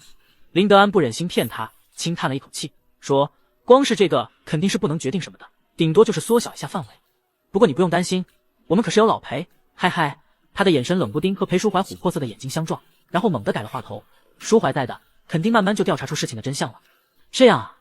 少年轻轻点了点头，表情里似乎带着惆怅。那我也还是没帮上什么忙，别这么想，你本来就不是做这个的，实际上已经比很多受害人表现得好多了。林德安苦口婆心地出声安慰，但熟悉乌唐的系统却知道宿主绝对不可能突然表现得这么脆弱。一般来说这种时候都是要开始搞事了才对。小剧场，糖糖，不行，主角没按照计划里的亲我，我要搞事了。系统，以晕厥被盯上的保护人28不得不说，系统确实是最了解乌唐的，他确实有搞事的想法，毕竟反派的存在就是让主角不痛快吧。但他却没有立刻行动，反而是在家里乖巧的待了几天，继续画那副纹身。毕竟他要的就是裴淑怀开窍，要是对方能自己反应过来，那就是最好的。可惜对方没有。直到乌唐将那副纹身完成，两人的关系都没有更进一步。这几天的相处中，裴淑怀确实要比以前温柔细心的多，许多日常生活里的小事他都能给乌唐照顾到，但也仅限于此了。没有任何亲密暧昧的事，两人就好像关系好的同居舍友一般。乌唐不太开心了，也许裴淑怀真的只是把宿主当朋友呢？系统说不可能。乌唐直接否认。他将速写本放在了茶几上，伸了个懒腰，随意地窝进了沙发里。少年正值最美好的年纪，从足尖到指尖都白中透粉，墨色的碎发凌乱地散开，玉体陈横，整个人散发着纯真又肉欲的诱惑感。乌唐盯着天花板，轻轻勾了勾唇，然后说：因为裴玉走的那个晚上，裴淑怀起反应了。怎么？你觉得裴淑怀是那种会对兄弟提枪的那种人？系统，乌唐一直认为裴淑怀是那种即时享乐的类型，但现在不知道什么原因让他没有反应。但没关系，自己可以推裴淑怀一把。这次可不要再让他失望了。马上就是美院建校150周年的日子，学校要组织文化活动，连带着全体师生都变得忙碌了起来。当然，乌唐也是其中之一。他刚在前不久的画展上崭露头角，正是导师需要他表现的时候，因此他回家的时间开始变得不稳定。这次甚至熬到了深夜，裴淑怀硬生生在外面等了许久。等乌唐过来时，裴淑怀正歪头靠在驾驶座上假寐，出众的脸上满是疲惫。也是，他既要调查乌唐圈出来的俱乐部里的成员，又要负责保护和接送乌唐，警局的人也都非常依赖他。这段时间压力最大的就是裴淑怀了。辛苦你了，裴先生。乌唐学着对方的样子，抬手摸了摸他的头发，声音温柔。裴淑怀睫毛颤了颤，缓缓睁开眼，琥珀色的眼睛定定地望着乌唐，像是大型猫科动物锁定了自己的猎物一般，眼睛一眨不眨。少年以为他是觉得自己冒犯，有些尴尬的眨眨眼。对不起，说着打算将手缩回，然后却被紧紧地禁锢住了手腕。裴先生。少年疑惑地叫了一声。嘘。裴淑怀似乎还没有清醒，修长的手指在乌唐的嘴边比了个噤声的手势，然后将少年的手腕拉在了自己脸前，埋过去，深深一吸。呀！少年惊呼了一声。裴淑怀这才像是清醒了过来，眼角弯了弯，低哑的声音里裹挟着笑意，这下清醒多了。乌唐的脸泛着红，好似一只受惊的猫般看着他，将自己的胳膊缩回来，在刚才裴淑怀闻过的地方嗅了嗅，说：没有味道啊，闻这里怎么可能清醒啊？不对，是香的。乌唐身上独有的清香和与他同款的洗衣液味道掺杂在一起，裴淑怀非常喜欢，但他并没有回答这句话，只是自顾自发动了车子。哥哥，你以后能不能不要突然这样了？少年眼巴巴地望着他，用商量的口吻说，似乎完全不知道自己说出口的话有多吸引人。很痒啊。裴淑怀握着方向盘的手紧了紧，撇过头看了他一眼，问：那和你说过之后就可以了？少年显然没有想到他会这么说，一下语塞了起来，坐在副驾驶皱着眉头，一脸认真地思考着，仿佛这是个多难得问题一样。裴淑怀没指望他会回答，本来自己的行为就是在占对方便宜，可下一秒就听到少年有些羞涩的声音传来，如果这样真的可以让哥哥清醒的话，车子猛然停了下来。因为惯性，乌堂的身子下意识的前倾，等反应过来后，有些疑惑的看向了裴淑怀。怎么了？系统，这不是宿主聊的吗？你还问怎么了？没事，刚才走神了。裴淑怀抬头捏了捏乌堂的耳垂，声音沙哑的道歉。顿了顿，他又忍不住问：你知道自己刚才说什么吗？知道啊。少年满脸坦然，望向他的眼底带着信任和依赖。裴先生帮过我很多，所以如果可以的话，我也想帮助你啊。裴淑怀知道乌堂和自己说的并不是一个意思，按理来说他应该就此打出，然后再义正言辞地告诉少年，这样是不对的，雇佣者之间不应该是这样的关系。裴玉那天的话还在他的脑海里回荡，对方说每个接近少年的人最后都会变成他那样。乌堂那天伤心的样子还历历在目，他不想让少年难过，更不想在对方心里成为和裴玉一样的那种人，可心底的欲望总是在作祟。裴淑怀从小到大除了探案对什么都没有兴趣，他原本以为自己的人生就将一辈子这样，可突然之间蹦出了个乌堂，从来没有人能这么符合他的审美，无论是长相还是性格，以及骨子里的聪明劲和偶尔透出的冷漠感，都是裴淑怀非常喜欢的。他这种人要么一辈子不会喜欢上别人，要么就是喜欢到想把对方吞之入腹。只给我一个吻。裴淑怀手指摩挲着方向盘，眼神变得晦涩起来。他在有意无意地引导着少年说出自己想听的答案。果不其然，少年如他所料的点了点头。是啊，如果这样真的对哥哥有用的话。他的话还没说完，突然被一只伸长的手臂搂住腰，往驾驶位一带。乌堂整个人都坐在了裴淑怀的腿上。车上的空间有限，两人的肌肤隔着衣服布料紧紧地贴在一起。然后裴淑怀将脸埋在了少年白皙温暖的颈窝，如愿地深深吸了一口气。被盯上的保护人29还是没在一起。乌堂这次是真的有些恼怒了。那天裴淑怀把他摁在驾驶座吸了有半个小时，情到深处时甚至把脸埋在了他的肚子上。结果都这样了，对方最后只是帮他整理好了衣服上的褶皱，然后当什么都没发生一样载着他开车回去了。当吸猫呢？乌堂皱着眉，狠狠地在画上落下了一笔。小唐啊，这一笔颜色有些太深了，要改一改才行。正好教授从身后路过，指着他刚才的那一笔语重心长地说：乌堂，好的，我知道了。少年深吸一口气，在转头时又是那副乖巧听话的样子。教授满意的点点头，继续去看别的学生的画了。乌堂的脑海里很少见宿主吃瘪的系统忍不住哈哈笑了起来。放弃吧，说不定他就是开不了窍呢。系统学着教授刚才的语气劝乌堂说，可偏偏乌堂是一个越挫越勇的性格，何况他又不是看不懂裴淑怀在想什么，无非就是自己遇到的求爱者实在太多了，他更想处在守护者的位置。所以说主角不愧是主角，都这个时候了，还能压下欲望去想对自己喜欢的人更好的做法。可乌堂不是普通人，他来这个世界的目的就是当反派，当然一定要挖出主角内心处最纯粹的欲望才行。既然裴淑怀不急，那就给他制造一点危机感吧。这么想着，乌堂将画好的画收起来，拒绝了这捷克模特的搭讪，朝图书馆走去。经过那天的事后，乌堂以让裴淑怀多休息休息为借口，让他以后等自己打电话后再来接，这样为自己争取到了自由活动的时间。接下来的几天，乌堂下课后都会来图书馆借书，如果有暗处盯着他的人，应该差不多已经掌握他的活动规律了。现在只要静静的等于上钩就行。等他看完书给裴淑怀发消息时，已经是晚上9点多了。这时候校园里的人其实还不少，走在路上总能遇到人，因此在图书馆就一直盯着他的人也就混入人群里跟了上来。好拙劣的跟踪手法，乌堂在心里吐槽，眼神在四周扫了一圈后，一下就锁定了那个人。在昏暗的路灯下，那人猝不及防对上一双的黑色眼睛，不知道是不是因为心虚，他似乎感觉到那双漂亮的眼睛里划过了丝嘲讽。正当他以为自己被发现不知所措时，少年却移开了视线。即便如此，那人还是被吓得惊起一身冷汗。等反应过来时，就看到少年闪进了一条平日里没什么人走的小路。极度紧张之下，他甚至没去想为什么乌堂要走一条看上去明显更危险的路，就那么着急忙慌地跟了上去。那个人一看就不怎么聪明，还得自己给他制造机会才行。乌堂一边在心里觉得无趣，一边缓缓放慢了步伐，直到四周彻底没了人影，他这才停下脚步，装出一副受惊的样子，朝着身后喊：谁在跟着我？这是被发现了。那人的脚步顿了顿，正在心里觉得少年是真的发现了自己，还是虚张声势时，他的手机收到了一条短信。在看完上面的内容后，他嘴角不受控制的扬起，带着一种难掩的兴奋，迈开步子朝少年那边走了过去。小唐，是我啊。那人的一只手藏在背后，另一只手抬起扯下了戴着的黑色口罩。乌堂这才认出这人是自己同班的，叫什么来着？忘了。总之家里条件不错，在班里好像还挺受欢迎的。有什么事吗？少年冷着灼艳的脸，警惕地问。你肯定是忘了我的名字了吧？那人扭曲地笑了一下，眼底闪过一丝恨意。原本他还是能控制住情绪的，但少年的声音就像是有某种魔力，让他的脑子变得混沌，甚至忘记了他出现在这里的原因。短信上的话被他抛之脑后，他原本长得不错的五官开始变得扭曲。凭什么？你凭什么不记得我的名字？果然就像他们说的，你就是个水性杨花的婊子。你明明只要看我一个人就可以了。说着，他将手里的剪裁刀举起，然后对着自己的小臂狠狠地划了一刀，血腥味顿时从空气里开始散开。请看着我，只看着我。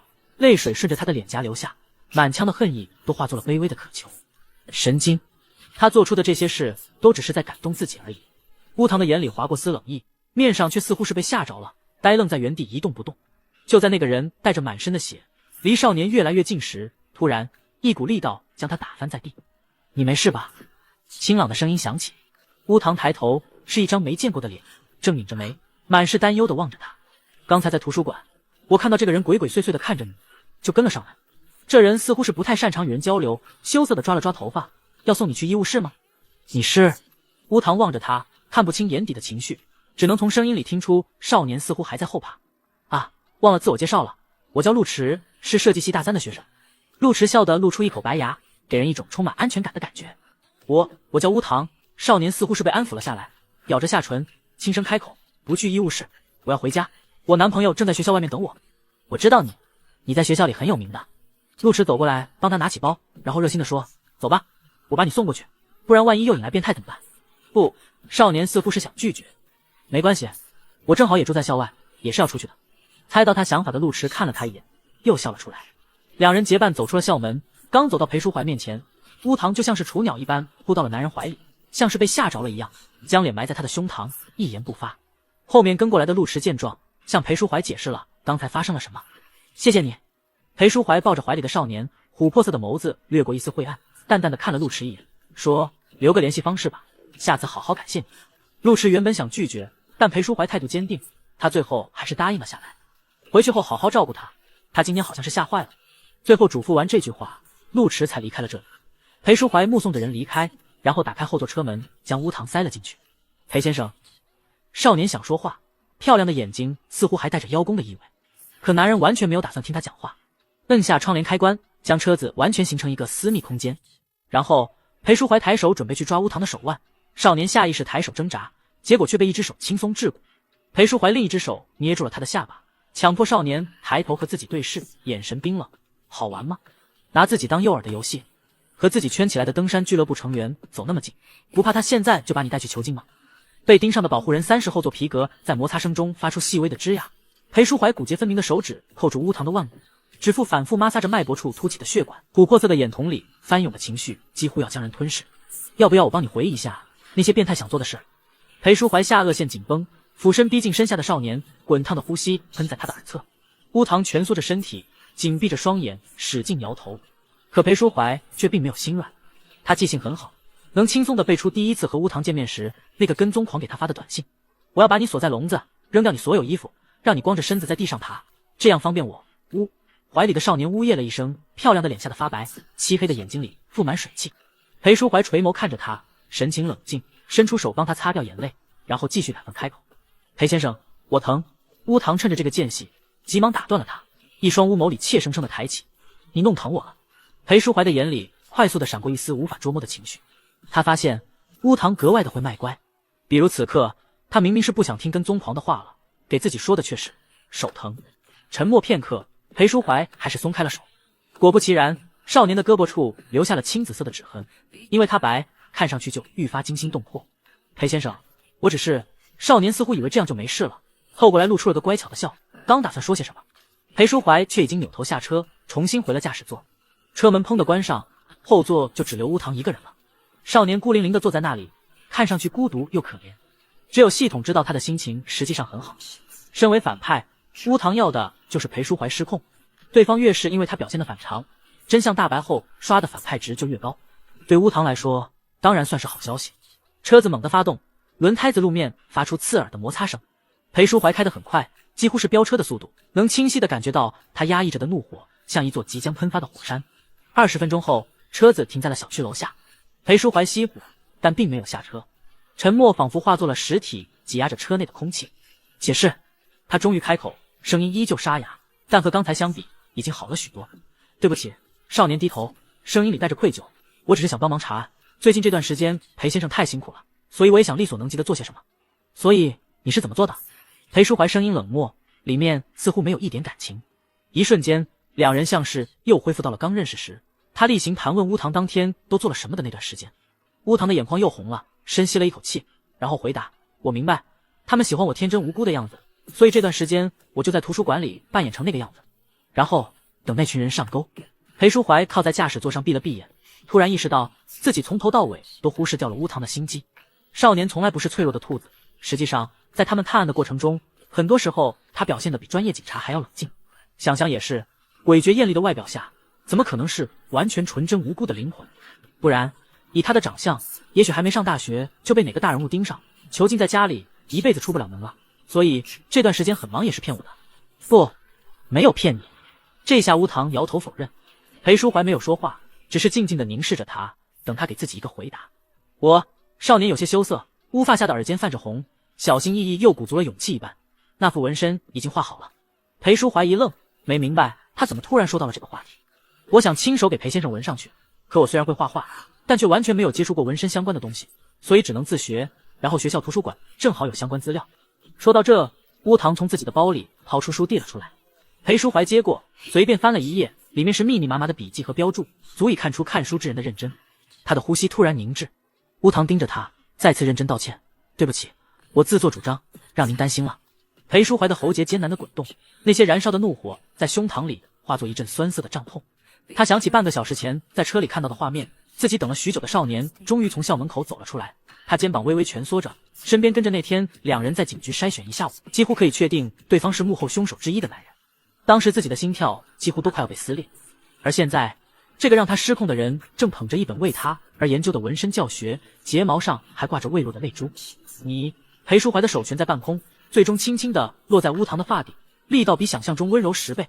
知不知道我差点想直接就杀了那个男人。这句话他没有说出来，他怕吓到乌堂，也怕乌堂认为自己和那群人没什么区别。拇指无意识摩挲过少年发烫的耳尖，眼里满是爱惜。乌堂仰起脸，一滴眼泪恰到好处的滑落。哥哥，你凶起来的样子很可怕。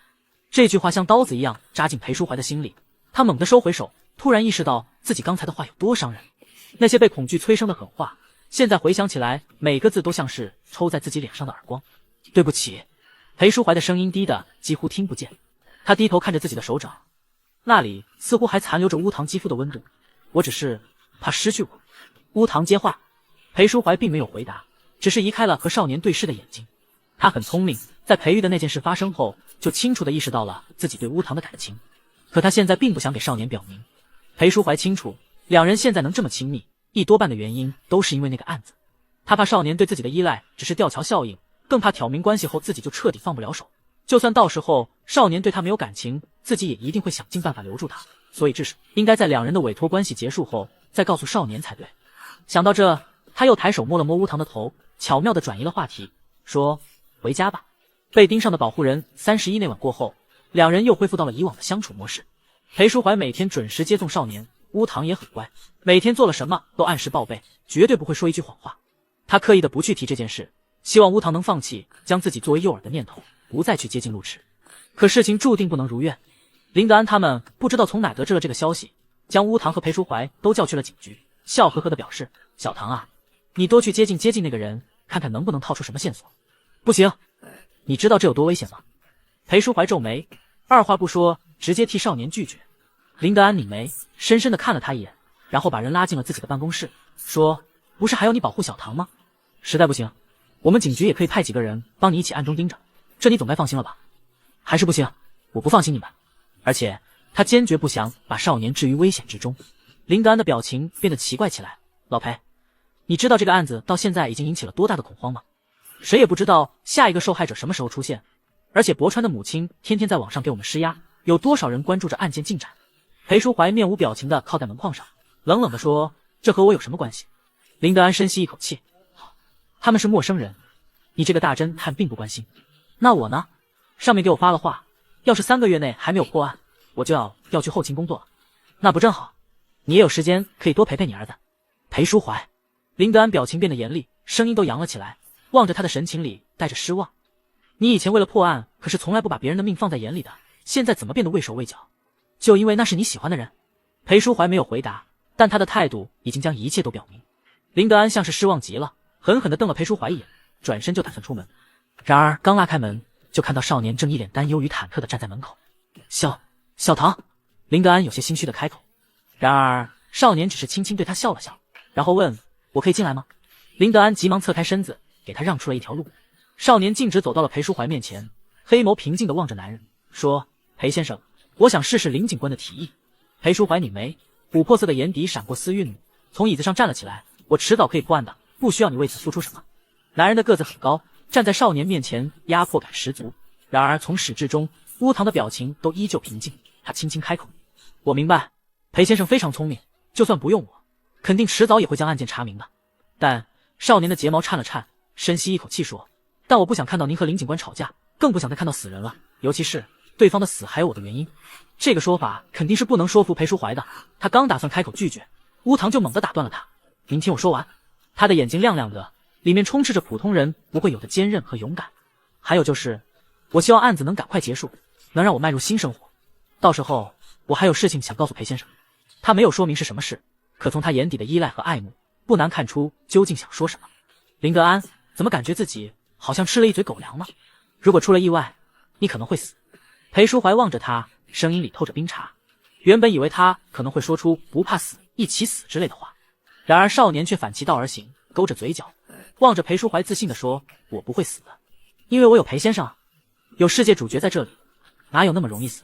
这句满是信任的话，在两人见面的第一天，他们发现乌堂家的第一个受害者，然后一起到警局时，少年也给裴淑怀说过。经过这么久，乌堂对他的信任依旧不变。裴淑怀无奈地叹了口气，最终还是如他所愿答应了下来。事实证明，从一开始裴淑怀破例让少年住进自己家的那天起，他的底线只会为了少年一降再降。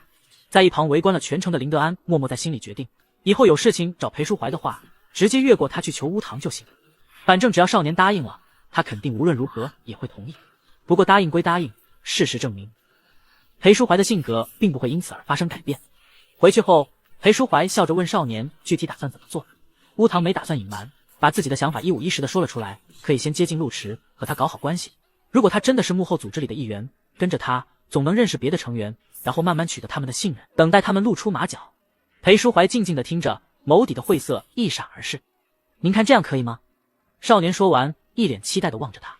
还不错。裴淑怀捏了捏他的脸，然后从茶几底下掏出了个盒子，递了出来。这是？乌堂疑惑地眨眼。前阵子出门看到的礼物，觉得适合你，就买了下来。裴淑怀低声说。没等少年回答，他直接把盒子打开，里面是一只做工精细，看上去就价值不菲的手表。他执起乌堂的手，动作轻柔地帮他戴了上去。这个表原本就已经很精致了，当戴在乌堂的手上时，与白皙的肌肤凸起的腕骨相呼应，看着愈发名贵起来。喜欢吗？裴淑怀静静地欣赏了一会，然后询问少年。乌堂抿着唇说：这个太贵重了。说完，他就想把手表摘下来，然而费了很大的功夫，一直到肌肤都被磨红，表还没有一点能摘下来的意思。它和普通的表不同，并没有表扣或是锁链。刚才乌堂也没有看清对方是怎么给自己戴上去的。他拧眉，疑惑地看着裴淑怀，后者仿佛没看到少年眼底的疑惑，轻轻地揉了揉他的头，说：很适合你。与此同时，系统的声音在乌堂的脑海里响起：宿主，我刚扫描了这个表，发现里面装着追踪器。小剧场，裴玉，看。我说什么？被盯上的保护人32听到系统的话，乌堂有些惊讶地挑了挑眉。裴淑怀的表情实在是太自然了，如果不是系统提醒，连他都没有意识到里面会装着这种东西。你们的主角真是深藏不露啊，明明还没在一起，占有欲就这么强了。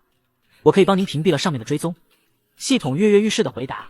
跟着宿主废物了那么久，难得有自己可以动手的地方了。不，乌堂摇了摇头，抬手欣赏了下这个表，然后笑着说：这样不是挺好的？系统，他就知道，说不定主角只是为了探案呢。要是没有私心的话，完全可以坦荡地告诉我。乌堂意味深长地说，以他在这个世界的人设来说，是完全不会拒绝为探案而做出牺牲的。裴淑怀那么聪明，他应该更清楚这点才对。可他现在做出的这副样子，分明是案件结束后也没打算让乌堂摘下手表，准备时时刻刻地监视着少年的行动。这可不像个主角会做出的事。不过乌堂喜欢，他微微弯了弯眼睛，想不枉自己特意匿名把那晚的事告诉了林德安。计划已经制定好，接下来就是行动了。乌堂和陆池本来就在一个学校，想要见面并不难，又因对方曾经救过自己，所以乌堂理所应当的应该表示感谢。陆池显然早就预谋，他在乌堂找上自己时表示，自己这段时间正在做实践课作业，需要进行市场调研，希望少年能帮自己一起。说这句话时，他有些羞涩的抓抓头发，笑得露出一颗虎牙，毫无阴霾，又坦坦荡荡的开口：因为学弟长得很好看，所以我想要是有你在，客户应该更愿意配合我。听到这件事的裴淑怀捏紧了手里的杯子，手背上青筋暴起，皮笑肉不笑地说，他倒是聪明，一般人都是要杯喝的或是吃的意思一下，只能相处短短几个小时，而他这样几乎是把你接下来的课余时间全部占据了，接下来肯定就是想尽办法勾引你了。说到这，裴淑怀的眼底闪过一丝戾气，以往面对案件总是最冷静的那个人，现在焦躁的像是被抢了食物的猫科动物，系统要被他的样子吓死了。乌堂觉得有些可爱，笑着走过去摸了摸他的头，结果被拉住手腕摁在了身下。裴淑怀琥珀一般的眼珠深深凝视着乌堂，手一下一下捏着少年白皙的后颈，像是想在这里留下标记一般。之前在一起了的话，现在做什么不都是由他，可惜他没有，那现在乌堂也不可能顺着他。少年轻轻拍了下裴淑怀的脸，抬眸望着他，满脸无辜：裴先生，你压得我喘不过气了。裴淑怀的眼神暗了暗，最后只是嗅了嗅乌堂的头发，然后直起了身子。好听话。乌堂满意的弯起眼睛。少年躺在沙发上，好似一具验尸，衣服因为刚才的动作蹭得有些凌乱，脖子被蹭出了痕迹，愈发衬得他白得像一团雪。听话的主角应该有些奖励。他缓缓坐了起来，笑着对裴淑怀说：裴先生，我网购的纹身用品应该这几天就到了，等事情结束后我帮您纹上去吧。乌堂的手指轻轻划过裴淑怀线条流畅又紧绷的腹肌，问：到时候纹在这里可以吗？接下来的一段时间，乌堂都在和陆池做他的实践课作业。对方的性格开朗又细心，明亮的眸子总是盛着笑意，和他的相处总让人觉得如沐春风。相处一段时间后，他们发现彼此的爱好甚至都差不多，两人都喜欢没有人打扰的时候专注作业，都喜欢吃栗子蛋糕和鱼，就连旅游登山这点也同样契合。如果不是乌堂一开始就知道这人的真面目，恐怕都要在心里感叹一声和他认识的太晚。可惜这人注定是个劣等品，就算再怎么按照自己的喜好迎合，只要一想到他骨子里想要囚禁甚至杀了自己的样子，乌堂就觉得一阵恶心。1个月后，陆池的实践作业终于完成了，也正好到了放暑假的时间。他在最后一晚做总结的时候，托腮望着乌堂，眼睛亮晶晶的。对了，下周要不要和我一起去隔壁市登山呀？我以前在登山俱乐部认识了几个朋友，他们都是非常专业的人，正好过几天他们也有时间，可以带我们好好玩玩。乌堂正在勾资料的手一顿，心想要来了。凶手和侦探在明争暗斗，可他们都忽视了真正最会演戏的那个人，从来都是布下整个局的看上去最无辜的少年。陆池的这个提议他肯定是会答应的，但此刻乌堂只是抬起头，眉头微微皱起，一副心动却又无奈的样子，说：抱歉，我这段时间有些事要处理，暂时应该不能出事。陆池皱眉，拖长尾音啊了一声，然后起身扒着乌堂的椅背，脑袋探了过来，睫毛在灯下面扑闪扑闪。在学校憋了1个学期了，你不难受吗？看天气预报，下周晴空万里，山里的野杜鹃开得特别热闹，错过可就亏大了。说完，他直接掏出手机，点开地图给少年看，我都给我们规划好路线了，先走云山古道，中途有个观景台，可以边吃东西边看云海，晚上就可以住星空帐篷。乌堂抿唇，别开脸，不去和陆池对视。我已经有好长时间没有爬山了，体力可能跟不上。颤抖的尾音已经暴露了他的向往。陆池趁着这个机会凝视了少年的侧脸几秒，眼底闪过一丝痴迷，然后笑了出来。原来是这个原因啊！没事，你要是怕累，我全程当人形导航，背你上山都行。你只要人来，当给我个面子了。我不用你背。少年耳尖泛着红，严肃地拒绝了他的提议。明白，我们小唐有自己的男朋友嘛。说到男朋友那3个字时，陆池的语气明显加重了几分，像是恨不得将那3个字咬碎一样。但很快他又恢复到了往日的样子，开玩笑地说：哦，我明白了，是因为小唐的男朋友管得太严了吧？好几次他来接你，看我的眼神都像是看敌人一样。说到这，他还夸张地打了个寒战。不是，哥哥是为我好。陆池轻叹了一口气，仿佛是无奈之下的妥协，说：没办法了，那就叫上他一起，这样总强了吧？被盯上的保护人33乌堂最后给他的回答是回家问问裴淑怀，后者给出的回答是当然要去。和他周旋那么久，不就是等着这次机会吗？说这句话时，男人琥珀色的眼睛难掩兴奋。那是一种高级捕猎者为了捕捉猎物蛰伏许久，终于等到对方放松警惕时会才有的跃跃欲试。可是会很危险吧？乌唐抬眼凝视着裴淑怀，眼底的乌黑几乎凝成墨色。他说，对方不可能毫无理由的让我叫裴先生，之前接近乌唐的人都下场凄惨，而裴淑怀这个男朋友只会招来幕后黑手更夸张的憎恨。不难想象他们会对他做出什么。为此他们甚至大费周章的要把人约到隔壁市。在哪里？林德安他们可就帮不上什么忙了。要不然我还是拒绝了吧，之后肯定还会有机会的。少年说着起身就打算去给陆迟打电话，却被裴淑怀抽走了手机。他比乌唐高了许多，抬起手时乌唐根本抢不到手机。裴先生，少年拽着他的衣襟踮起脚，精致的脸上带着不满和恼怒。明白他是担心自己，裴淑怀捏了捏他的耳垂，说，没事的，我不想再拖这个案件了，放心，我一定会保护好你的。顿了顿，男人扬起了个笑，不是说最相信我了？裴淑怀的气质里总是带着一股漫不经心的张扬，这种气质在他认真的保证一件事时显得尤为吸引人。乌唐动作一顿，有些不自在地移开了视线。宿主害羞了，系统八卦的声音从脑海里响起，最后他只得到了2个字，闭嘴。好了，这下可以确定的确是害羞无疑了。有了裴淑怀笃定的答案，乌唐当晚就给了陆迟回答，对方生怕他反悔，回复的非常迅速，定了时间和见面地点。做好决定后，两人还去见了林德安，和预料中的一样，他们没有本辖区以外的执法权。林德安眉头皱得紧紧的，给自己隔壁室的同学打了电话，对方表示到时候可以派几个便衣跟在他们身后。因为没有确凿的证据，所以警方并不能大动干戈，这已经是林德安在力所能及的范围内给出的最大帮助了。不用他们也没关系。看得林德安忧心忡忡的样子，裴淑怀有些无奈。他原本是不想跟林德安说的，是乌唐坚持，最后才妥协来了警局，没想到对方竟然表现得这么郑重，反而让他不自在了起来。那怎么行？你就算再厉害，对面也有好几个人呢，万一防不胜防怎么办？林德安不赞同的使劲拍了拍桌子。他其实也不想让这两人赴约，但他清楚自己改变不了裴淑怀的决定，只能尽可能的去帮忙。如果不是怕那群人认识他的脸，他都恨不得亲自跟着两人一起去。毕竟当时极力建议乌唐接近陆迟的就是他，如果两人出了意外，自己一定会愧疚死。后面的几天，乌唐和裴淑怀采购了登山装备和防身工具，以备不时之需。很快就到了出发的前一晚。深夜，乌唐又收到了陆迟的短信，对方询问了下他这2天的身体情况，顺便提醒他可以带上画具，山上的景色很美，他可以在那里写生。到最后还不忘了说一句，帮我和你男朋友也打声招呼。后面跟了个猫猫微笑的表情包。几秒后又发来一条短信，对了，之前忘了问，你们现在是在同居吗？那群人盯着乌唐那么久，怎么可能不知道他和裴淑怀住在一起？所以这句话更像是在暗戳戳的问，你们是睡在同一张床上吗？裴淑怀见状嘲讽出声，他们表现的都要比你本人更在意男朋友了。少年也看懂了话里的深层意思，求救似的看向男人，这我应该怎么回啊？不用回了。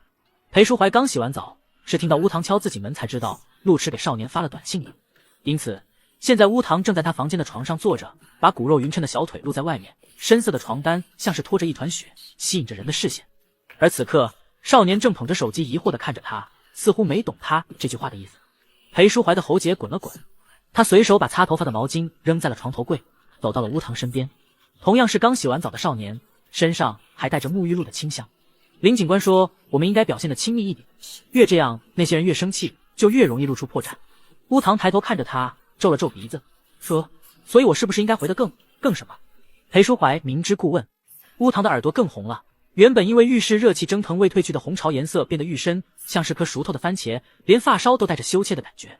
可怜的少年似乎并不清楚眼前的人是在故意逗弄自己，吞吞吐吐的张口，如愿说出了裴淑怀想听的话，更显得我们亲密一些。不用特意回复。裴淑怀声音沙哑，又将刚才的话重复了一遍。只是这次在少年抬头前，他先一步弯腰靠近了对方的颈窝，拇指指腹轻轻摩挲着乌唐的脖子，说话时的热气喷洒在乌唐的耳朵，充满暗示的说，直接让他看到就行。说罢，他起唇就打算含住眼前红的几乎滴血的圆润耳垂。然而他还没碰到，乌唐的手机突然就响了起来。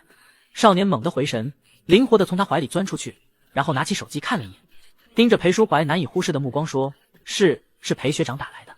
年糕，封建老母亲捧茶，没确定关系前不许亲。要写到很重要的剧情点了，压力好大，希望自己可以写好 QAQ， 这里写完后不出意外，两人就要确认关系了。被盯上的保护人34，裴玉。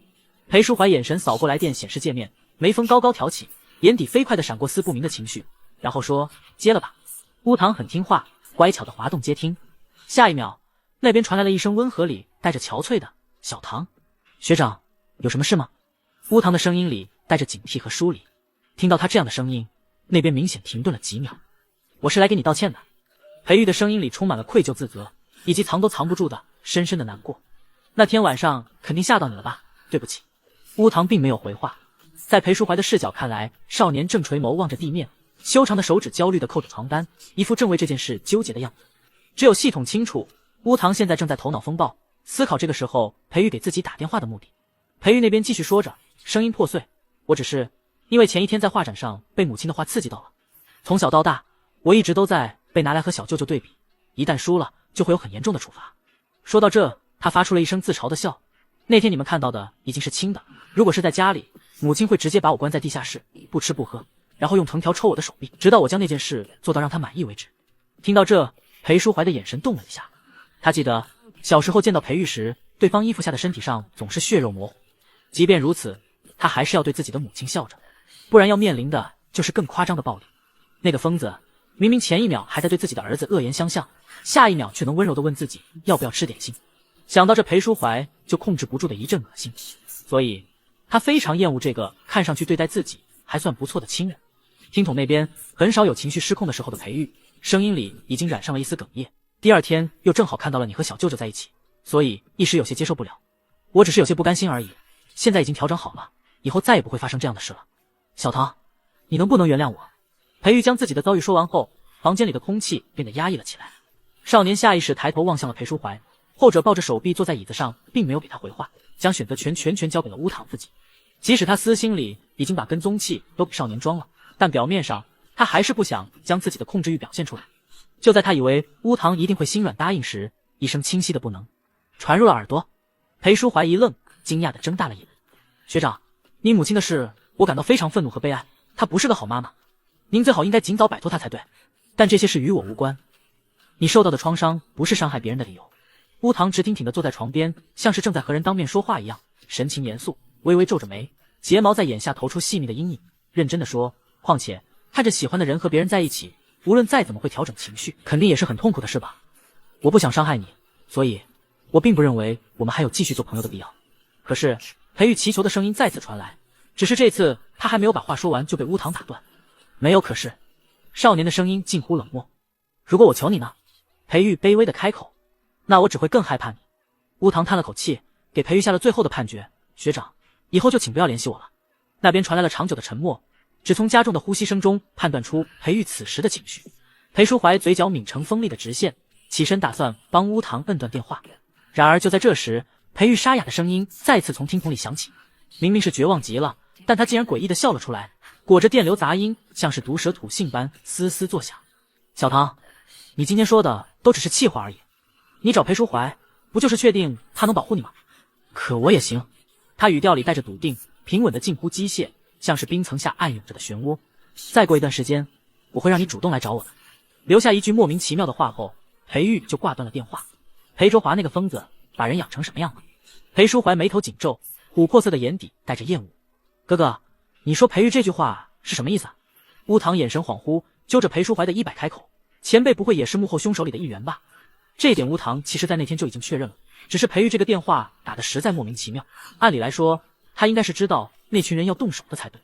以他的智商，就算再怎么信任那群人，应该也做不出打草惊蛇的事。所以乌堂不得不思考别的可能。裴淑怀的神色同样有些复杂，抬手揉了揉少年的头发以示安抚，然后说：“别担心，这段时间我会让林德安帮我们盯着他的。”实际上从那晚过后，做事情向来谨慎的裴淑怀就已经让人帮忙盯着裴玉了。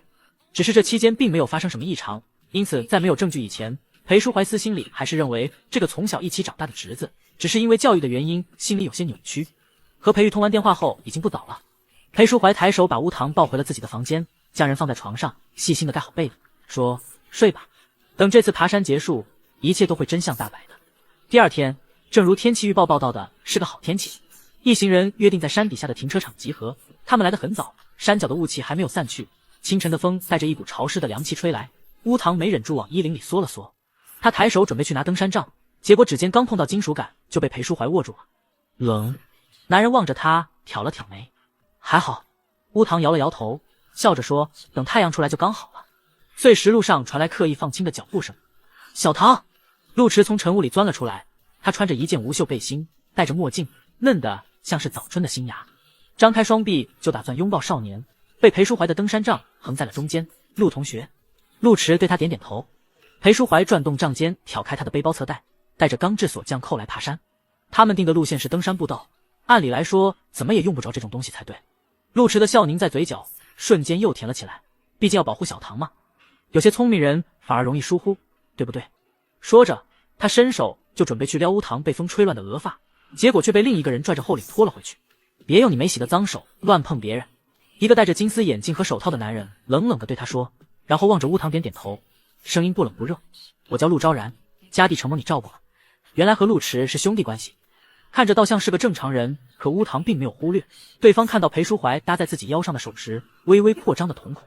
被盯上的保护人35，最后一个人叫程一川，古铜色的手臂肌肉球结，据说是个职业登山教练，看着沉默寡言的样子，与谁都不多说，似乎和陆家两个兄弟关系一般。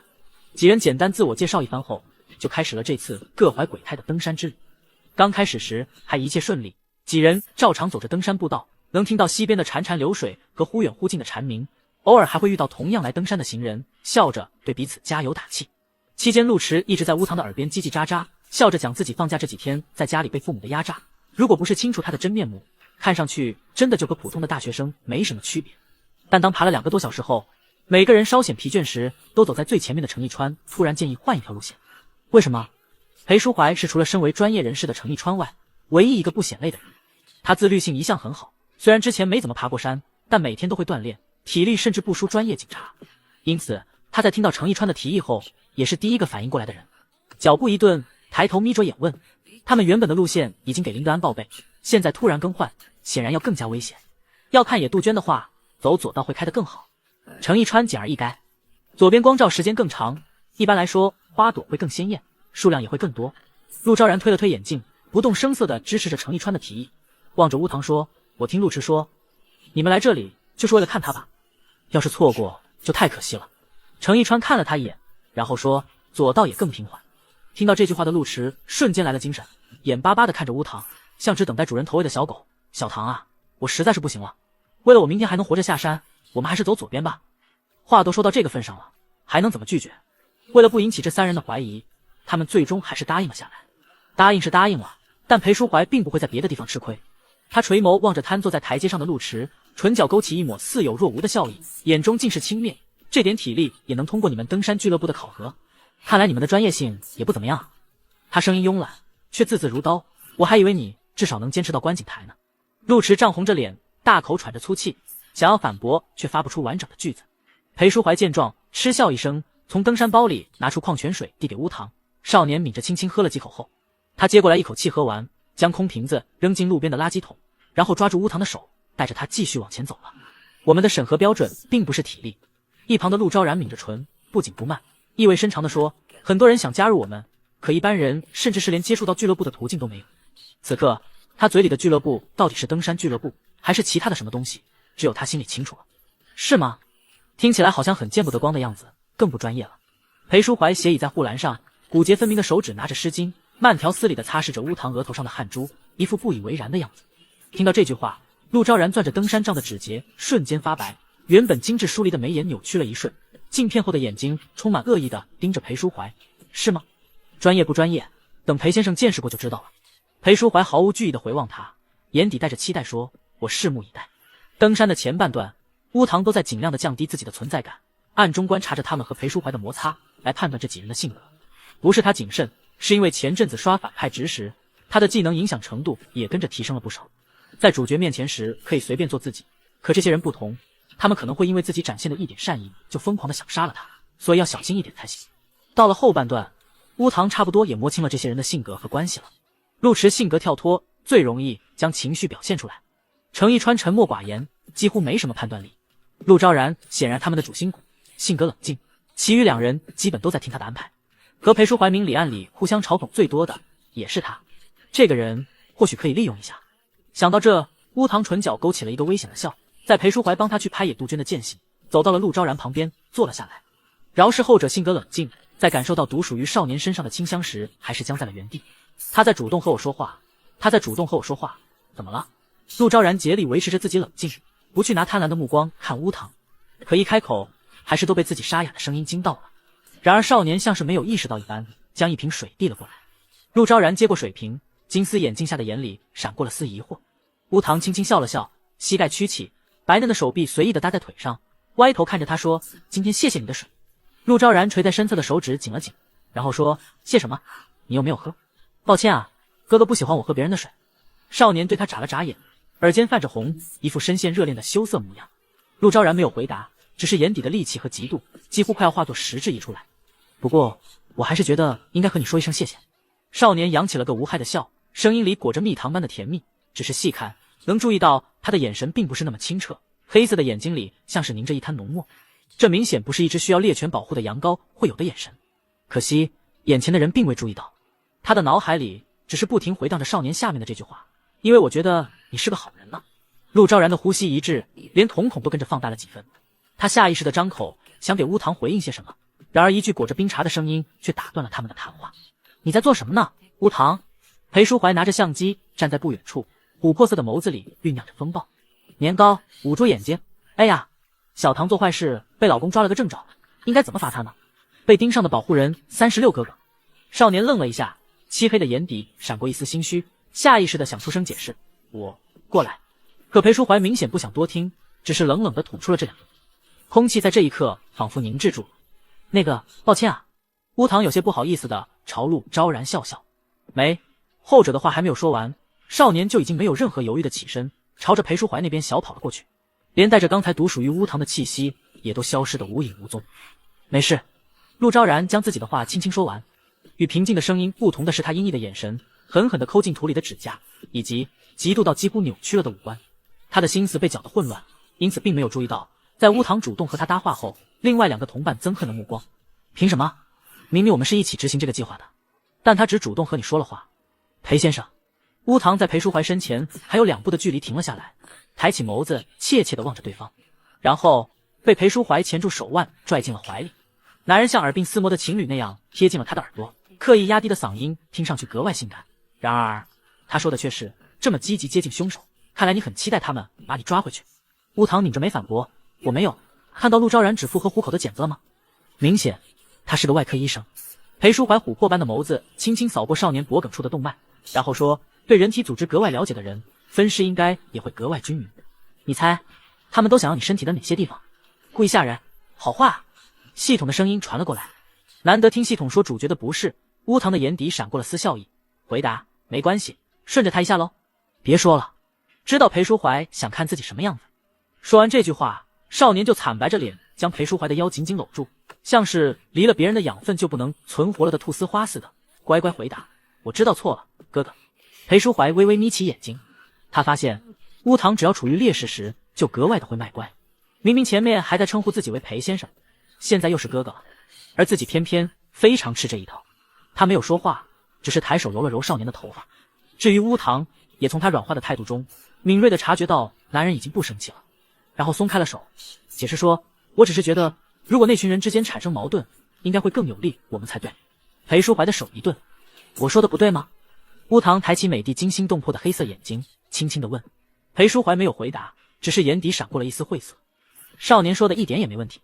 从刚认识不久，裴淑怀就清楚乌堂是个非常聪明的人了。与聪明并驾齐驱的是同等的纯真和温柔。这样的人原本应该是世间最干净的存在，可偶尔他却会表现出一丝和性格不符的那面出来，比如看到尸体时的冷静，比如干脆利落的拒绝培育，再比如利用自己去离间凶手之间的关系。此时的他看上去又格外的阴暗，他像是踩在一头是纯真，一头是灰暗的天平上一样，让人忍不住想去探究，究竟哪个才是他真正的样子。你说的对。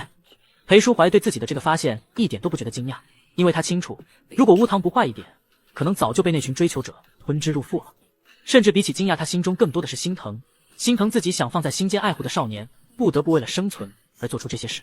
他抬手将什么东西递到了乌堂面前，说：“但在我这里，你不需要这么做，因为我会帮你解决一切麻烦的。”乌堂一愣，他这才注意到裴淑怀戴着黑色登山手套的手捏着一只沾露的野花，他看不出来这朵花的品种，但却能闻到它的馥郁芳香。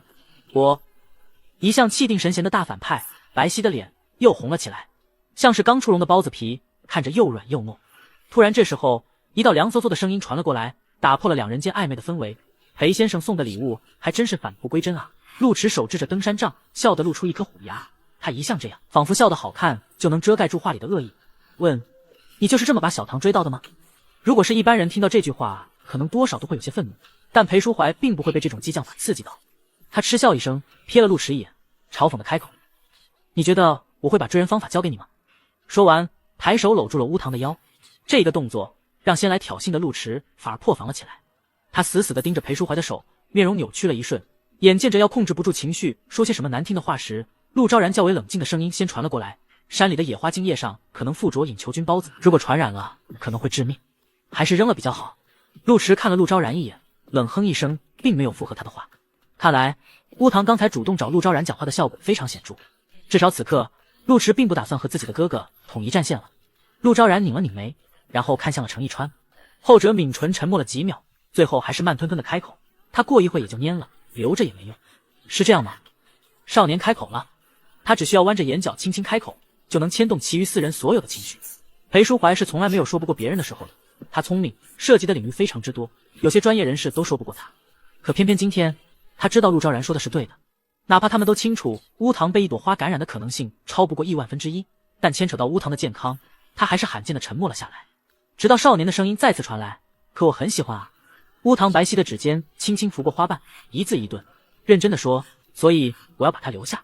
但是程一川还想再说些什么，被乌堂直接打断了。少年漆黑的眸子冷淡的盯着他，没什么感情的说：放心，就算蔫了我也有办法把他带下山，所以就不用你担心了。虽然他确实是喜欢看主角吃瘪的样子，但那应该是在自己这个反派面前才对。这些人算什么东西？如果不是这次机会，他们连裴淑怀的面都见不上，凭什么在这里指手画脚？被盯上的保护人37一句话让程一川老实了下来。果然和他猜的一样，这人并没有什么很大的主见，其实也是非常好操纵的那种类型。乌堂默默地在心里将自己的发现记了下来。少年说有办法，那就是有办法。他先把花递给了裴淑怀，然后卸下自己的包，开始在里面翻翻找找。没一会，从里面掏出一个速写本，然后在4双眼睛的注视之中盘腿坐下，拿出笔开始在上面打草稿。没一会时间，这朵花的雏形就出现在了画上。裴淑怀望着少年的发顶，眼神变得柔软。他没有打扰少年，而是静静地挨着他坐下，欣赏着对方认真的样子。乌堂精致的侧脸和身后的云海形成了非常动人的画卷。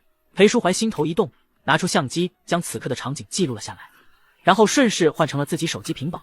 两人间自带距其他人千里之外的磁场，一时之间剩下的3个人竟然没办法插进来。看到这一幕，陆池的眼睛都要红了，他狠狠地瞪了陆昭然一眼，怪他反而促进了两人的感情。然后一个人独自往山上走了。乌堂画一朵花并不需要多久，他本身就是非常厉害的美术生，这朵花也算不上多难画。半个小时之后，一朵一模一样的花就出现在了纸上。他捶了捶有些发酸的脖子，然后起身把画扬了扬，看着程一川说：怎么样，我把他最好的样子留下来了吧？程一川咬紧了牙关，哑口无言。一旁的陆昭然脸色也不怎么好，他们怎么都没想到，原本是想挑拨两人关系的话，竟然让少年专门给裴淑怀做到了这个地步。嫉妒就像是刺一样密匝匝地扎着他们的心脏，闷得几乎喘不过气。乌堂的心情倒是好了起来，他将那朵花接过来夹在了画册的扉页，然后仰头看着裴淑怀，漆黑的眼睛澄澈明亮，一副求夸奖的样子。画得很厉害。裴淑怀也如了他的愿，抓起乌堂的手盯着他看了几秒，然后用指腹使劲揉了下少年花苞似的指尖。乌堂勾唇笑了一下，将速写本重新装进了背包，然后压低声音轻声问：哥哥，你说我要不要把它纹在身上？少年用着气音，眼神里带着期待和紧张，像是学校里的好孩子第一次商量着逃课一样，眼巴巴地望着他。裴淑怀的呼吸加重了几分，他抬手捂住了少年的眼睛，干脆利落地拒绝说：不要。你为什么想到纹身？因为这次回去后要给裴先生纹的吧。乌堂纤长的睫毛扫过裴淑怀的掌心，而且我很喜欢这朵花啊。他没有说谎，乌堂被系统绑定前，在自己的世界并没有见过这种花。花茎细长，花瓣反卷，明明是纯白色的花瓣，却有着深紫色的花心，黑心莲的感觉和宿主还挺像的。系统感叹地说。乌堂的眼角弯了弯，并没有否认系统的话。难得的，他们有意见统一的时候。少年已经开始思考把它纹在身上的哪里了，是纹在胳膊还是腿上。听到这句话的裴淑怀视线下意识地移到了乌堂说过的地方。少年肌肤白皙，骨肉匀挺，并不是那种干瘦，而是带着一种莹润的肉感，让他看上去有种掐出水的嫩。要是这种地方再有一朵气质相配的花，想到这，裴淑怀的喉结滚了滚。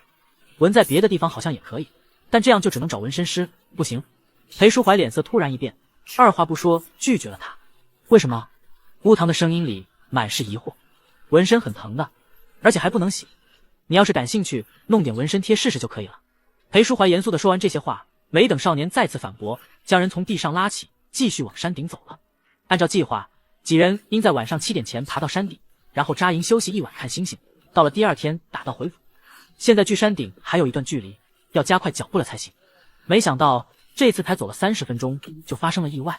他们在路上遇到了刚才因为闹脾气提前走了的路痴。他瘫坐在地上，脸色苍白地低着头。怎么了？陆昭然脸色一变，加快脚步走了上去。乌堂和裴淑怀对视一眼，也走了过去，一低头就看到了陆痴高高肿起来的脚，严重成这样，看来是没办法赶路了。陆昭然和程一川的脸的都阴沉了下来。乌堂能懂，这些人大概是打算在山顶时对裴淑怀做些什么，但现在出了这个意外后，他们的计划完全被打乱了。你们继续往前走，给我留个帐篷，我今晚睡在这里就行。意识到自己闯祸了的陆迟急忙找补救方法。宿主，现在应该怎么办？系统在脑海里好奇地问。乌堂没有回答，只是不动声色地扫视了一圈周围的环境。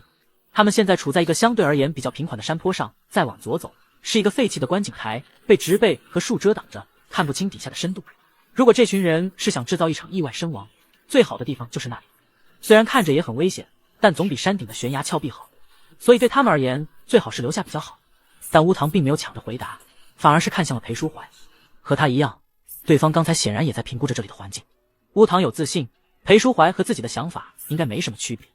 果不其然，下一秒就看到裴淑怀蹲下，懒洋洋地瞥了眼陆迟的脚，然后漫不经心地说：“这么严重，要是晚上遇到熊跑都跑不掉。”此话一出，陆迟变了脸色，但他看了陆昭然一眼，还是咬牙坚持，就一晚上，而且这一带根本没有熊出没。说完，他有些焦急地看向了乌堂：“小唐，山顶才是看星星最好的地方，你好不容易来一次，我不想因为我耽误你看星海。”少年拧着眉，一副担忧他的样子：“你在说什么？看星星哪有你的身体重要？就算这一带没有熊，我们也不可能把伤员一个人扔在这里啊。”乌堂和他是同学，关系本来就要比另外2人亲密，即使心里清楚这点，可当他们听到少年关切的话语时，还是变了脸色。尤其是今天几乎没和乌堂说过话的程一川，眼神一暗，不知道在想些什么。果不其然，当晚乌堂和裴淑怀就听到了他们的帐篷里传来了争吵。被盯上的保护人38裴先生，他们这是怎么了？太阳下山后，山上的气温开始骤降。乌堂在帐篷里换上冲锋衣，将拉链高高拉到了下巴处。听到那边的动静后，佯装疑惑询问出声：“谁知道呢？”裴淑怀耸耸肩，虽然嘴上对乌堂是这么说的，但从他略带嘲讽的眼神不难看出，他对那3人吵架的原因了如指掌。还没开始行动就起了争执，简直蠢得没话说了。裴淑怀走出去，拿起登山杖敲了敲对面帐篷，里面顿时静了声。他嗤笑一声，抱着手臂懒洋洋地说：“陆先生，弟弟受了伤不见你关心，怎么还吵起来了？”陆昭然惊疑不定地从里面钻了出来，表情里还载着一丝愠怒。在看清裴淑怀和乌堂身上的衣服时，垂在身侧的手指一蜷缩。2人穿着同一牌子的同一款式，就只是颜色不一样而已。乍看过去，好似情侣装一般。他推了推眼镜，眼神借着这个机会在乌堂身上多停留了几秒，然后说：“没有吵架，就只是陆迟因为耽误了我们的行程，心情不太好而已。”对这件事感到最不满的就是程一川，一进到帐篷就拎起了陆迟的领子，觉得陆家兄弟俩是在耍他。想到这，陆昭然有些头疼的摁了摁太阳穴：“没事吧？需要我们去和他说说吗？”少年站在裴淑怀身后，带着担忧的声音传来。当陆昭然望过去时，看到对方对自己眨了眨眼，他的呼吸骤然一滞，克制的摇摇头：“没事，他现在这种情况，肯定谁都不想见。”这个人在说谎。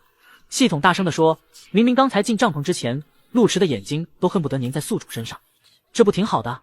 本身乌堂也就没打算真的去见陆迟，之所以会说那种话，只是单纯的小测试身为这3人中的领导者的陆昭然有多少私心。私心越多，这3人就越容易互相怀疑，情况对他和裴淑怀就越有利。这样啊，乌堂轻轻叹了口气，墨水珍珠般的眼睛望着陆昭然，说：“那真是辛苦你了。我知道，你一定是个好哥哥，对吧？陆昭然愣愣的点点头，回帐篷时头还撞到了帐篷的拉绳，看上去滑稽极了。一旁的裴淑怀将这一幕尽收眼底。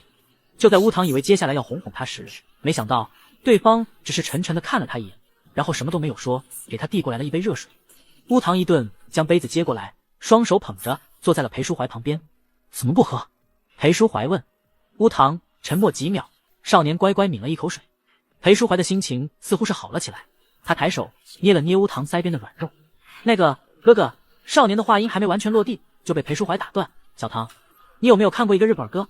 不得不说，主角这副样子还是挺吓人的。乌堂抿了抿唇，小心翼翼地问：什么儿歌？裴淑怀看着他扬唇笑了下，然后唱了起来，调子欢快又诡异。随着歌词一点点蹦出，少年的脸色也一点点变得苍白，盯着手里的杯子，眼神不可置信。你们在唱什么呢？程一川不知什么时候从对面帐篷走了出来，眼神呆滞地望着乌堂。裴淑怀唱的是日语，所以他并没有听懂。如果是以往，按照裴淑怀的性格来说，就算是林德安，他也不可能专门解释歌词的意思。但现在他心情好像还不错的样子，嘴角噙着笑，难得解释了起来。歌词的大概意思是：如果你出轨了，就要小心家里的饭菜，我会想尽办法用下了毒的汤，让我们一起上路。主角的意思是给宿主喝的水里有毒。啊，宿主你快点吐出来！系统惊愕又担忧的声音传来。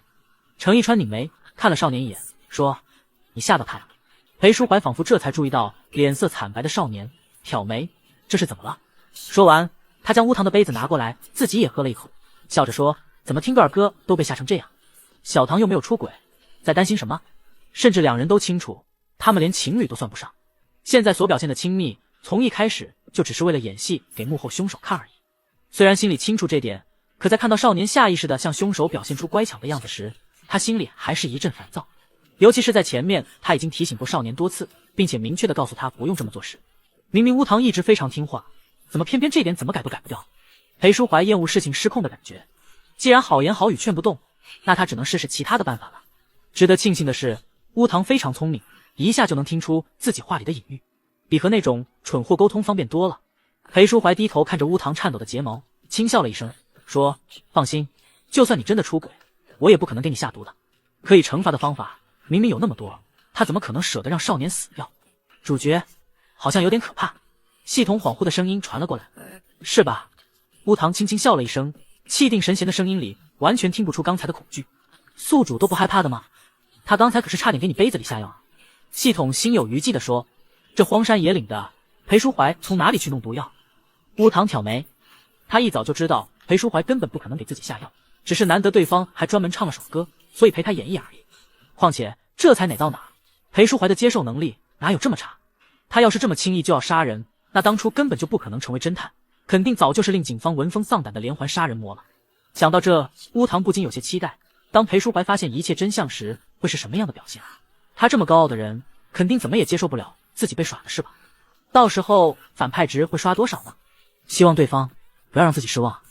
注：这张出现的儿歌并不是真的儿歌，是一个日剧里妻子知道丈夫出轨后唱的歌，这里改编了一下，用在了文里。被盯上的保护人39日落后，天空逐渐暗了下来，远处连绵的山峦化作浓墨勾勒的剪影，层层叠叠引入夜色，与苍穹融为一体。星河如碎钻倾泻，银河贯穿天际，漂亮的不可思议，是城市里无论如何都不会有的风光。乌堂静静地坐在营地边缘的岩石上，手指无意识地拨弄着身旁的枯草，而一旁的裴淑怀则慵懒地斜倚着树干，修长的双腿随意交叠，琥珀色的眼眸半眯着，似睡非睡，却又在不经意间将周围的动静尽收眼底。静静地欣赏了一会后，杀风景的人来了。就在这静谧的有些诡异的氛围中，脚步声由远及近，陆昭然带着恰到好处的微笑缓步走来，身后跟着身材魁梧的程一川。夜色模糊了他们的表情，却掩盖不住陆昭然眼中一闪而过的阴鸷。他语气温和，声音里带着恰到好处的热情，说道：我听程一川说，那边的观景台视野绝佳，正打算过去瞧瞧，你们有兴趣一同前往吗？来了。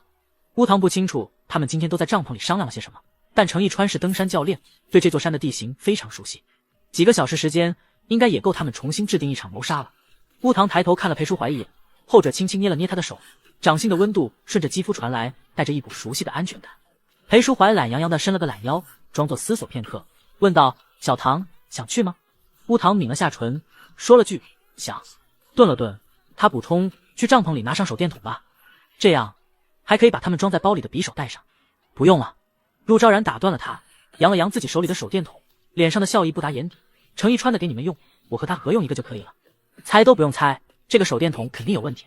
这些人都非常清楚裴淑怀的职业，所以做事也很谨慎，在行动之前根本不可能让裴淑怀离开他们视线一秒。乌堂皱了皱眉，就算裴淑怀再怎么厉害，没有防身的武器，赤手空拳肯定也会吃亏。他刚想找个借口进去拿匕首，就见旁边的裴淑怀从容站起身，随意地拍了拍身上的草屑，然后对他伸出手，一起轻松：“走吧，别让人家久等。”乌堂抬眸和他对视，星空下，裴淑怀的琥珀色瞳孔如琉璃般透亮，里面盛满了让人安心的色彩。他顿了顿，最后还是把手放在了裴淑怀的掌心，带着宝剑的手微微发力，将乌堂从地面拉了起来。在他因为惯性扑在了裴淑怀怀里的瞬间，感觉到男人不着痕迹地将自己的手往上衣口袋摁了。乌堂的眼睛微微颤抖，随即勾唇放心地笑了起来。那个地方不知道什么时候装的，他原本想去帐篷里拿的那把匕首。不愧是世界主角，是自己多虑了。乌堂在裴淑怀的带领下绕过杂草，跟着前面的两人一起走到了那个报废的观景台。他注意到，因为年久失修，这里的绳索十分松动，就算掉下去个人，在这种没有监控的荒郊野岭，也只会被定性成意外身亡。果然和程一川说的一样，这里更适合观星。陆昭然举着手电筒走上观景台，仰头望着星空，语气中满是赞叹，仿佛真的只是个单纯的观光客。裴淑怀也抬眼瞥了一眼，语气慵懒：“是啊，如果身边没发光的东西，就更适合了。”在这样紧张的情况下，他还能气定神闲地说这两人是电灯泡。了解他的人知道他就是这样的性格，但没和他相处过的人真的要以为他此刻没有警惕心了。陆昭然显然是第二种人，他轻轻笑了一声，眼中闪过一丝嫉妒。裴先生和小唐的感情真好，让人羡慕。裴淑怀打了个哈欠，一脸不耐：“羡慕也没用，管好你自己吧。”陆昭然倚在锈迹斑斑的铁栏杆处，指节因用力而泛白，强作轻松的语气里藏着不易察觉的颤抖。裴先生还记得今天白天问过我们俱乐部的考核标准吗？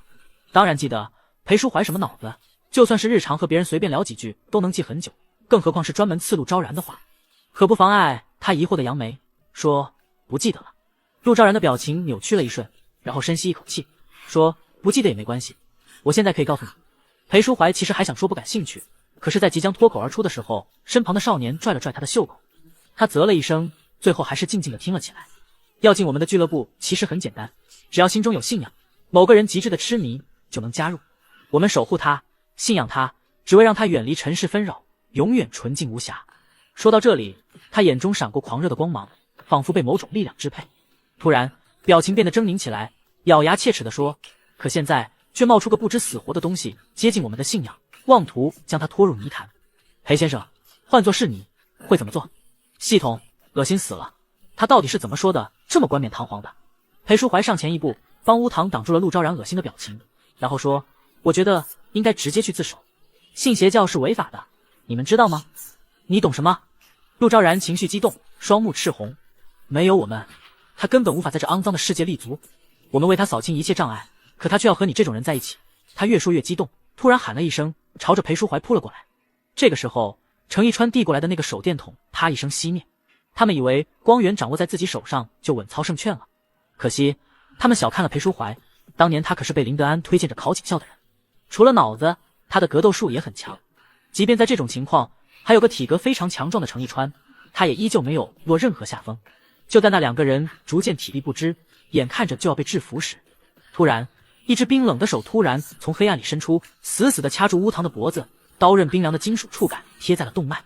不知何时出现在这里的陆池先是痴迷地闻了闻少年的发丝，然后望着几人冷冷地说：“都不许动。”年糕，这里的情节真的好难写，我要撑不住了。最晚2天把这里写完。被盯上的保护人40在看到乌堂被挟持住的那刻，裴淑怀瞳孔一缩，心脏一下子悬了起来。就是这分神的瞬间，程一川表情里闪过一丝狠厉，嘶吼着将裴淑怀猛地推向观景台边缘。还好裴淑怀反应了过来，突然屈起膝盖，狠狠地顶向程一川的肚子。借着他吃痛松手的瞬间，裴淑怀抓住对方的前襟侧身，利用惯性将两人都摔了回来。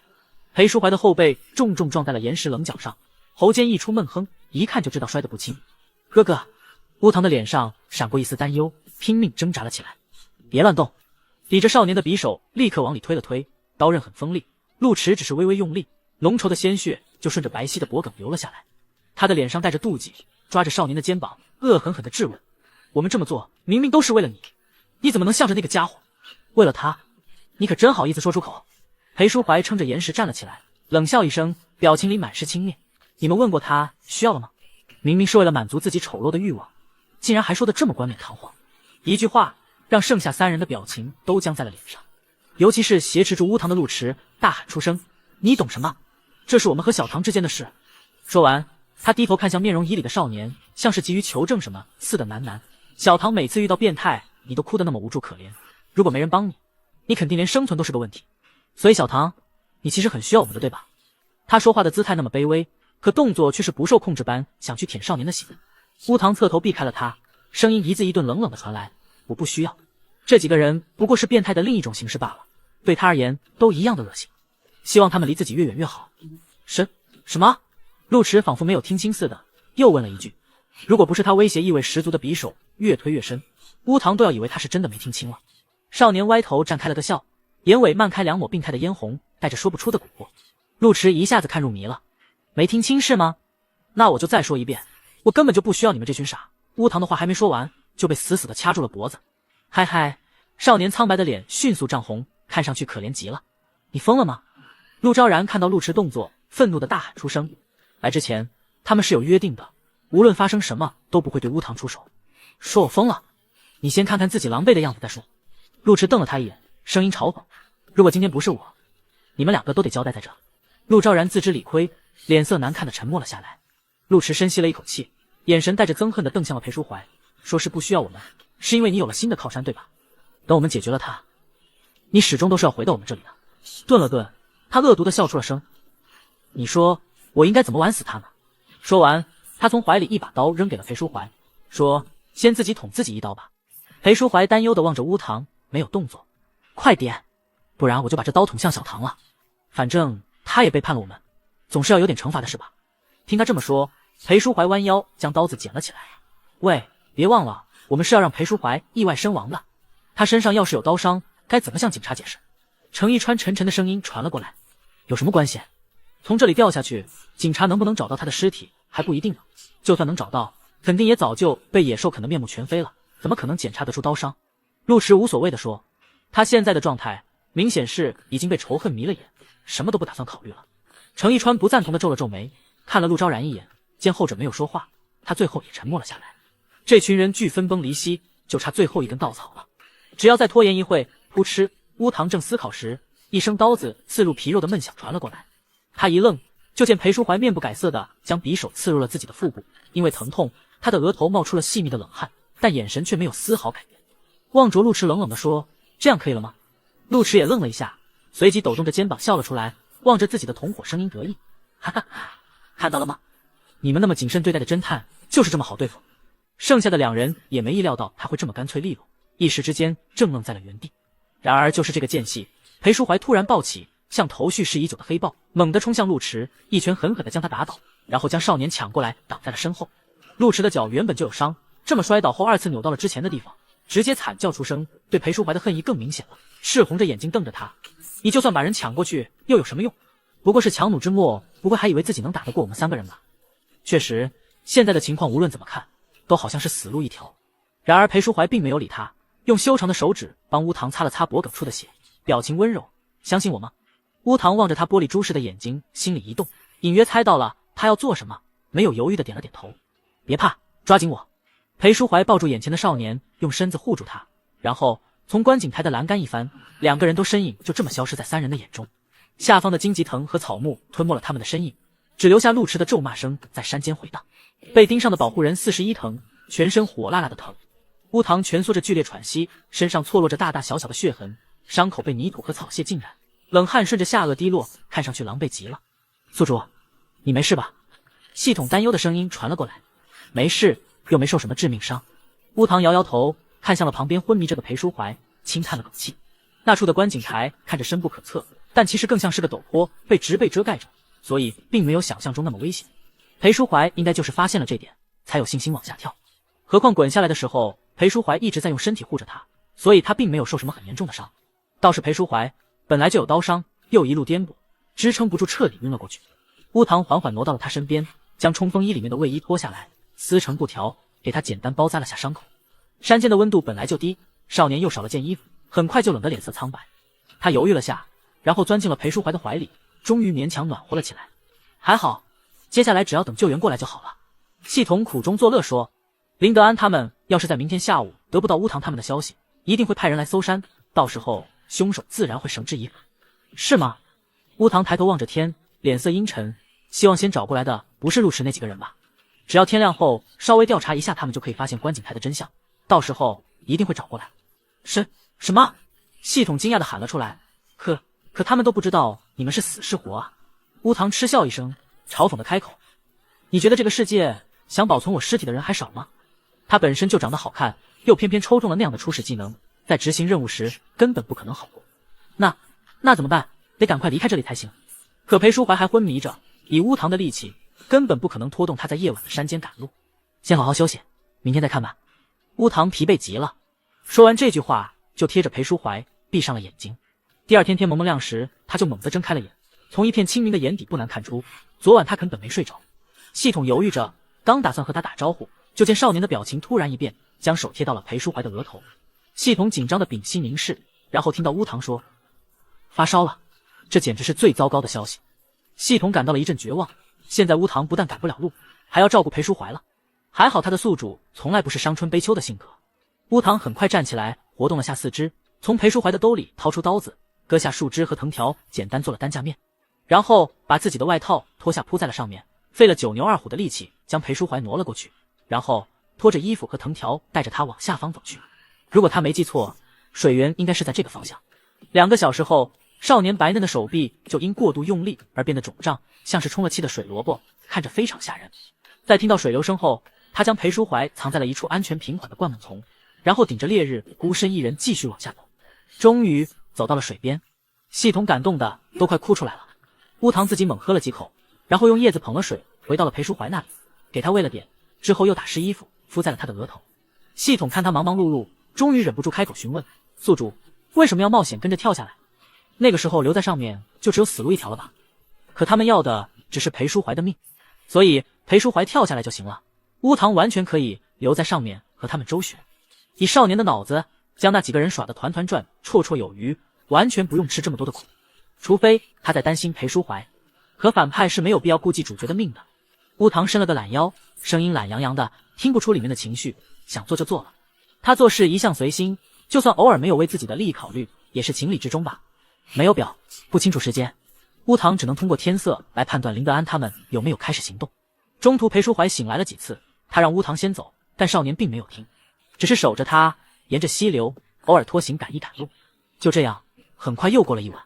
这一晚，乌堂的冲锋衣也被磨损得无法保暖了，他整个人瑟瑟发抖，心想要是第二天裴淑怀还没醒来，自己就把他扔了跑路。第二天裴淑怀没醒，乌堂沉默片刻，最终还是决定再给他一次机会。终于到第3天，离他们不远的草丛里发出了一点动静。是谁？系统充满期待的想，要是警察就好了。但可惜，在你倒霉的时候，事情往往都会往更糟的方向发展。乌堂轻轻探出头，看到的是程一川的身影。他立刻就打算躲起来，但不巧，在山里更有经验的程一川还是发现了他，并朝着这边一步步走了过来。怎么办？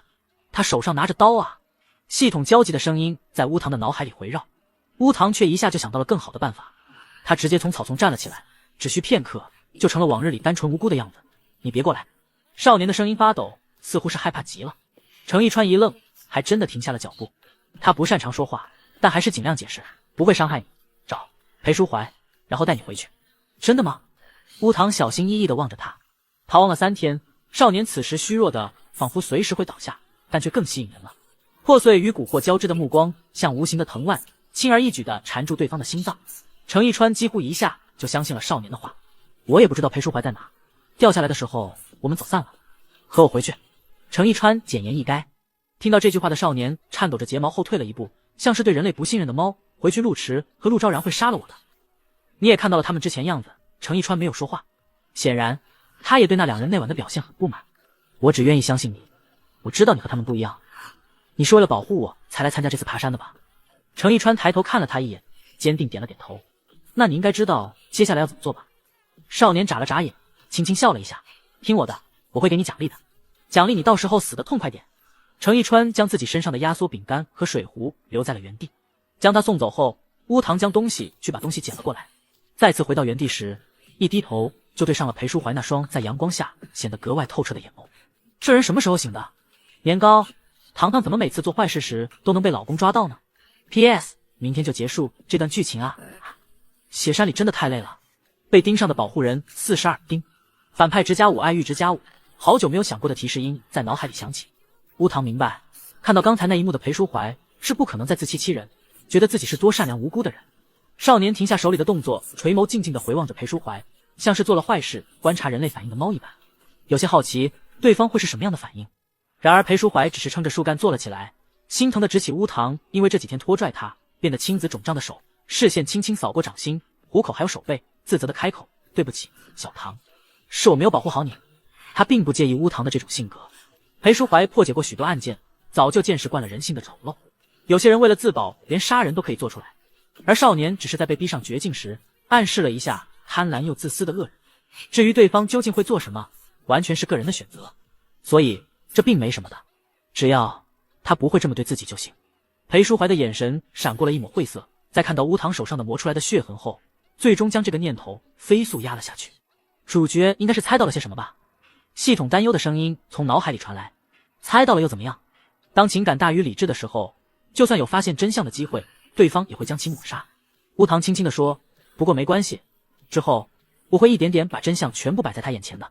毕竟他可是要给主角造成最难忘打击的反派啊。”乌堂猛地抽回手藏在了自己的身后，对裴淑怀摇了摇头，示意他不要自责，然后说：“和裴先生相比，我身上这点伤算不了什么的。”说完，他蹲下身，望着裴淑怀弯了弯眼角，有些得意地晃了晃刚才从程一川那里拿到的压缩饼干，看我拿到了什么。这几天在逃亡中，两人都没有好好吃过什么东西。乌堂一边要照顾裴淑怀，一边还要躲避随时可能会找到他们的三人，只能偶尔摘一点野果充饥。可野果并不好摘，他还把大部分都分给了昏迷中的裴淑怀，所以现在哪怕是平时在超市根本不会多看一眼的压缩饼干，对他来说也算得上是美味佳肴。少年低头小心翼翼地将袋子拆开，然后伸手一掰，将其中一半分给了裴淑怀，说：“快点吃些东西吧，吃完后我们还要换个地方，这里被程一川找到已经不安全了。”裴淑怀把饼干接了过来，看着乌堂吃。少年平时吃东西都是小口小口的，像是雏鸟啄食，但现在他显然是饿了，咀嚼的动作明显快了许多，反而更像囤粮的仓鼠，都很可爱。半块压缩饼干几口就吃完了，乌堂的舌尖无意识舔着嘴角的细渣，睫毛垂落的阴影在眼下晃动。裴淑怀揉了一把他的头发，给他把水递了过去，那是程一川留下的水，并不多，只有半个保温杯。乌堂不想喝，他准备把这个留给还在发烧的裴淑怀，喝完他带你去弄点别的吃。裴淑怀轻笑了一下，表情里依旧是平日里的慵懒不羁，声音却低沉又温柔：“乖。”见他这么坚持，乌堂的眼睛闪了闪，最终还是没能抵得住食物的诱惑，端起杯子喝了起来。清水顺着干裂的唇缝渗入，没什么血色的唇瓣终于有了些水光，像是被春雨唤醒的花苞，柔软中又带着劫后余生的脆弱。谁烧了一半后，乌堂说什么也不自己喝了，表情坚决地将杯子递给了裴淑怀。后者见状，心里一阵柔软，也没再坚持，把杯子里的水喝光，然后扶着树干站起了身。裴淑怀说的别的吃的指的是水里的鱼，乌堂前2天试着抓过，当然毫无例外都是以失败告终。裴淑怀的野外生存经验显然就比他多得多，很快就找来了形状合适的树枝，将一端削尖并弯成钩状，然后用植物纤维搓成了鱼线，抓了些虫子当鱼饵。没过多长时间就钓上来了3、4条鱼，然后裴淑怀又弄来了干燥柔软的木材生了火，将鱼烤好递给了少年。虽然鱼都不算大，但对在野外逃亡了好几天的乌堂来说，真的算是一顿大餐了。吃完后，两人又开始赶路了。乌堂非常聪明，在裴淑怀昏迷的这段时间，一直在朝他们原本制定的登山路线方向靠近，这样显然要有利于林德安找到他们的多。在发现这点后，裴淑怀的心里一阵骄傲，如果不是地点不对，他甚至想把人抱进怀里，好好奖励一番。裴淑怀醒来后，两人赶路的效率明显高了许多。晚上，乌堂也终于不冷了，因为男人把自己的冲锋衣外套披在了他身上。原本少年是想拒绝的，裴淑怀的烧还没退，明显比他需要保暖的多。可后者不由分说，在乌堂想脱外套时，把人卷起来，整个抱在了怀里。裴淑怀的下巴搁在少年的发旋处，指腹无意识摩挲着细软的发茬，问：“饿了吗？”乌堂想摇头，但他的肚子比他先一步，诚实的发出了声音。少年身子一僵，有些尴尬的红了脸，但还是坚持说：“裴先生，晚上还是不要去弄吃的了，你身体还没好，万一遇到危险，那该怎么办？他声音里是难得的严肃。裴淑怀点点头，声音沙哑，好，听你的。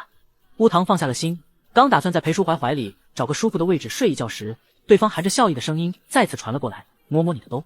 少年抿了抿唇，下意识伸了进去，然后指尖碰到了塑料包装袋的触感，他一愣，将里面的东西拿了出来，发现是半包压缩饼干，明显是今天白天他分给裴淑怀的那半袋。对方知道拒绝的话少年一定会担心，所以接了过去，但却并没有吃，反而细心地保存了下来。脊背贴着裴淑怀的胸膛，乌堂能清晰地感觉到他胸膛震动的频率和声音一起传了过来，知道你之后肯定会饿，快吃吧。被盯上的保护人43裴淑怀醒来后又过了一晚，也就是2人正式逃亡的第5天晚上，终于盼来了搜救队的灯光。系统感动的眼泪都要掉下来了，乌堂也很开心，紧紧抓住了裴淑怀的手。不过此时他们距搜救队还有一段距离，要尽快让那群人注意到他们才行。幸亏裴淑怀将之前烤鱼剩的火种随身携带着，没过一会时间就升起了一堆火。不出意外，在黑暗的山里，搜救队使用无人机，很快就会注意到他们。但意外还是发生了，先从灌木里钻出来的是面目狰狞的陆昭然。裴淑怀拧眉，把乌堂挡在了自己身前，他手里拿着刀，眼睛已经不知道丢到了哪里，眼睛里布满血丝，满是恨意地盯着2人。哈哈，我就知道你一定还在小唐这里，也就只有程一川那个蠢货还愿意相信小唐嘴里的话了。说到这，陆昭然的声音变得凄厉起来。为什么？为什么？小唐，我们明明是在帮你，你为什么要让程一川对我们出手？你知道陆迟，我的弟弟被他杀了吗？被裴淑怀保护在身后的乌堂探出了头，眼神冰冷。我从来没有对程一川说过这种话，我还不知道你吗？你只要稍微对他装一下可怜，他就为了你什么都愿意做。被我推下悬崖的时候，还在嘴里喊着奖励之类的话。陆昭然牙齿咬得咯咯作响，紧紧地抓着自己的头发。明明你都还没奖励过我们兄弟，我们帮你做了那么多，帮你杀了跟踪狂，帮你解决了学校里的变态，现在你却选择了裴淑怀这种人。你明明说了我是个好人，你应该认可我的才对啊。他嘴里喃喃着，已经逼近崩溃边缘，可是少年的表情却没有变过，漆黑的眼睛几乎和夜色融为一体，里面没有一丝动怒。陆昭然突然冷静了下来，他将刀子死死地握紧，一边喊一边冲了过来。要是你一直看不到我，那还不如死了算了。然而却在接近裴淑怀时被猛地踢飞，布料撕裂的脆响混着骨骼错位的闷哼炸开，陆昭然瘫软在地，喉间涌出的血沫顺着嘴角蜿蜒而下，刚才嚣张的气焰荡然无存，只有眼里还带着不可置信。你不是有刀伤吗？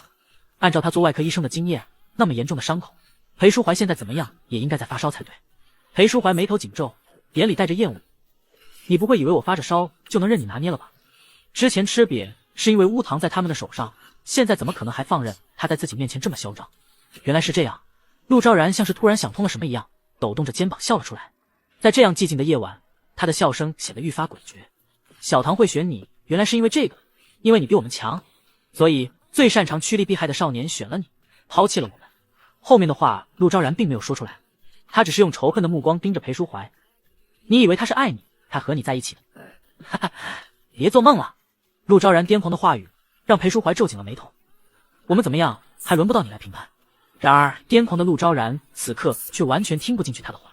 我不嫉妒你，你和我们没什么区别，总有一天他也会像抛弃我们这样抛弃你的，你走着瞧吧。一口气将这些话说完后，陆昭然握着刀子毫不犹豫向着自己的脖子划去。看到他这个动作的裴淑怀瞳孔一缩，抬脚猛地踢翻了他。陆昭然正好撞在了后面的石头上，抽搐了2下后晕了过去。解决掉陆昭然后，裴淑怀脸色看上去依旧不怎么好，额头上布满了细密的汗珠，呼吸也有些急促。刚才的打斗对他本就未愈的身体造成了不小的负担。终于解决掉这个人了，系统也跟着松了口气。乌堂并没有回答他，眼神晦涩不明的望着晕过去的陆昭然，静静思考了一会，最后像是下定了决心一般，走到了裴淑怀的身边，白嫩的手抚上了对方的脸颊，开口安慰：哥哥，你不要听陆昭然的话，你和他们才不一样，你只是要保护我，但从来没有想过囚禁我或是杀掉我之类的事，对吧？少年抬眸望着他，漆黑的眼睛直勾勾地望着他，里面似乎带着担忧的神色。我知道。裴淑怀深吸一口气，望向了比自己低一个头的少年，目光柔和了几分。放心，我也不会成那个样子的。乌堂像是松了一口气，轻松地笑了笑，真诚地说：谢谢你，裴先生。然后他踮起脚，轻轻吻了下裴淑怀的唇瓣。裴淑怀一愣，猛地僵在了原地。不知道过去了多久，在搜救队的光源开始朝着这边靠近时，他一下往后退一步，和乌堂拉开了距离，胸膛剧烈起伏着，在少年疑惑的目光里，红着耳根说：“我还在发烧，小心传染给你。”乌堂了然的笑笑，眼里波光流传，最后定格在了浓墨般的黑。几秒后，他看向了陆昭然，状似不经意地问：“哥哥，我们应该怎么处理他？”“当然是交给警察。”裴淑怀回答的不假思索。乌堂没有说话，月光透过斑驳的树叶，在他的脸上切割出明暗交错的纹路。“怎么了？”裴淑怀敏锐地感知到了少年的异样，皱了皱眉，关切道：“没什么，我只是有些害怕。”少年突然哽咽了起来，漆黑的瞳孔蒙着层水雾，像只被雨淋湿的幼兽，颤抖着拽起了裴淑怀的衣角。这人这么阴魂不散，万一他被抓进监狱后又越狱来找我怎么办？他没有明说，但暗示的意味已经很足了。裴淑怀这种聪明人一定能听懂他话里的意思。主角要是为了反派杀了人，能刷多少反派值呢？乌堂清楚，裴淑怀虽然看着探案时冷漠无情，将所有生物的性命一视同仁，可他也有自己不可逾越的底线，从来没有杀过人。哪怕是调查再怎么恶性的案件，他最后也只会把凶手交给警察，让法律制裁这些人。但乌堂不一样，他从来到这个世界就注定是个反派，自然要蛊惑他，将他拉下悬崖。但让乌堂感到意外的是，裴淑怀并没有如他所愿的采取行动，只是轻轻捧起了他的脸，像安抚一只做了坏事的猫一样，眼神温柔而坚定，声音轻轻的开口：“没关系，害怕的话，我会一直陪着你的。”被盯上的保护人44因为裴淑怀的拒绝，所以这次的反派值并没有增加。陆昭然被赶来的警察带走，裴淑怀则在一切安全后，在回去的车上又晕了过去。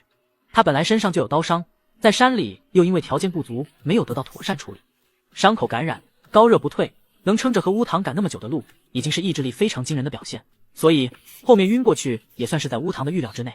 准确来说，从进山到被救的这个过程，虽然和计划中多少有些偏差，但总的来说都在他的掌控之中。除了裴淑怀拒绝帮自己杀掉陆昭然，究竟是为什么？难得的，连系统都百思不得其解起来，甚至有些替乌堂担心，这次的任务还能完成吗？任务失败，无论是扮演反派的乌堂，还是这个小世界，都统一是会被抹杀的。他不想让宿主死。乌堂没有回答，只是坐在高级病房的陪护椅上，垂眸凝视着病床上沉睡的裴淑怀，睫毛在眼下投出蝶一般的阴影，苍白的指尖无意识地摩挲着椅背。宿主，您快想想办法，系统快要着急死了。急什么？不是还没宣布任务失败吗？相较于系统，乌堂就明显要淡然得多。可是知道他是为自己担忧，乌堂轻轻笑了一下，漫不经心的尾音里充满了令人信服的安心和自信。没关系，机会还多着呢，不用为我担心。既然你当时选择绑定了我，那唯一需要做的就是无条件信任我就行，然后看着我把原本逆风的局势搬回来就行。裴淑怀在医院躺了整整1周，这期间乌堂几乎也住在了医院，手把手认真照顾着他。这天他正和护士一起帮裴淑怀换药时，病房的门敲响了。乌堂回头看到了身着警服提着果篮的林德安。稍等一下。少年对林德安抱歉的笑笑，示意他先坐在椅子上，然后认真细致的帮裴淑怀把药换好，洗了个手后走了过来。林警官，有什么事吗？老裴的情况怎么样了？林德安充满担忧的问。已经好许多了，就是醒来的时间总是断断续续的，不过医生说这都是正常情况，毕竟受了那么严重的伤，肯定是需要不少时间恢复的。林德安叹了口气，天知道他找到这两人时有多震惊，没想到裴淑怀竟然也会有这么狼狈的时候。这人和他认识了10几年了，几乎从没在案子上吃过亏。如果之前还只是预感，那现在可以完全肯定，裴淑怀绝对是铁树开花了。果然是一物降一物，他以前是真的不敢想会有裴淑怀喜欢上的人。不过还好，乌堂出现了，两人都不是什么普通人，也可以称得上是天造地设的一对。谈恋爱好啊，谈了恋爱后，他就不用担心裴淑怀会不会有哪天因为过于压抑而变坏了。想到这，他盯着乌堂眼底下的青子不赞同的皱眉。你不要光顾着照顾老裴，也要注意一下自己的身体状况。哥哥是因为我才变成这样的，所以我有照顾他的责任。少年抿唇笑笑，表情里没有任何怨言，只是似乎是有些害羞。而且能照顾他，我也很开心。喜欢的还是这么好的人。林德安的嘴角都快咧到了耳根，他已经开始想象乌堂把裴淑怀往更好、更正义的一边带的样子了。笑那么恶心干嘛？一声沙哑虚弱的声音从身后响起。林德安转头就看到了不知何时从床上坐起来的裴淑怀，正单手托腮，慵懒地看着两人。如果不是依旧苍白的脸色，完全看不出来是刚受过伤命悬一线的样子。老裴，你醒了。林德安有些激动地上前，想去搂裴淑怀的肩膀，结果却被后者抬手拦了下来。刚在聊什么呢？裴淑怀挑眉，谨慎的样子像是怕自家猫被拐走的家长。林德安，不，这什么意思？自己可是有老婆孩子的人。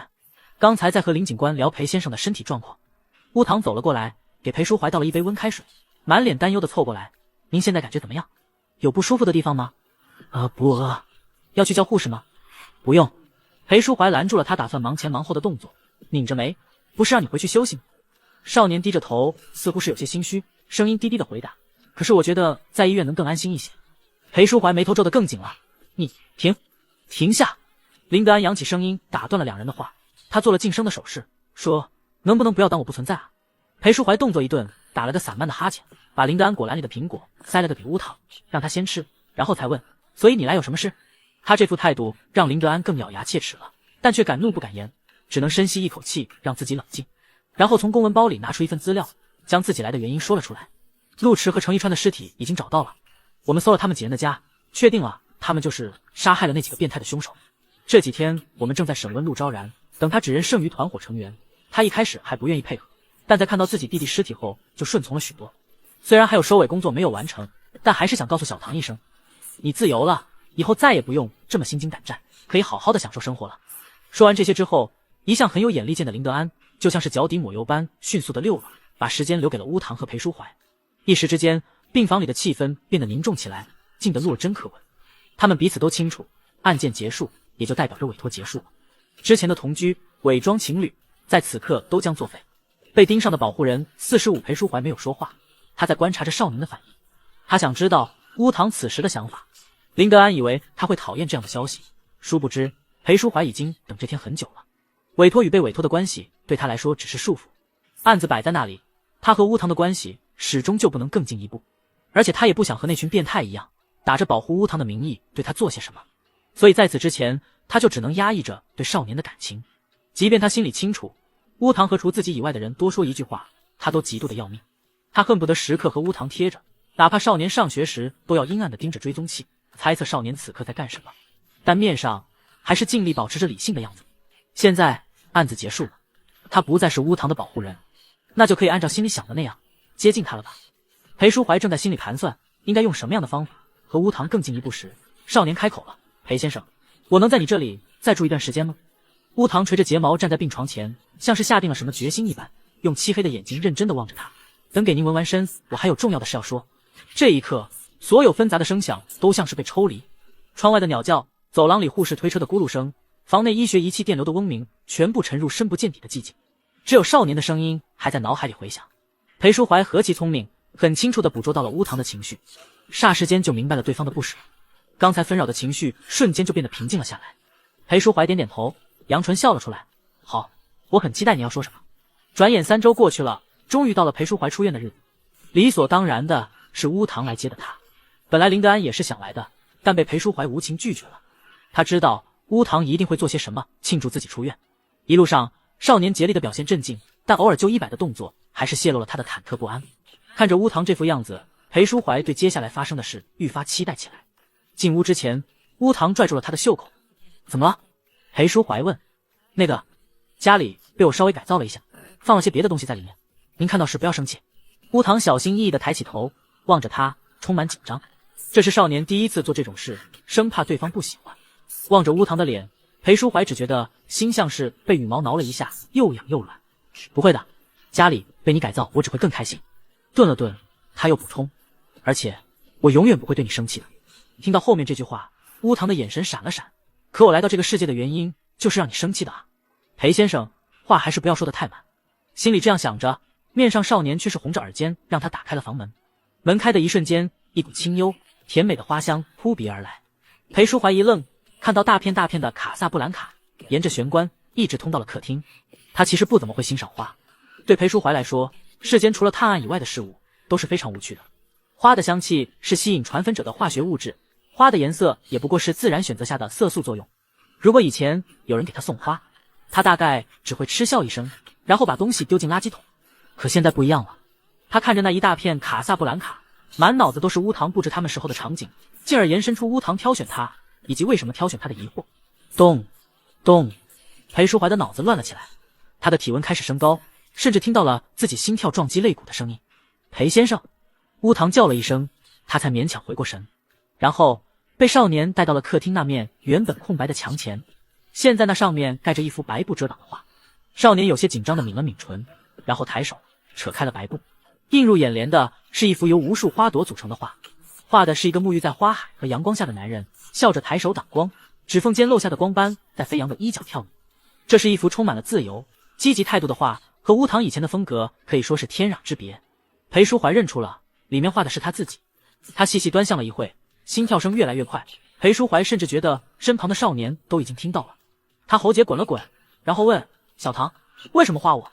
少年垂着头，睫毛用力颤动着，耳尖红的像是要滴出血来，磕磕巴巴开口，我也不知道。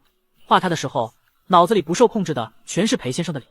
这其实并不是裴淑怀想听到的回答，但他的心里已经非常满意了。压抑的感情像是气泡一样疯狂涌出，他的手抚上了乌堂以里的脸，刚打算开口，然而在这个时候，少年却深吸一口气，猛地伸手拽住了他的衣服，鼓足勇气直视裴淑怀那双琥珀般的眼睛，声音虽然发颤，却字字坚定，我喜欢裴先生，特别喜欢。虽然可能有些突然，可每次画画时心都乱得一塌糊涂。我知道这样很莽撞，但是能不能给我个机会，就算是案件结束，我也还是想陪在裴先生身边。说完，他抿着唇，忐忑又期待地等待着回应。对不起，小唐，原本应该我想说的。裴淑怀的声音温柔的要命。当乌堂还打算再说些什么时，男人的吻就已经落了下来，呼吸裹挟着滚烫的气息压下来，不容抗拒地撬开他的牙关。这是乌堂第一次真正意义上和裴淑怀接吻，但他已经被摁在了沙发里，卡萨布兰卡的花瓣顺着馥郁的香气被打翻了一地。裴淑怀像个饿狼一样吮着他的舌头，某一刻，乌堂都以为自己要被吃掉了。他能清晰地感觉到抵着自己的东西，有点失控啊。他深吸一口气，拽着裴淑怀的头发把人拉远。后者头皮一痛，这原本对裴淑怀来说根本算不上什么，但他还是顺着少年的力道扯开，只是琥珀色的眼睛还紧紧地盯着乌堂。少年的嘴唇被亲得微微肿胀，泛着被碾过的水光，看着他无辜地说，哥哥，我有些不喜欢这样。被盯上的保护人46裴淑怀的眼睛不复清明，他的掌心还扣着乌堂泛红的后颈，细细摩挲了下那处的肌肤，然后深吸一口气，问我该怎么做。外人面前倨傲的不可一世的侦探，在恋人的面前谦卑又恭顺地低下了自己的头。乌堂满意的勾了勾唇角，充满安抚地亲了亲他的唇。裴淑怀喉间不受控制地溢出一声低喘，眼里的欲色更浓。然而少年却是和他拉开了距离，倚在冷灰色织物包裹的沙发里，白嫩的手托着男人的下巴，声音甜得几乎拉丝，哥哥，我们还是先来做正事吧。毫无疑问，乌堂说的正事指的是前面已经说了好多次的纹身。本来我是打算纹身结束后再给哥哥表白的。房间里，乌堂将自己买的工具一件件摆出来，眼睛弯成月牙，有些羞涩有期待地说，不过后来没能忍住，还好哥哥答应我了。为了方便纹身，裴淑怀已经换了件低腰运动裤，线条流畅的腹肌随着呼吸微微起伏，小麦色的肌肤在灯光下泛着迷人的光泽。他嘴角噙着笑，饶有兴致地看着乌堂戴上乳胶手套，心想他才是应该庆幸的那个。乌堂拥有的追求者数不胜数，那些人全都对他有着深深的迷恋，而能得到回应的只有他。想到这，裴淑怀心底就升起一阵难以言喻的满足。直到少年冰凉的指尖碰到他的肌肤，他才猛地回神，可能会有些疼。乌堂的指尖沿着人鱼线游走，跨坐在裴淑怀的大腿上，衣摆扫过对方紧绷的腹肌，居高临下的望着他，漆黑的眼底翻涌着暗芒，意味深长地说，裴淑怀，你还有后悔的机会。明明是在说让对方考虑的话，少年的尾音却轻轻上扬，里面带着十足的妖异与蛊惑。今天的乌堂明显很不对劲，全然没有往日乖巧温顺的样子，只剩下令人战栗的压迫感和吸引力。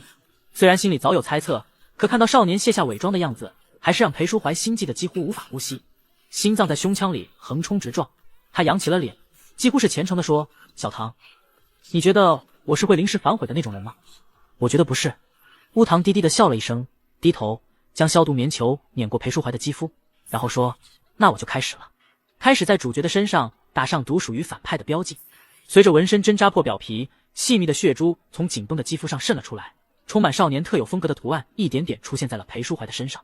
房间里安静极了，只有纹身机轻轻的轰鸣声。这段时间里，裴淑怀的疼痛、安抚以及肌肤接触全是乌堂带来的。看着少年垂眼调整针头角度，睫毛在眼下投出颤动的阴影，他从来没有这么满足过。在一切结束时，乌堂垂眸静静欣赏着自己的杰作，满意的勾起唇角，果然和我想的一样，这个图案非常适合哥哥。看着少年有些得意的样子，裴淑怀的心里痒得要命，他紧紧盯着少年，沙哑着嗓子开口：“摸摸看吧。”这可不行，至少要1到2周才可以恢复。现在乱碰的话，可能会弄花图案。乌堂的话还没有说完，裴淑怀的手掌突然抓住了他的手腕，摁在了新鲜渗血的纹身上。颜料、血液和汗水在相贴的皮肤间碾成米艳的图案。裴淑怀、乌堂的睫毛颤了颤，眼底似乎闪过了一丝无奈。但最后，少年还是塌着腰凑过去亲了亲奶子。一记深吻让乌堂有些缺氧，连舌根都在发麻。看着少年脸上因缺氧而泛起的红潮，以及漆黑的眼底弥漫的水汽，裴淑怀眼神暗了暗，他的手在少年的腰间游走，充满暗示地问：“小唐，可以吗？”乌堂是喜欢和裴淑怀接吻的，他向来是个遵从欲望的人，但也明白甜头不能一次给的太多，于是少年对着他摇摇头。纹身的伤口还没好，乌堂说。少年的声音轻轻的，似乎又恢复到了往日的样子。可惜裴淑怀并不是随时都会听话的那种疯狗，他今天已经退让过了，而肌肤上的疼痛对他来说远没有将眼前的少年吞之入腹重要。因此他起身将少年抱了起来，在对方察觉到什么时，安抚性的拍了拍他的背，然后将人放在床上，随即继续吻了上来。乌堂抬脚狠狠地踢了裴淑怀一下，可惜他现在浑身无力，这一下对后者来说和被猫挠了下似的，没有任何伤害。有什么想吃的吗？裴淑怀神情艳足，像是被喂饱了的猫科动物，凑过来看着脱力的少年，充满关怀地问。暂时是收拾不了他了。认清现实的少年叹了一口气，蒙着被子闷闷地回答：喝粥。他是真的饿了，原本准备纹身结束就去吃晚饭的，结果他硬生生是晕了过去，醒来时就到了第二天早上。好，裴淑怀声音里满是宠溺，轻轻揉了下乌堂的头发后，转身就去了厨房。从下定决心学做饭开始，他的厨艺就突飞猛进，现在连阿姨他都不让来了，独自承包了少年的每一餐。恋爱真是个神奇的东西，明明以前不屑一顾的事，现在却让他充满了期待。除了白粥外，裴淑怀还弄了榨菜和烧麦，将饭端过来时，他甚至想上手亲自喂，但被少年红着脸拒绝了。裴淑怀有些可惜，干脆就托腮看着乌堂吃东西。毫无疑问，长得好看的人做什么都是赏心悦目的。乌堂捧着青瓷碗，雾气氤氲间，眼睫垂落成温柔的弧度，嘴唇轻轻吹开粥面的热气，然后用瓷勺舀起浓稠的白粥，吞咽时喉结轻颤。裴淑怀看着看着，思绪又飞到了别的地方。他知道少年的喉管很窄，接吻时都兜不住，一个抱枕飞过来打断了他的思绪。裴先生，乌堂红着脸，有些咬牙切齿地望着他，像只炸毛的猫一样。您就不能想点别的事情吗？年糕，老规矩，省略号在这个世界完结后会发在同名微博。被盯上的保护人47乌堂这次是真有些发怵了。绑定反派系统以来，他很少有自身情绪外露的时候，但现在腰实在酸，看向裴淑怀的眼里都带着防备。裴淑怀也知道不能把人逼得太急，少年是个常年久坐的美术生，和他的体质并不一样，把人吓到了之后想吃肉就难了。抱歉，小唐。他轻叹一口气，尽量无视掉身体的反应，脑子开始飞速运转。别人谈恋爱都是在做什么呢？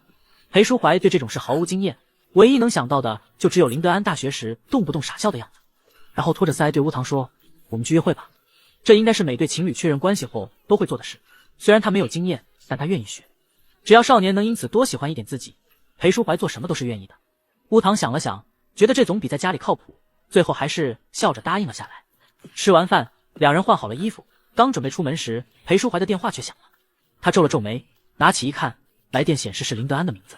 他几乎是没有任何犹豫的顿断了通话，然后下一秒又拨了过来。裴淑怀，还是接一下吧，万一是什么急事呢？由于前面的原因，乌堂现在看到裴淑怀吃瘪就开心了，笑着对他提出了自己的建议。裴淑怀悠悠地看了他一眼，最后还是百般不情愿地接通了电话。老裴，听说你今天出院啊？恭喜，你最好祈祷是有什么重要的事。裴淑怀不耐烦地打断了他的寒暄。林德安和他相处了这么久，一下就嗅到了危险的味道，着急忙慌地进入了正题。嗨，是这样的，专案组通过这几周的调查，已经把那个俱乐部的成员都揪了出来。他想告诉乌堂以后就彻底安全了，顺便问一下裴淑怀需不需要看一眼名单。发过来吧。涉及到乌堂的事，裴淑怀一向不允许有任何差错，自然是要自己过一遍才是。而乌堂也想看一遍名单，他做事情向来谨慎，哪怕是再小的细节也不愿意放过。因此约会的事就这样不了了之了。虽然早就清楚少年致命的吸引力，但看到名单时，裴淑怀还是震惊了一下。里面竟然有几十个人那么多，身份更是从社会人士到乌堂身边的同学，应有尽有。认识陆池那天跟踪乌堂的同班同学也在里面。果不其然，一切都是对方设计好的英雄救美。大约是因为看到了少年对裴淑怀的依赖，而下意识的想效仿。可惜陆池的自制力太差，偶尔表现出的亲密黏腻，使他并没有得到乌堂片刻的在意。这群人未免也太恶心了点。看着从他们家里搜出来的乌堂照片和用过的东西，系统的声音里满是厌恶。乌堂却并没有回话，他将名单又从头到尾细细的看了一遍，突然溢出了一声轻笑。怎么了？裴淑怀问。没事。乌堂摇了摇头，骨节分明的手指摁住下唇，可眼角眉梢的笑意还是藏不住。他解释说，只是很开心，因为接下来我再也不用担惊受怕了吧。裴淑怀深深地看了他一眼，并没有说话。而系统则是因为感觉到了宿主的兴奋，忍不住地问，到底怎么了呀？乌堂的笑意加深几分，将手里的名单扬了扬，声音里带着掌控全局的疯狂与愉悦。你没发现吗？这上面没有裴玉的名字。啊？系统愣住了，有些迷茫地说，那难道是我们冤枉他了？怎么可能？你忘了，他送我的血玫瑰上可是清清楚楚的在称呼我为阿弗洛狄特。是啊。系统更迷茫了，百思不得其解。那为什么名单上没有他？因为他和这些蠢货不一样，不会就那么堂而皇之的将自己暴露在阳光下。乌堂饶有兴致的眯起眼睛，难得帮系统认真的分析，不出意外，他应该就是一切的幕后主使。而这次那些人的落网，不过是让我们放松警惕的障眼法而已。系统越听越觉得迷糊，可如果他是幕后主使，那俱乐部里的人也算是他的同伴吧？为什么要将他们送进监狱啊？乌堂反问，你真的觉得他们之间是同伴关系吗？系统沉默了下来，他想到了陆池那三人的自相残杀，陆池和陆昭然甚至是亲兄弟，可在观景台上时还是对彼此冷言相向。比起同伴，他们更像是因为利益相同而暂时结盟的仇人。少年又开口了，冷静的声音听上去格外的无情。乌堂只有一个，他们那么多人，应该怎么分呢？裴玉想解决掉所有想要玷污乌堂的人，所以他先用结盟为借口，将那群人聚集在一起，通过他们杀掉没什么脑子接近乌堂的小喽啰。当这些小喽啰解决后，他再通过警察消灭能加入俱乐部多多少少都有些财力和人脉的同盟。从始至终，他都隐藏在幕后，将乌堂身边的所有危险消灭干净，最后再以拯救者的身份接近乌堂。到时候少年唯一能依靠的就只有他了。哪怕是乌堂，也不得不承认裴玉的计划堪称完美。可惜百密一疏，他怎么样也想不到，乌堂最后竟然喜欢上了裴淑怀，那个从小被拿来和他对比，将他打击得一无是处的那个人。愤怒和被背叛的情绪让他不小心失控了，也因此他才不小心在乌堂这里露出了马脚。裴淑怀拒绝帮我杀掉陆昭然，我想除了他本身就有绝不杀人的底线外，最重要的是他想告诉我，哪怕不经历这些血腥暴力的事，他依旧能保护好自己的心上人。他把乌堂当作一朵纯洁的花珍惜爱护，却不知这朵花心本来就是黑的。那当他发现自己原本的想法根本保护不了我的时候，会怎么样呢？想到这，乌堂苍白的肌肤泛起病态的绯色，低低笑了出来。被盯上的保护人48一套缜密又严谨的分析，让系统傻愣愣的待了好久。然后他猛地反应过来，宿主早就预料到这件事了吧？这样也可以解释为什么乌堂在裴淑怀拒绝了自己后还能表现得那么淡然。任务失败，宿主和主角可都是要被抹杀的。乌堂耸了耸肩，我倒也没有那么料事如神，至少在看到名单前，他是没有猜到这一步的。只不过那天爬山前裴玉的那通电话实在古怪，所以他记在了心里，猜测对方一定还会再做些什么。现在一切都了然了，幕后执棋的还是自己，哪怕是裴淑怀也因为缺少情报而暂时想不到这点。乌堂轻轻歪头，柔软的碎发遮住了半只眼睛，问系统，现在可以放心了吧？少年运筹帷幄的样子让人不信服都难。系统开始无底线的夸起了彩虹屁，当然了，我就知道宿主一定会带着我躺赢的，仿佛之前质疑乌堂的并不是他一样。不过乌堂也并不在意，他要是想的话，有无数种方法可以把系统调成无条件乖顺幸福的样子，可这样就没有意思了。偶尔逗逗系统，看他着急或是变脸的样子还是挺有趣的，所以并不需要刻意去改变些什么。接下来的日子，乌堂一直在等裴玉行动，可对方就像是销声匿迹了一般，许久都不见动静。一直等到美院开学，乌堂逐渐没有耐心，准备露出些破绽给他点动手机会时，突然有了裴玉的消息。对方并没有直接联系他，因此乌堂也是在裴淑怀嘴里得知的裴卓华，裴玉的母亲去世了。乌堂怔了一下，裴卓华的葬礼正好是个阴雨天，深灰的雨丝斜斜掠过老洋房的雕花窗旧，将灵堂外的白幔镜的发沉，苍白的挽联从挑高的天花板垂落，让屋内的气氛更显压抑。乌堂站在裴淑怀身边，远远地看了裴玉一眼。他穿着纯黑色的西装，胸前别着白菊胸针，与来客们低声交谈着。那双和裴淑怀格外相似的瞳孔里蒙着层雾霭，整个人看上去格外的脆弱与忧愁。裴卓华是在高速上刹车失灵，发生了交通事故，所以造成了意外身亡。裴淑怀叹了一口气，顺着乌堂的视线一起望向了裴玉，眼神有些复杂。裴玉的父亲是个商人，常年不在家，和他母亲的婚姻名存实亡。他从小是被母亲带大的，但裴玉的母亲并不爱他，只是一味的想让他变得更优秀，甚至为此用了许多极端的方法。这一点乌堂和裴淑怀都十分清楚，因此他并没有把话说完，只是感慨，这对裴玉来讲不知道究竟是好消息还是坏消息。乌堂没有回话，因为轮到他们两个献花了。裴卓华不愧是个画家，连冰棺前方都摆着他生前最得意的画作。乌堂静静凝视几秒，将白菊轻轻放在了画作下方。出于后辈对前辈作品的敬意，他对着棺椁轻轻鞠了一躬，然后看向了裴玉，抿着唇开口：“前辈节哀。”裴玉无神的眼瞳终于有了细微的变化，和对外人总是冷着一张脸的裴淑怀不同，从乌堂认识裴玉开始，他基本发生了什么都在温柔的笑着，而此刻他只是轻轻扯了下唇，笑得非常难看。“小唐，你能来，我很开心。”说完，他神情恢复到了刚才的样子，看向裴淑怀说：“小舅舅，等仪式结束后，你能在侧厅等等我吗？母亲她给你留下了些东西。”裴淑怀眉头一皱，下意识想拒绝，然而裴玉的话却更先一步：“拜托您了，就当作是完成他的遗愿了。”裴淑怀不耐烦地闭了闭眼，最后还是答应了下来。理所当然的，乌堂陪着裴淑怀一起去了侧厅。他坐在椅子上，望着窗外的雨幕，陷入了沉思。良久，裴淑怀的声音响了起来：“小唐，你觉得裴卓华是会忘记将车定期送去保养的那种人吗？”乌堂的睫毛微颤，将视线挪到了裴淑怀身上。他们两个想到一起去了。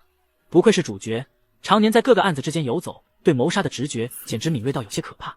乌堂是在已经确定了裴玉就是幕后黑手的情况下，根据裴卓华的死亡时间点判断事情绝不可能只是一场意外。而裴淑怀是怎么发现的，他却不得而知。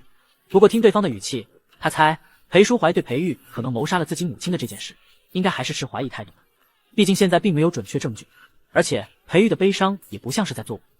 乌堂的脑子飞速运转，判断了下裴淑怀知道真相后的利弊，最后只是轻轻摇头：“我对裴女士并不了解，不过据我所知，到了她这个程度，名下应该不可能只有一辆车吧，所以就算是偶尔忽略掉一辆，也是情理之中。抱歉，他现在还不能让裴淑怀猜到真相。以乌堂的经验来讲，真相往往只有突然之间一下明了的时候，对情绪的刺激才会更大。要是一点一点揭露，心中的阈值就会升高。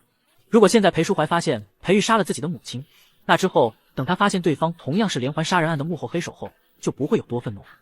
所以他暂时要隐瞒着这件事才行。”果不其然，在听到乌堂这样说后，裴淑怀的脸色一下好了许多。也对，每年因为意外事件死亡的人数不知道有多少，偶尔一次出现在身边也没什么奇怪的。说着，他低头抓住了少年的手，在这个瞬间，眼底的晦涩一闪而逝。再次抬头时，裴淑怀又恢复到了往日的样子，将少年的手包裹在掌心，有些担忧地问：“冷吗？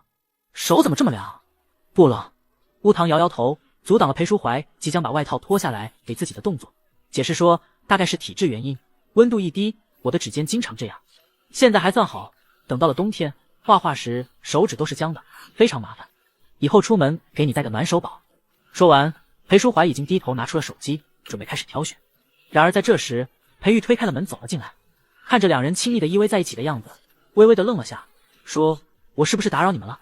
被盯上的保护人49，他这副自然的态度让裴淑怀都愣了一下。然而裴玉似乎并没有意识到不妥，侧身关上门走了进来，眨了眨眼，声音又轻又柔和：“放心，我就来把母亲留下的东西给小舅舅，然后很快离开，不会打扰你们的二人世界的。”他好像已经全然忘记了前面发生过的事，又恢复成了以前温柔学长的样子。见裴淑怀的表情还有些谨慎，他将手里的盒子放下，叹了口气，转头看向了乌堂，表情愧疚：“抱歉，小唐，我之前做了很过分的事。”少年抿了抿唇，看神情似乎是有些纠结。他理解的笑了一下，又继续说：“没关系，不用勉强原谅我。我清楚，伤害一旦存在关系，就很难复原了，所以不会像以前那么偏激了。”裴玉表情坦然中带着些许忧伤。在发生母亲意外身亡的事件后，他似乎将一切都看开了。那我就开始说正事了。说完，他抬起骨节分明的手，将刚才带进来的盒子打开，里面是一份文件。裴淑怀在看到他的下一秒就猜到了什么，瞳孔微缩，拉着乌堂转身就打算离开，但是却被裴玉拦了下来。对方声音温柔，目光里还带着些许请求：“小舅舅。”大概是因为穿了一天正装，稍微有些闷，裴玉此刻将西装已经脱了下来，内里的衬衫袖子挽起，能看到手臂上的伤疤。新的旧的叠在一起，看上去狰狞极了，落在裴玉白皙的肌肤上，就好像月球表面充满了残缺。在场的几人都明白，这些全是裴卓华为了教育他留的。乌堂清楚，他被布料隐藏的肌肤上只会有更多。按理来说，乌堂现在应该让裴淑怀留下的，因为他需要知道裴玉接下来有什么主意。可此刻，少年却垂眸沉默着，一句话也没有说。这是他们叔侄间的事，只要不影响任务，乌堂并不想轻易插手。最终，裴淑怀选择留了下来，而盒子里的东西和他想的一样，是裴卓华的遗嘱。他将自己的所有财产全部留给了裴淑怀，至于他的亲生儿子，什么都没有得到。这也太残忍了点，生前没有爱，死了也没有财产。裴玉的一生似乎像个笑话，一时间，整个休息室都变得沉静下来。他到底是在打什么主意？系统百思不得其解。乌堂倒是不疑惑，裴玉明显是想通过这件事让他们对他放松警惕，并且效果非常明显。至少这个举动确实刺激到了裴淑怀，连乌堂都稍微为他的演技震惊了一下。到现在为止，乌堂可以确定裴玉在某些方面完全不输裴淑怀，或许是因为他母亲逼的，但能达到和主角并肩的程度，至少说明他的智商是绝对不低的。可惜裴卓华至死都在认定自己的儿子不如裴淑怀，气氛压抑到落针可闻。先打破他的却是身为当事人的裴玉，他嘴角勉强勾起一个弧度，用开玩笑的语气说：“你们不用这么同情我，只是一些身外之物而已。你知道我不需要这些东西的吧？”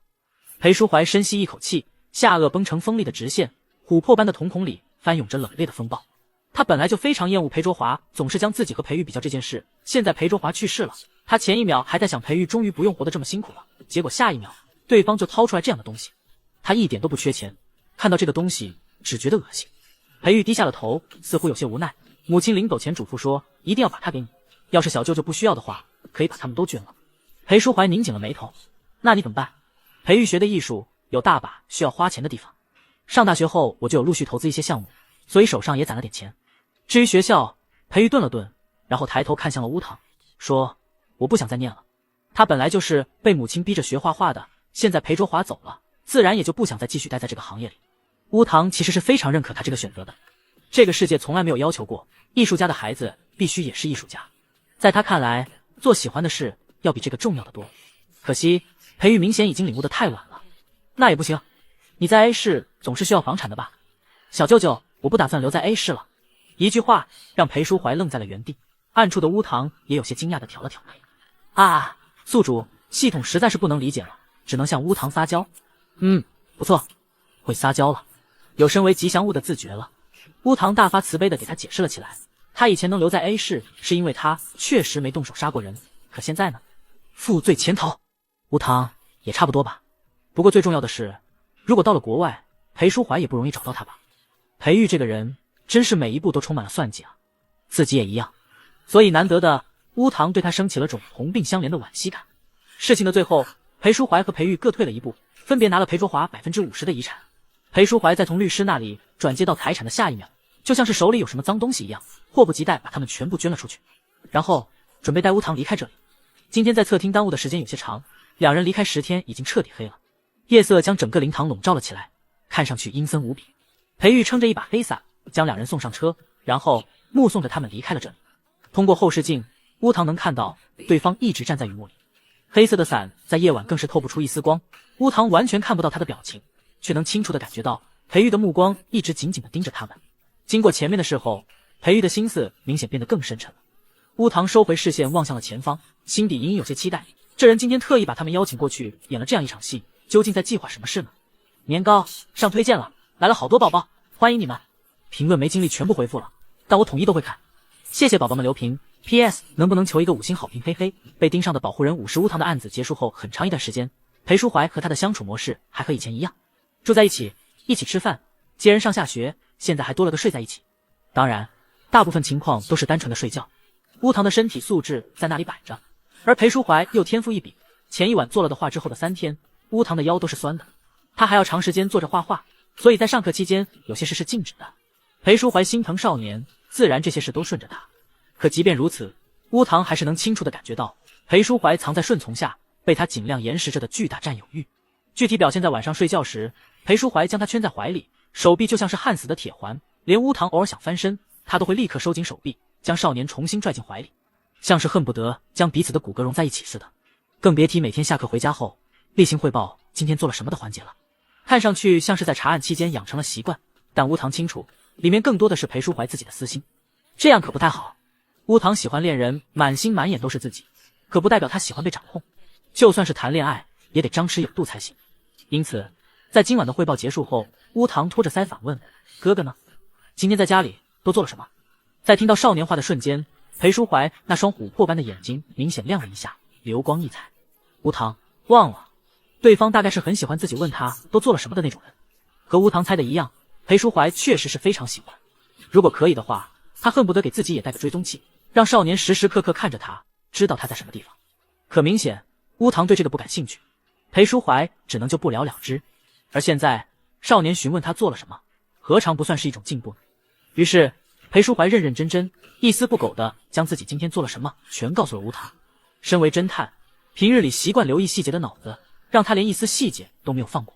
做饭、打扫屋子、洗乌堂的衣服，还有帮乌堂整理画室，裴淑怀非常享受做这些的过程，讲起来的时候也不会觉得枯燥。系统听完后忍不住感叹：哇，裴淑怀已经完全成了家庭主妇了。乌堂轻轻拧了拧眉，问：哥哥，最近没有新的案子找你吗？裴淑怀愣了一下，没有回答。有，当然有，不但有，而且有很多。裴淑怀的脑子和名气在这里摆着，哪怕是他在处理乌堂的案子时，明确的声明自己在忙的时候，也还是有无数人趋之若鹜。更何况他现在闲下来了，有人为了请他，甚至开出了8位数的价格。只是他并不感兴趣。探案对原本的裴淑怀来说是生活唯一的调剂品，可当他的生活有了乌堂之后，那些调剂品就变得没意思起来。他宁愿把时间留出来接送少年。更何况裴淑怀的视线在乌堂瓷白的脸面颊停留了片刻，他明白外人对少年的觊觎不会因为一个团伙的落网就此作罢。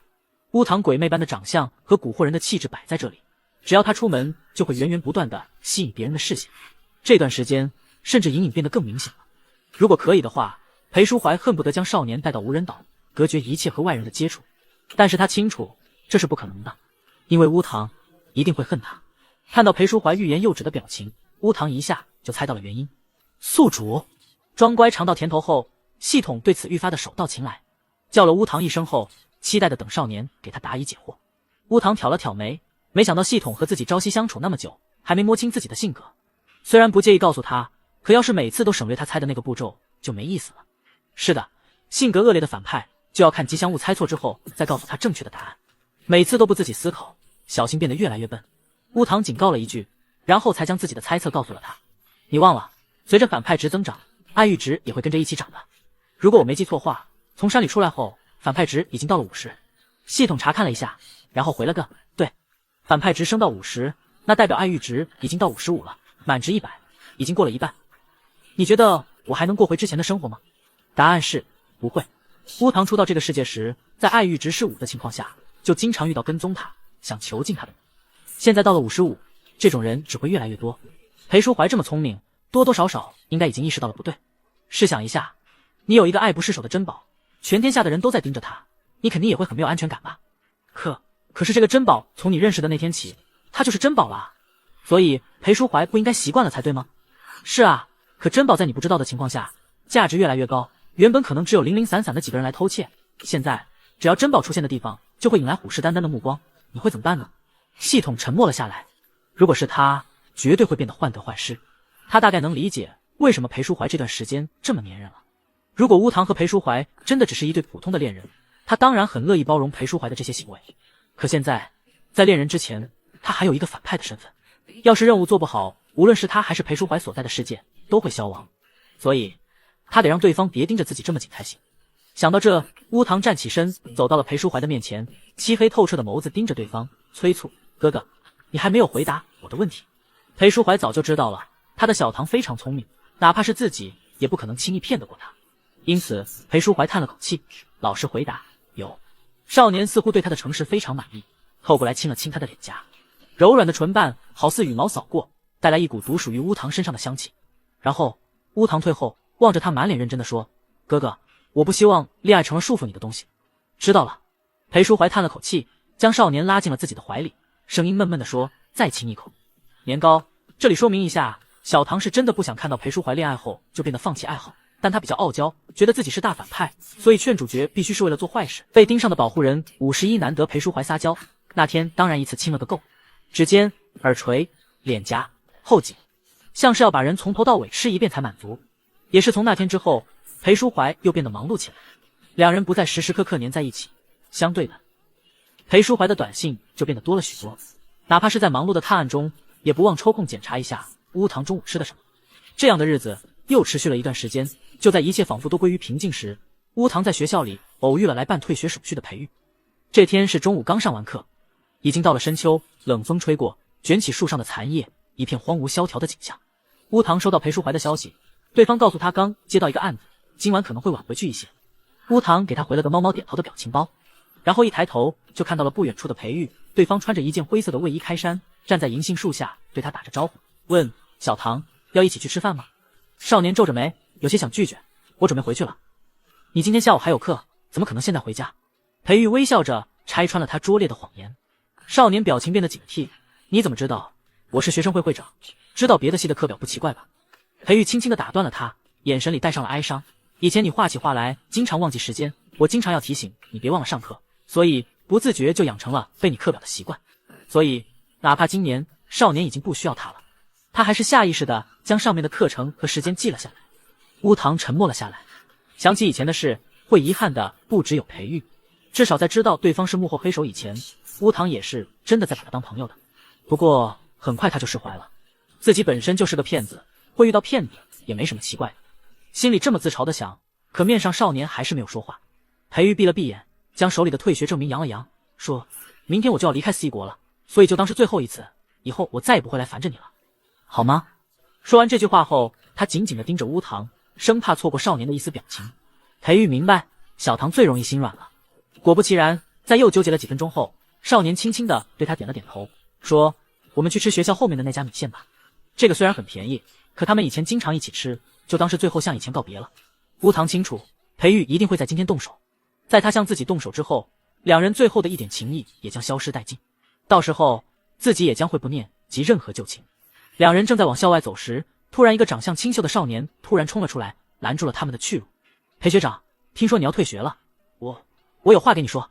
他赤红着脸，鼓足勇气说完，然后才注意到裴玉身边漂亮的不可思议的少年，愣了一下，脸变得更红了。那个看他扭扭捏捏的样子，乌堂猜他是要给裴玉表白，了然的笑了下，给裴玉说学长，我去店里等你，然后就贴心的将空间留给了两人。乌堂一笑，那人的眼睛更直了，痴痴的盯着他的背影，几乎愣在了原地。裴玉将这一切尽收眼底，眼里闪过丝冷冽，但再次开口时，声音却非常温润。你好，请问你是？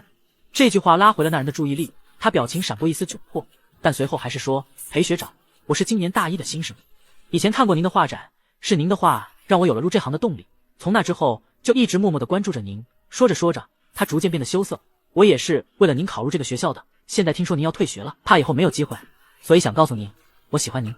一口气将话说完，这人紧张地闭起了眼睛，等待裴玉给自己一个回答。然而过去了许久，都没有听到一点声音。他疑惑地皱眉，抬起了头。表白的对象并没有看自己，略显空洞的眼神一直望着刚才那位古人的少年离开的方向。他抿了抿唇，学长。裴玉终于看向了他，琥珀色的瞳孔在阳光的照射下微微收缩，像是某种冷血动物的眼睛，莫名的让这人心里一紧。很漂亮吧？裴玉莫名其妙地问了这一句，听上去略显无厘头的一个问题，那人却一下就反应了过来。裴玉说的是刚才离开的乌堂。那人脑海里不自觉浮现出了少年的脸，轻轻点了点头，然后他猛地反应过来自己的来的目的，深吸一口气，问学长，你还没给我回答。如果您觉得太突兀的话，我们可以先交换一个联系方式，然后互相了解一段时间。从小身边的人就说我很讨喜，所以我有信心。裴玉这才像是注意到了他，轻轻笑了下，反问，你真的喜欢我吗？那人像是一下看到了希望，羞怯的点点头。裴玉笑意加深，那双和裴淑怀很像的琥珀色眼睛里溢出了几乎能将人溺死的温柔。这是他在裴卓华那里学到的技能。小时候他被关进地下室，如果哭了，裴卓华只会更生气。慢慢的，他发现自己笑出来，对方才会对自己稍微和颜悦色些。因此给裴卓华的刹车做手脚的那天，他也是这么笑的。裴卓华没有丝毫怀疑，就开着那辆车上高速了。喜欢不是空口说说的，你都愿意为我做什么？裴玉问。那个人怔了一下，明显误解了裴玉的意思，咬着下唇凑了过来，这里不行。说完，他将拇指和食指弯成了个圈，暗示性的张了张嘴。换个地方，学长对我做什么都可以。裴玉突然笑了出来，眼底的冷意愈发的明显。脏，这些人都脏死了。这人刚才竟然用那么脏的眼神看了乌堂，简直是对少年的玷污。他深吸一口气，凑到了那人耳边说：“那你愿意为了我去死吗？”被盯上的保护人52那人愣了一下，很快又觉得裴玉只是在口嗨。艺术家嘛，动不动感性一下，觉得应该为爱去死之类的也没什么奇怪的。于是那人对裴玉点了点头，还特意做出一副深情的表情，只要学长愿意和我在一起，让我为你做什么都行。他的话刚说完，就被死死地掐住了脖子。明明是画画的手，可偏偏裴玉的手劲极大。学弟瞳孔骤缩，立刻就无法呼吸，喉间发出破风箱般的呵呵声，一张清秀的脸涨成了猪肝色，眼睛里满是恐惧与不可置信。救命！饶了我！伴随着呼救声出来的瞬间，裴玉松开了手。现在是非常重要的时间段，他一定不能因为情绪问题出差错。嗨嗨！学弟瘫坐在地，一边捧着胀痛的喉咙，一边大口的喘着气，望向裴玉的目光里全是惊恐。滚吧！裴玉居高临下的看着他，仿佛在看死物一般，目光中不带一丝感情。一声呜咽从喉咙里溢出，学弟吓得脸色苍白，猛地从地上爬起，双腿打着颤从这里跑开了。裴玉冷漠地望着那人，直到他的背影消失，然后才去买了奶茶，朝着和乌堂约定的方向走去。因为身份原因，裴玉本身就算得上是学校里的风云人物，再加上温润的性格，基本和每个人都能相处得很好。因此他退学的事刚一确定，就在校园论坛里传开了。这一路走来，有不少学生都在暗戳戳地观察着他，但却没人敢上来搭话。裴玉注意到了问题所在，进那家砂锅店前，他掏出手机，打开摄像头照了照自己，屏幕上依旧是那张他每天都能看到的脸，但脸上却没有丝毫的表情。他皱着眉，眉骨压得极低，阴影笼罩住了双眼，看上去就觉得冷漠吓人。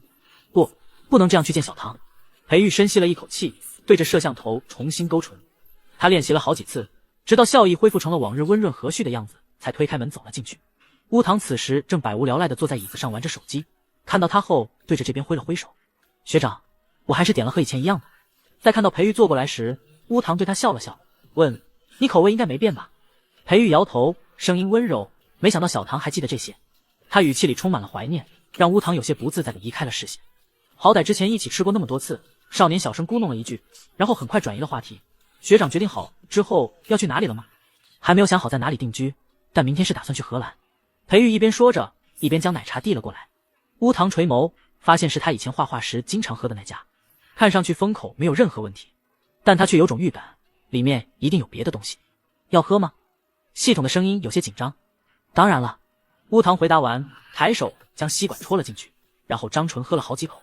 少年喝东西时，精巧的喉结轻轻滚动，明明是纯真澄澈的圆润眼睛，却在伴随着他的动作时，总是带着致命的古意。裴玉不着痕迹地多看了几眼，随后充满掩饰地喝了口自己的那杯，甜腻的味道在口中炸开。他的那杯和乌堂的是一样的。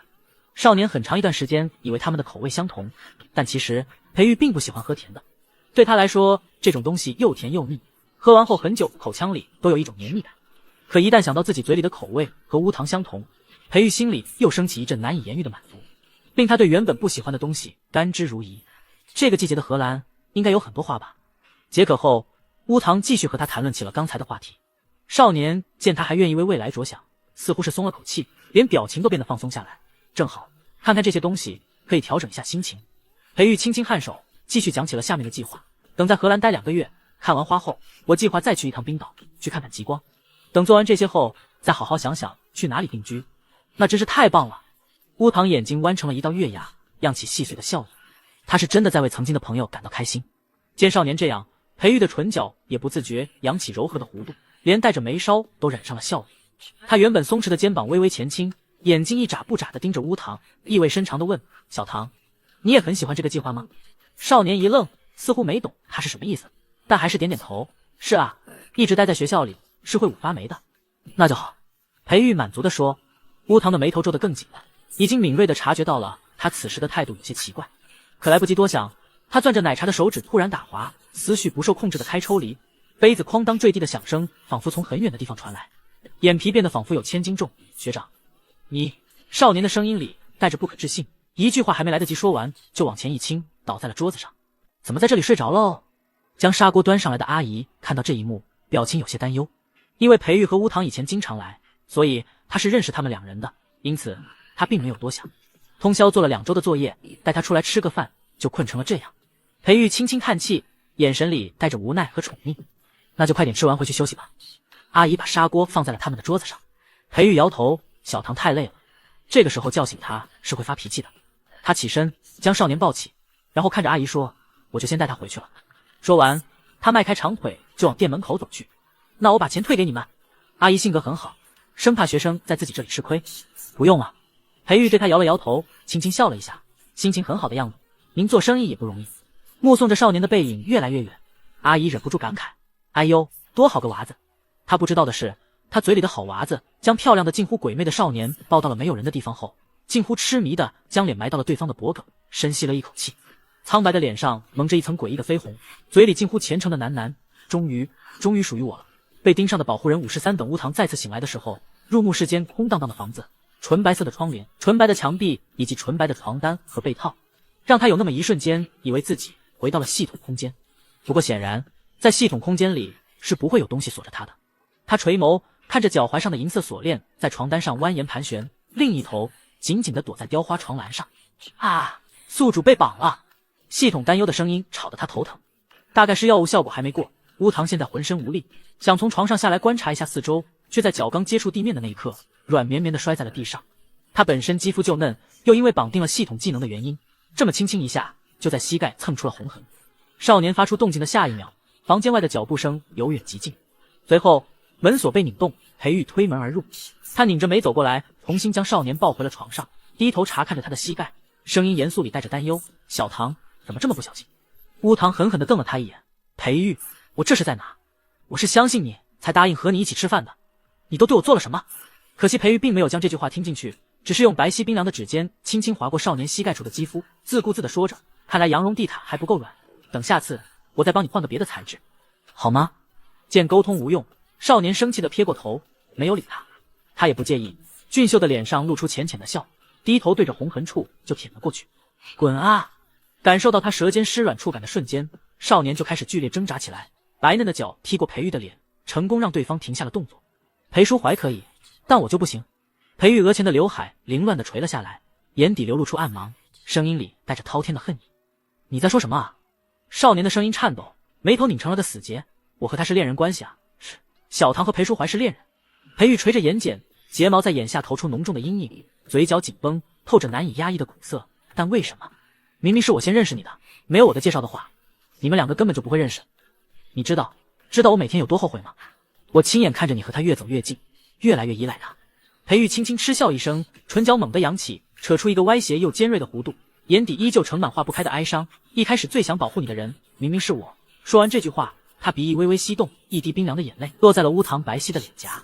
少年瞳孔微缩，睫毛轻轻颤抖了几下，然后无奈地开口：裴玉，感情这种事是没有先来后到的。抱歉，我一开始没意识到你的感情。沉默了片刻，乌堂又说：你现在放我回去，我就当一切都没有发生过。你继续去荷兰看极光，这个世界有意思的事有很多，等你看得多了，就会发现以前的感情不过是过眼云烟，而我也就只是个很普通的人而已。系统，宿主是心软了啊。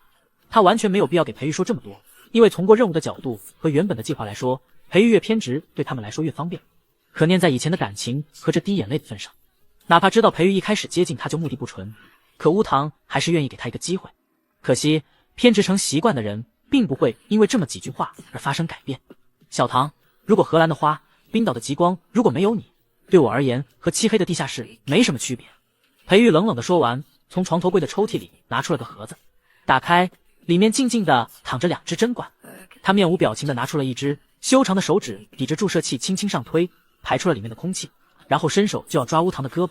看到里面东西的瞬间，少年的脸色瞬间变得苍白，如惊弓之鸟一般拼命往后退着，睫毛不住的颤抖，用尽全身的力气阻挠裴玉的靠近。男人笑了一下，然后说：别担心，这只是肌肉松弛剂，还有几个小时我们就要登机了，如果小唐不乖的话会很麻烦的。顿了顿，他看了乌堂一眼，眼角弯了弯，问：你以为是什么？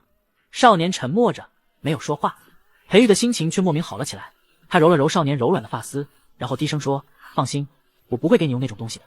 乌堂撇过头没有看他，只是声音坚定地传来：肌肉松弛剂我也不打，你快放了我！裴玉的脸色又变了。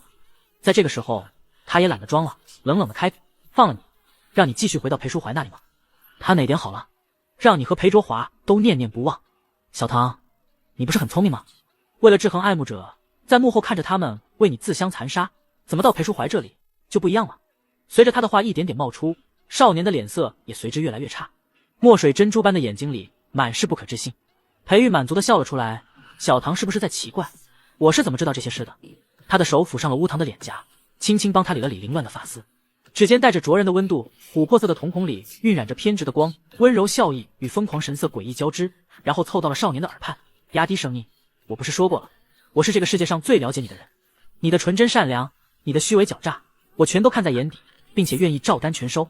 你想做的事也全都由我来帮你完成，只要你不离开我。我亲爱的阿弗洛狄特。被盯上的保护人54房间里诡异的安静了几秒，这期间裴玉一直都在用一种虔诚又灼热的眼神盯着少年，他在期待少年在他拆穿真相后会用什么样的态度面对自己，对方是否会赞扬他，因为自己是第一个发现了他的真面目的人。然而乌唐只是垂着脑袋，睫毛在眼下投出细密的阴影，漆黑的眼睛里蓄满了无辜。我不知道你在说什么。听到这句话后，裴玉的眼神冷了下来，琥珀色的瞳孔里像是浸着冰茶，仿佛下一秒就会酝酿出风暴。他表情阴森，几乎绝望地说：小唐，你骗我！系统觉得有些可怕。宿主，他不会对我们动手，然后逼我们承认吧？乌唐对此有些哭笑不得。他就算真的动手，你也不会疼，害怕什么？系统理直气壮：我害怕宿主觉得疼啊。理论上来说，以宿主的身板，绝对不可能是他的对手吧？乌唐没想到他真的已经想到了这一步，一时也不知道是应该为他关心自己而感到欣慰，还是为他跟着自己这么久一点长进都没有而感到无奈了。像你说的，他比我强壮那么多，要动手根本不需要顾虑，早就动了。乌唐叹了口气，所以不用担心这点，好好看着吧。但是小嘴巴，乌唐面无表情地打断了细品的欲言又止，担心再和他这么聊下去自己会出戏。你在走神？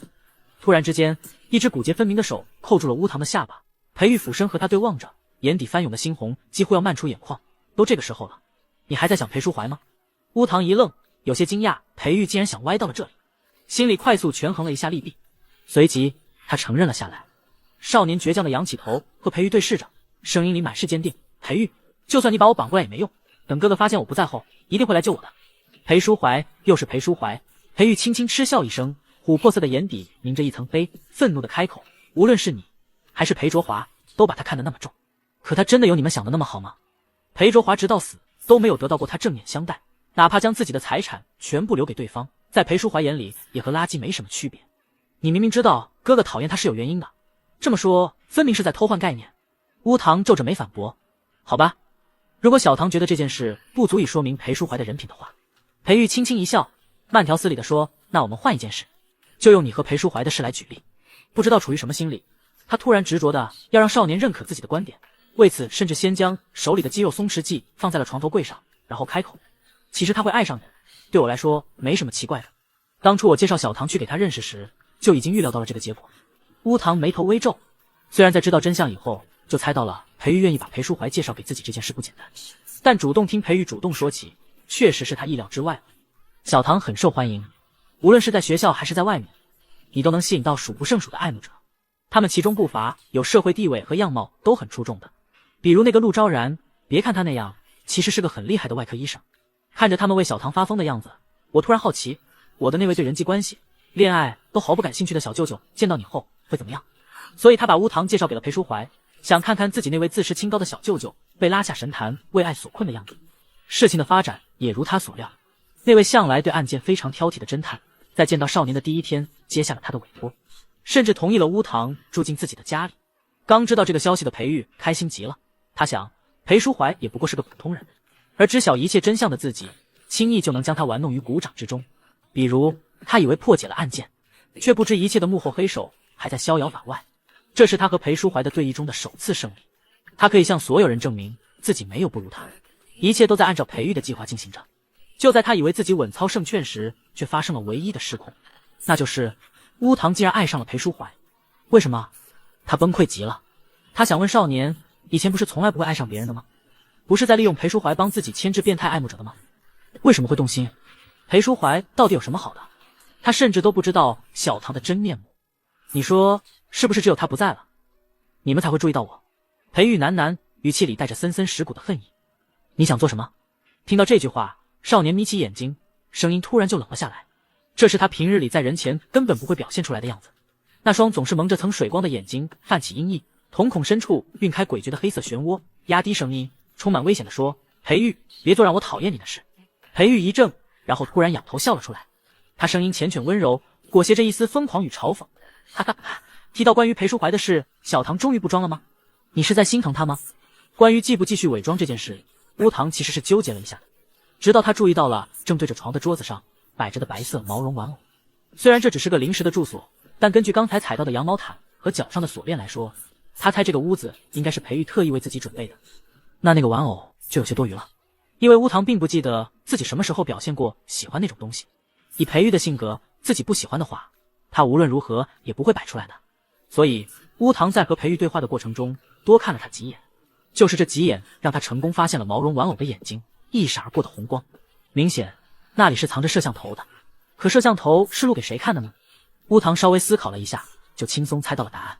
被盯上的保护人3个小时前，裴淑怀站在一栋废弃的老宅前，指尖夹着的烟明明灭灭，懒洋洋地倚在墙壁上，拿出手机，上面是恋人给他发的短信：哥哥，我已经下课准备回家了，等你哦。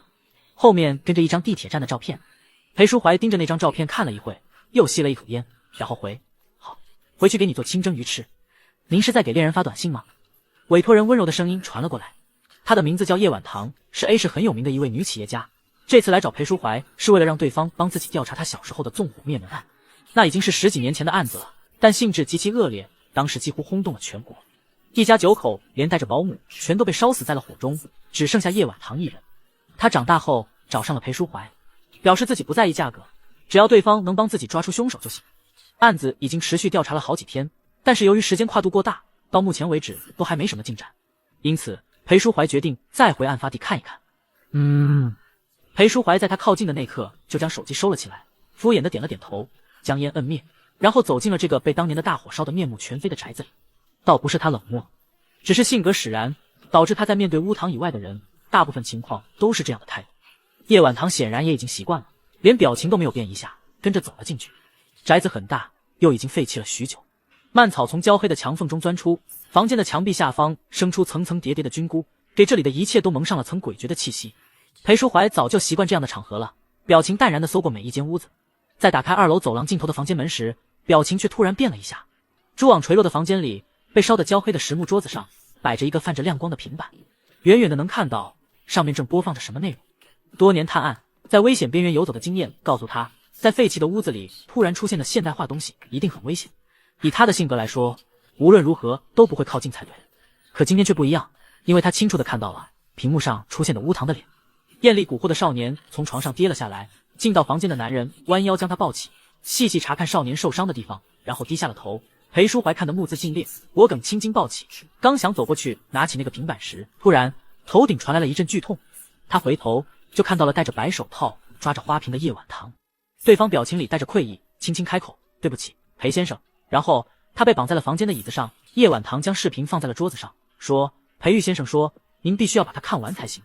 另一边，乌唐猜到了现在裴淑怀一定在看着这里的一举一动，他之前还在担心之后应该怎么给主角掉马，现在一瞌睡就有人送来了枕头，他自然也不客气地收下。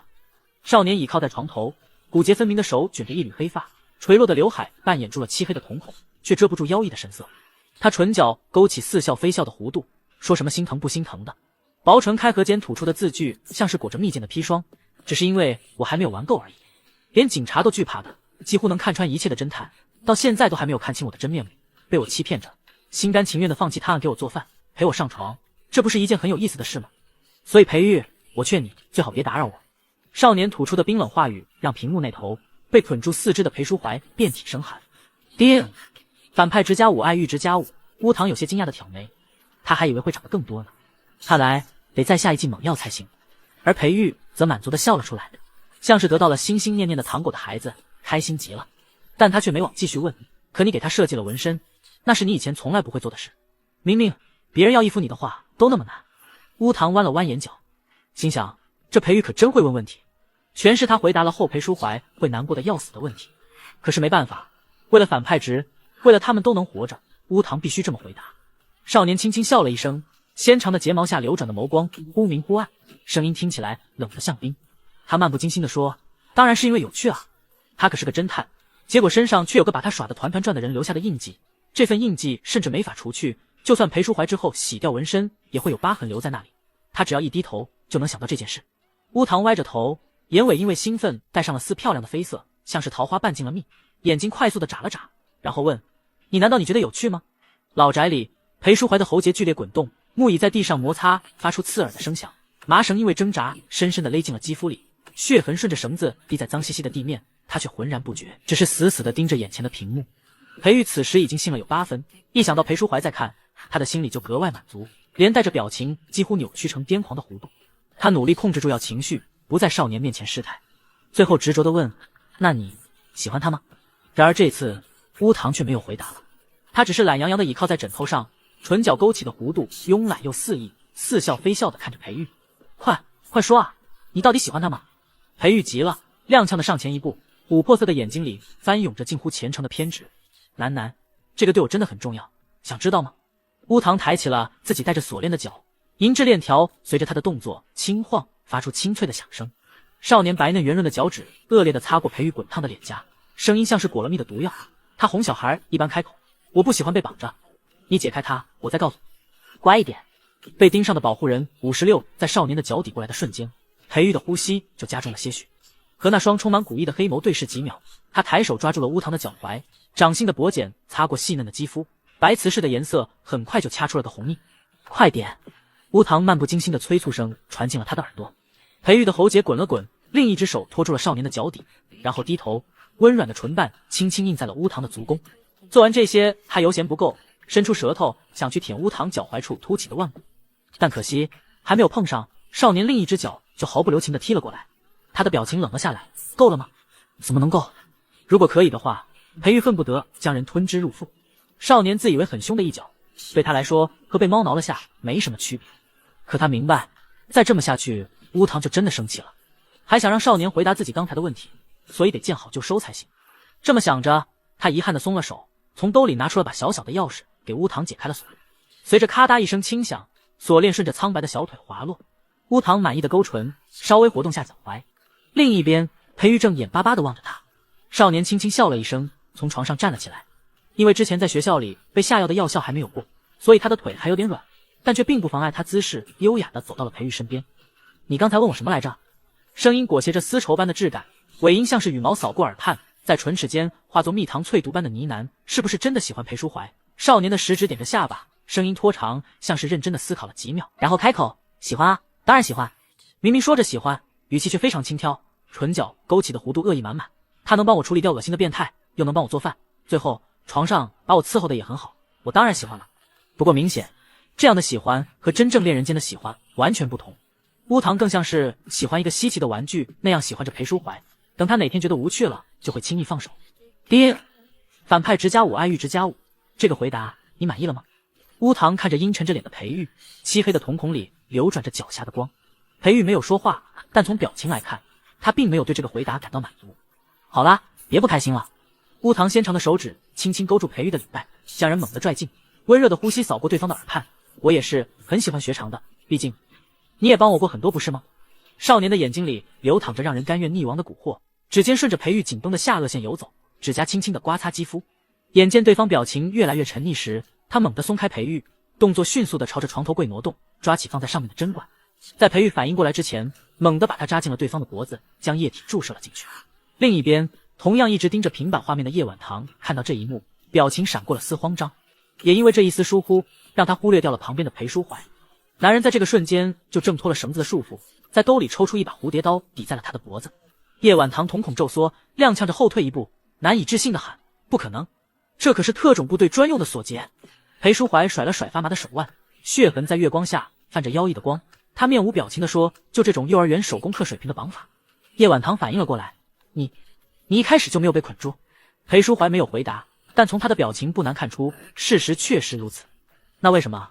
叶晚堂的话还没说完，就被裴淑怀打断。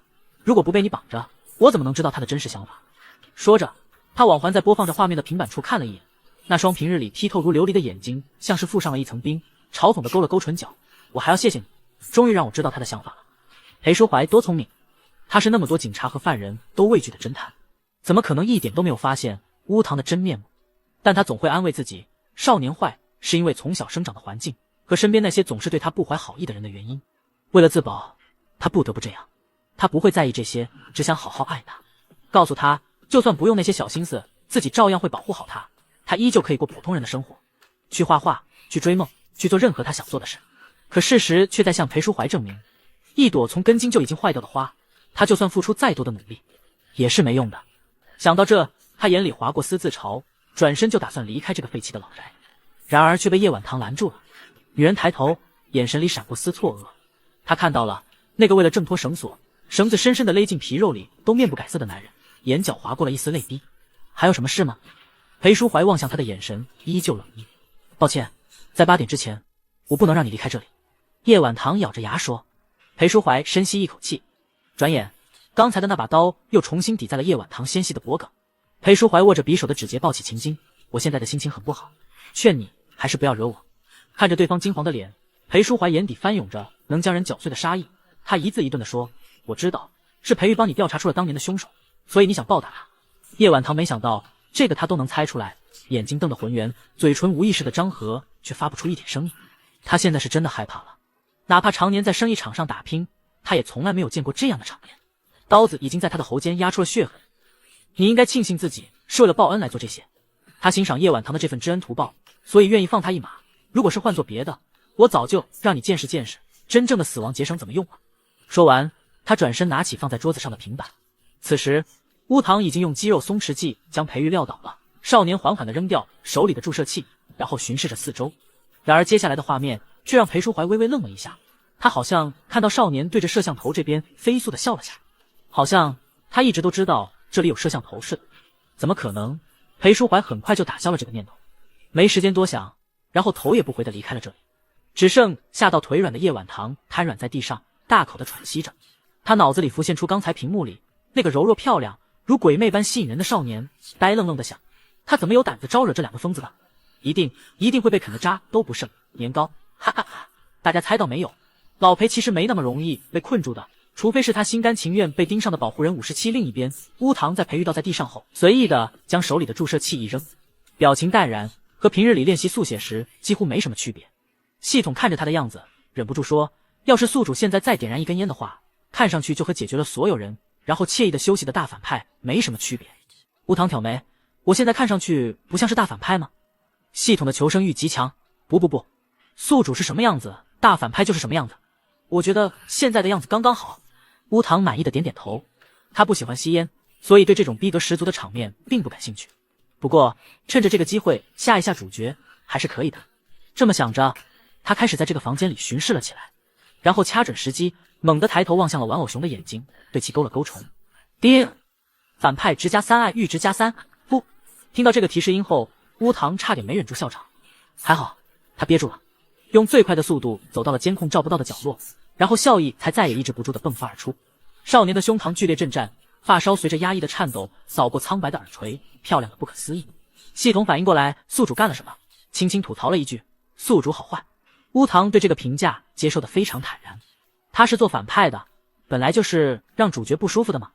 只是没想到裴淑怀竟然真的被吓到了，看来他确实是一直在紧紧地盯着摄像头啊。在心里感叹了一声后，乌堂这才开始研究起了这个房间。虽然清楚裴淑怀迟早会找过来，但坐以待毙从来不是他的风格。如果可以的话，他想利用这次机会将反派值猛增一波才行。这么想着，他拉开了房间的窗帘，然后愣住了，因为这里窗帘的后面依旧是墙壁，只是墙壁上用颜料画了窗户，而窗户外是一幅春意盎然的风景画。根据画风，他很快判断出了他出自裴玉的手笔。怎么样，漂亮吗？独属于我的春天。熟悉的轻笑像是毒蛇吐信般擦着耳畔游过，温热的呼吸裹着丙烯颜料的味道喷在颈侧。哈哈，有鬼啊！系统突然的叫声将乌堂吓得浑身一僵，脸色苍白的转过了身。你不是？少年单薄的肩膀不受控制的发抖，牙关死死的咬住下唇，精致的小脸上满是惊恐。不是晕过去了？裴玉将他接下来的话说完，声音里带着令人毛骨悚然的温柔。他冰凉的指尖轻轻划过乌糖的脸颊，然后说：“针管里的东西只是普通的葡萄糖溶液而已。我清楚小唐有多聪明，想要留下你，自然要给自己留一条退路。况且，我怎么舍得给我的小唐注射肌肉松弛剂？可他的小唐却毫不留情地把肌肉松弛剂扎进了自己的肌肤。爱和恨这两种情感在血管里横冲直撞，让裴玉心脏每一次跳动都伴随着难以言喻的苦楚。虽然手上的动作温柔，可裴玉却清楚，他此刻恨不得用手掐住少年的脖颈。系统这时候已经镇定了下来，他语气复杂地问：“宿主是不是又猜到了？”乌糖轻轻笑了出来：“不然呢？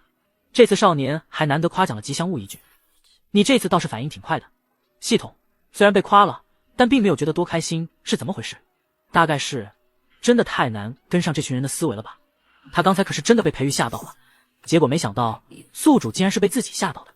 嘿嘿，想到这，他又忍不住为刚才的自己感到难堪，也太丢人了点。乌糖并不知道他心里的想法，如果知道的话，一定会告诉他，没关系，你更难看更蠢的样子，我又不是没有见过。都这个时候了，就不要觉得不好意思了。毕竟自己这个宿主在执行任务之余，每天靠的就是系统这种反应消遣时光了。把裴玉弄晕，对我而言没有一点好处吧？我费尽心思让把我抓进来，可不是为了再自己逃出去的。乌糖给系统解释了一声，他现在要做的就是赶在裴叔怀过来之前，尽可能的激怒裴玉，然后告诉那位底线是绝不杀人的侦探，这个世界上有些人必须要制裁掉才行。你都又要把我绑来了，现在又在这里装什么舍不舍的？事情已经发展到这个地步了，少年也懒得装了，看向他的眼神里满是冷淡与厌恶。我刚还在想，像我这种完全没有医学经验的人，给你注射药物时会不会让你死亡？这样说出去好像也有个不错的借口，大家依然会以为我是无辜的那个。顿了顿，乌糖对着裴玉勾了勾唇角，遗憾地说：“可惜了。”握着他的手猛然收紧，裴玉指节发白，像是要碾碎少年的骨头一样。他附身逼近乌糖，丙烯颜料和薄荷气息混在一起，裹着咬牙切齿的阵战。小唐，别总是想着激怒我，你知道我每天对着你的脸要花费多大的力气才能忍住不做伤害你的事？乌糖在心里腹诽，他要的就是裴玉的伤害。看来还得再找别的机会才行。还好，他将视线移到了窗帘后面的那幅画上，心想这个房间里到处都是激怒裴玉的机会。被盯上的保护人58，小唐很好奇那幅画吗？裴玉视线随着乌糖一起望向了墙上的画，声音突然又柔和了下来。他想一直在少年面前保持温润如玉的形象，却不知越是这样喜怒不定，让他看上去越可怕。乌糖并没有理他。小唐，为什么不说话？我明明就在你眼前，你为什么总是忽略掉我？裴玉的脸色微沉，下一瞬，他弯腰，动作粗鲁地将乌糖抱起，将人扔回了床上，然后重新绑上锁链。明明是违法的监禁，他的声音却格外温柔。如果你总是这么不听话，即便我们出了国，我也还是会把小唐锁着，让所有人都见不到你。这样，无论是主动还是被动，少年能看见的人就只有他了。原本裴玉是不打算这么做的，但现在一想到这个可能，他的血液就止不住的沸腾。哼！乌糖的喉间溢出一丝气音，像是冬日何处的白雾那样轻飘飘的。裴玉手上的动作一顿，错愕又疑惑的抬头看向了少年。乌糖的笑声逐渐放大，身子前倾，肩膀微微抖动，眼底翻涌着嘲讽的神色，然后说：“裴玉，别做梦了，你做不到这些的。”一句轻飘飘的话让裴玉的脸色更差了。他胸膛剧烈起伏了几下，努力控制好了自己的情绪，望着乌糖，在极度愤怒的情况下还轻笑了一声。小唐这么笃定，是确信了裴叔怀会来救你吗？乌糖并没有直接回答他这句话，反而是懒洋洋打了个哈欠，随后抬手勾了下裴玉的下巴，语气淡然：“你比不过他的。”这句话成功让裴玉僵在了原地，他的眉峰狠狠拧成结，眼底翻涌的戾气几乎拧成实质。“你也觉得我不如他？”裴玉喃喃了一声，随后他起身，猛地一脚踹翻了身旁的金属椅，刺耳的声音在房间里炸开。可哪怕这样，他还是难掩心底的戾气。紧接着，他走到了房间的衣柜前，将其打开。柜子里放的并不是衣服，而是一幅幅放在画框里垒起来的画，有几幅乌糖还认得是送去参过展的。出生在艺术世家，裴玉很小的时候就举办过个人画展，在圈内可以说是非常知名的神童，因此他的画也经常有人想花大价钱收购，但他一幅都没有卖过。很多人猜测他应该是很珍惜他们，可他们不知道，裴玉只是随便的把画扔在了柜子里，连看都不愿意多看一眼。紧接着，裴玉开始砸起了自己的画，一幅幅裱着画框的画被他使劲扔在了墙上，飞出来的碎片划伤他的肌肤。很快，他右手就变得鲜血淋漓。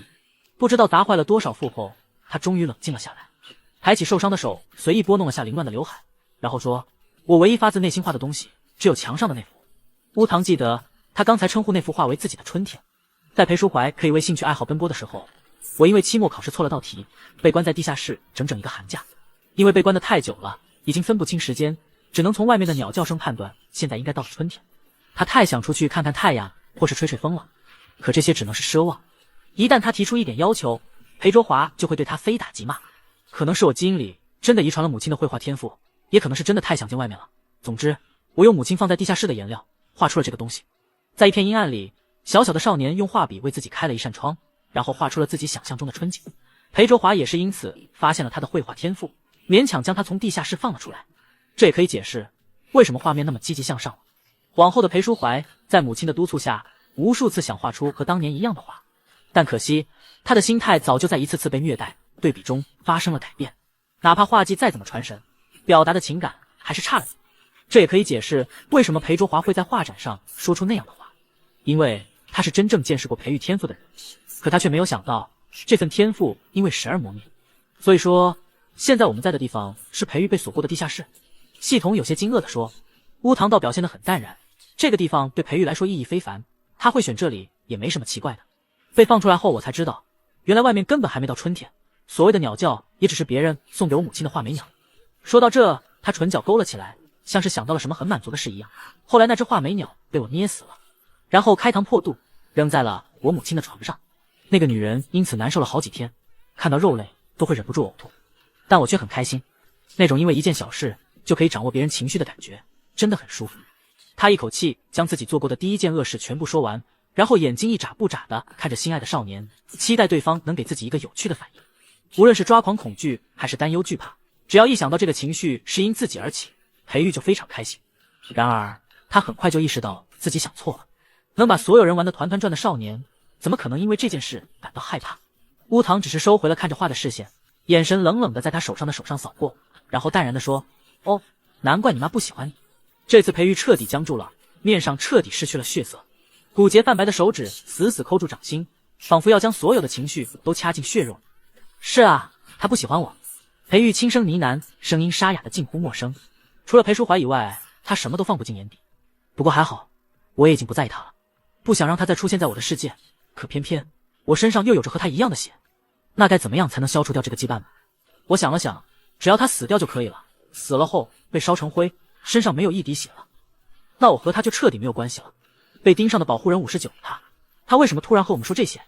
系统的心里升起了一股不祥的预感，说话的语气都有些颤抖。乌堂觉得好笑，于是反问他，按照你的经验来看，反派什么情况下会将自己做过的坏事全盘托出？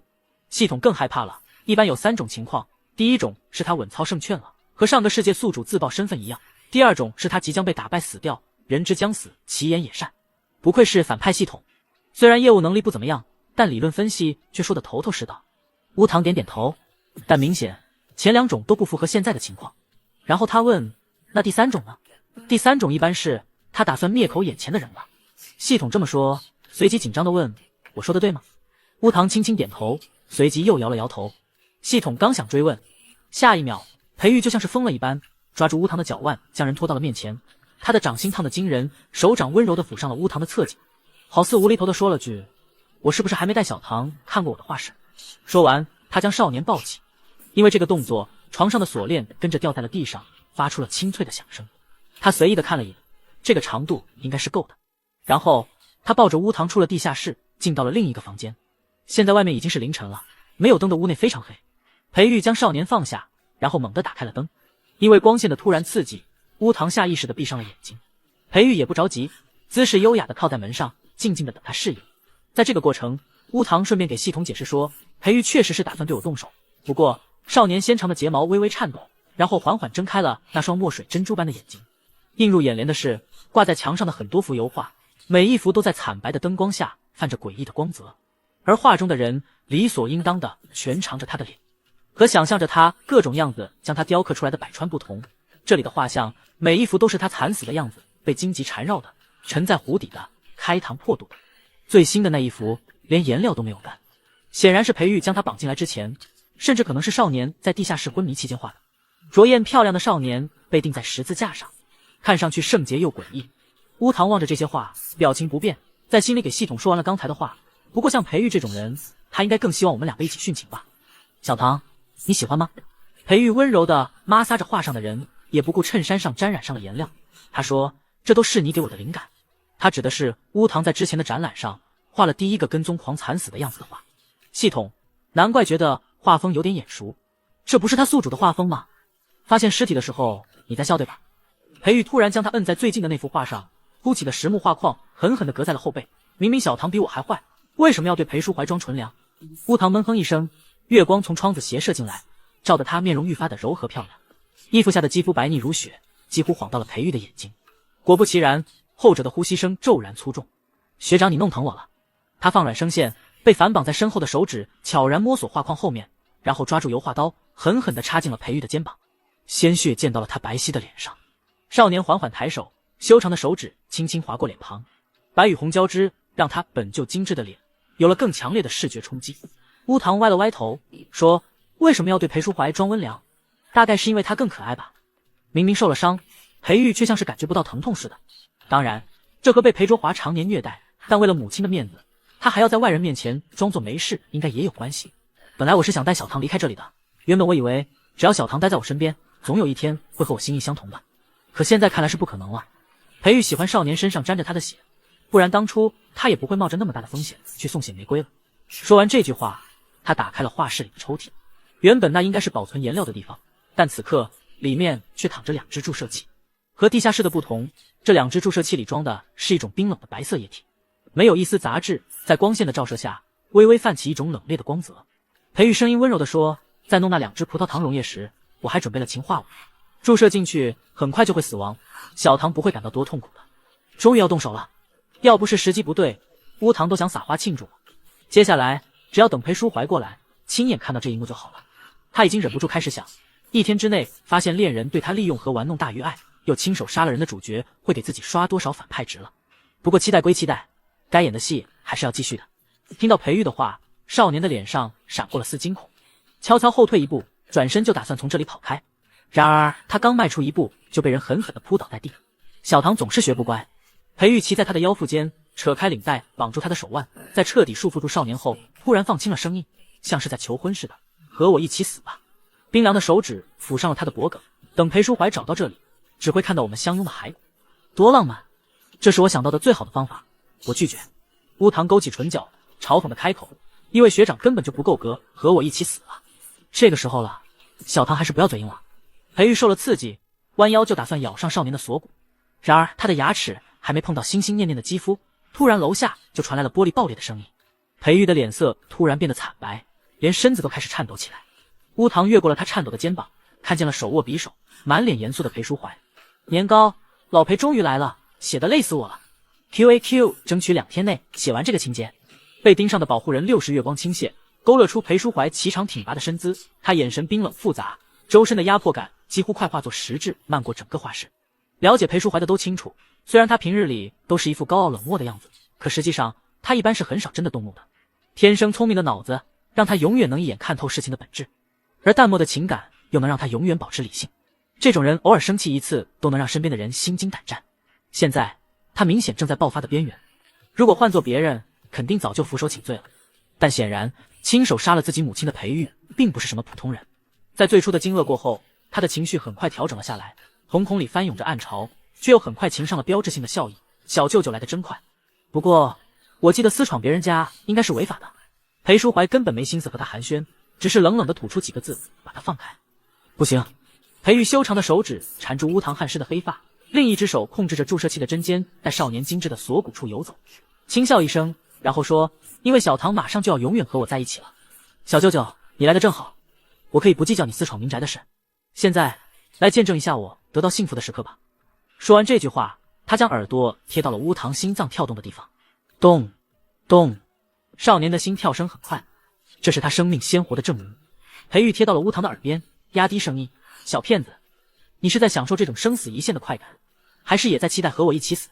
系统有些无语，宿主就不能是因为害怕吗？他现在都很紧张，万一宿主真的在任务完成前死掉了，被判定任务失败，自己还能上哪找到这么厉害的宿主？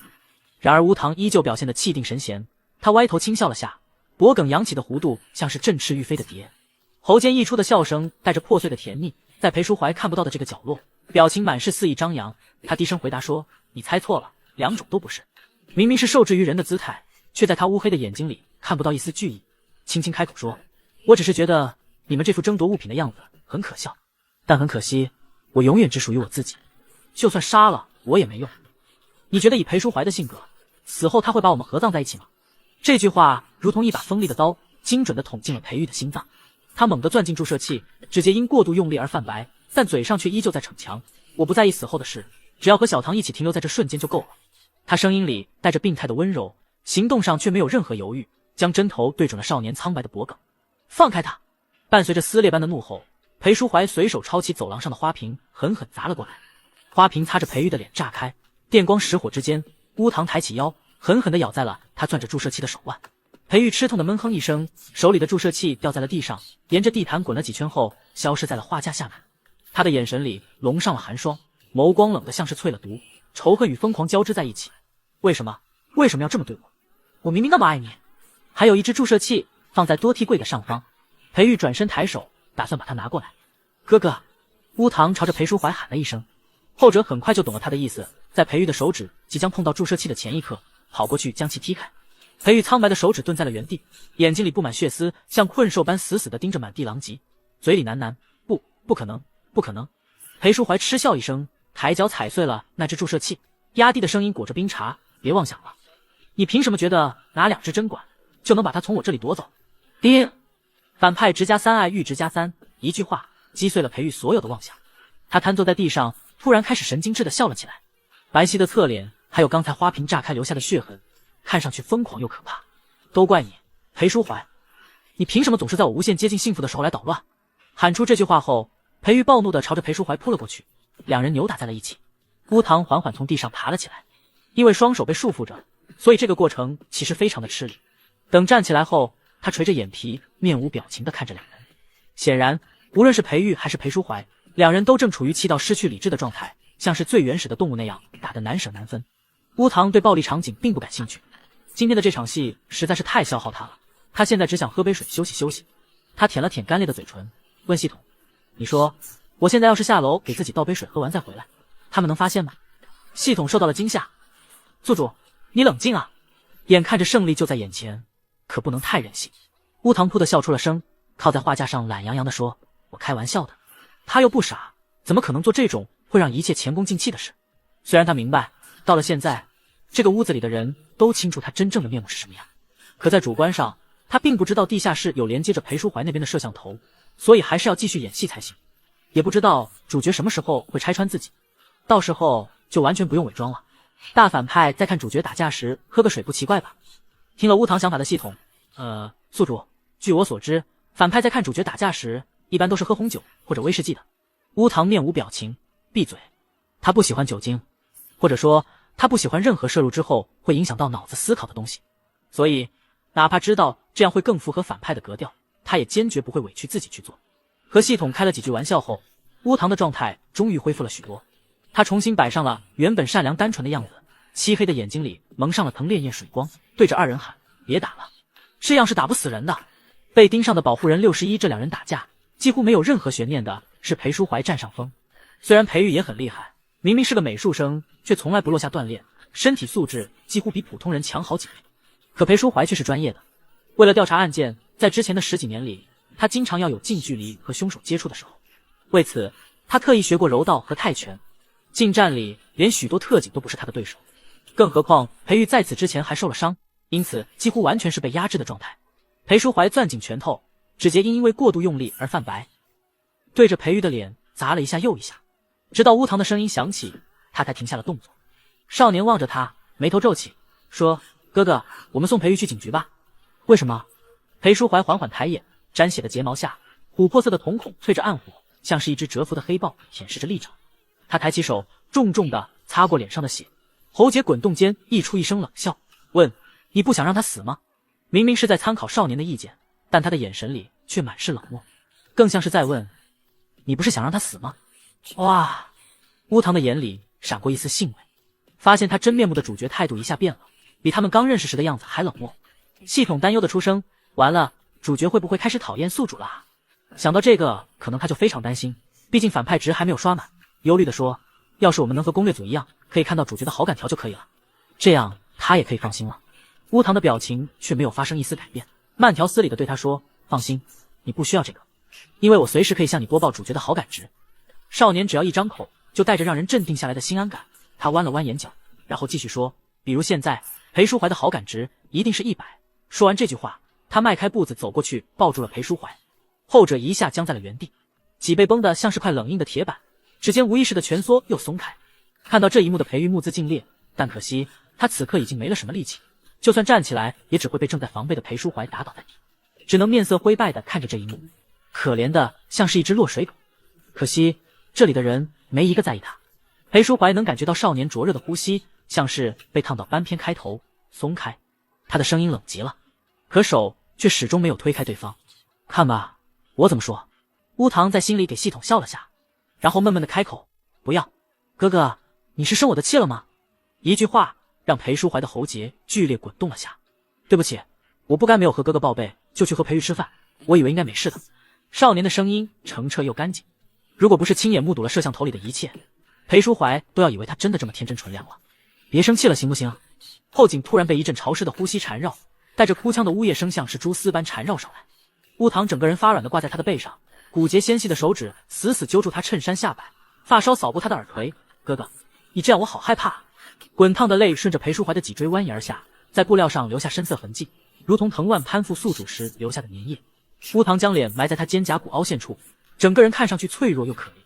可他明明在示弱，手臂却好似菟丝花汲取宿主养分的柔软触须，勒得裴淑怀几乎喘不过气。哥哥，理一理我。心脏在胸膛里剧烈跳动，裴淑怀已经分不清这是厌恶还是悸动。他清楚少年对自己的算计要大于真心，可当对方这么委屈时，他还是要用极大的意志力才能克制住反手拥抱他的冲动。小骗子，裴淑怀低声呢喃，随即转过了身，任由这朵危险的花将他搅进温柔的陷阱。他几乎自虐般的想，没关系，只要少年不会离开自己就行，只要当作一切都没有发生。乌堂依旧是他天真纯洁的恋人，他们依旧可以像以前那么相拥相爱。虽然这么想着，但裴淑怀的胸膛里还是像扎进了无数细小的钢针，密密麻麻的刺痛从心脏蔓延至四肢百骸。明明都痛成这样了，他却对乌堂露出了个笑，像以往那样揉了揉少年的头，声音变得柔和起来，说：“抱歉，小唐，我吓到你了。你想要我怎么做？我们一起把裴玉送进监狱里好不好？”裴淑怀这样的反应却让乌堂怔愣在了原地。他这么恶心主角，是以为对方一定会拆穿他的，然后自己就可以顺势放几句狠话，让主角彻底厌恶自己，趁着这个机会让自己刷满反派值，然后让裴淑怀把自己和裴玉一起送上天堂。现在的这个发展却让乌堂有些看不懂了。为什么要当作一切都没有发生？乌堂眉头紧皱，眼神里带着些许迷茫。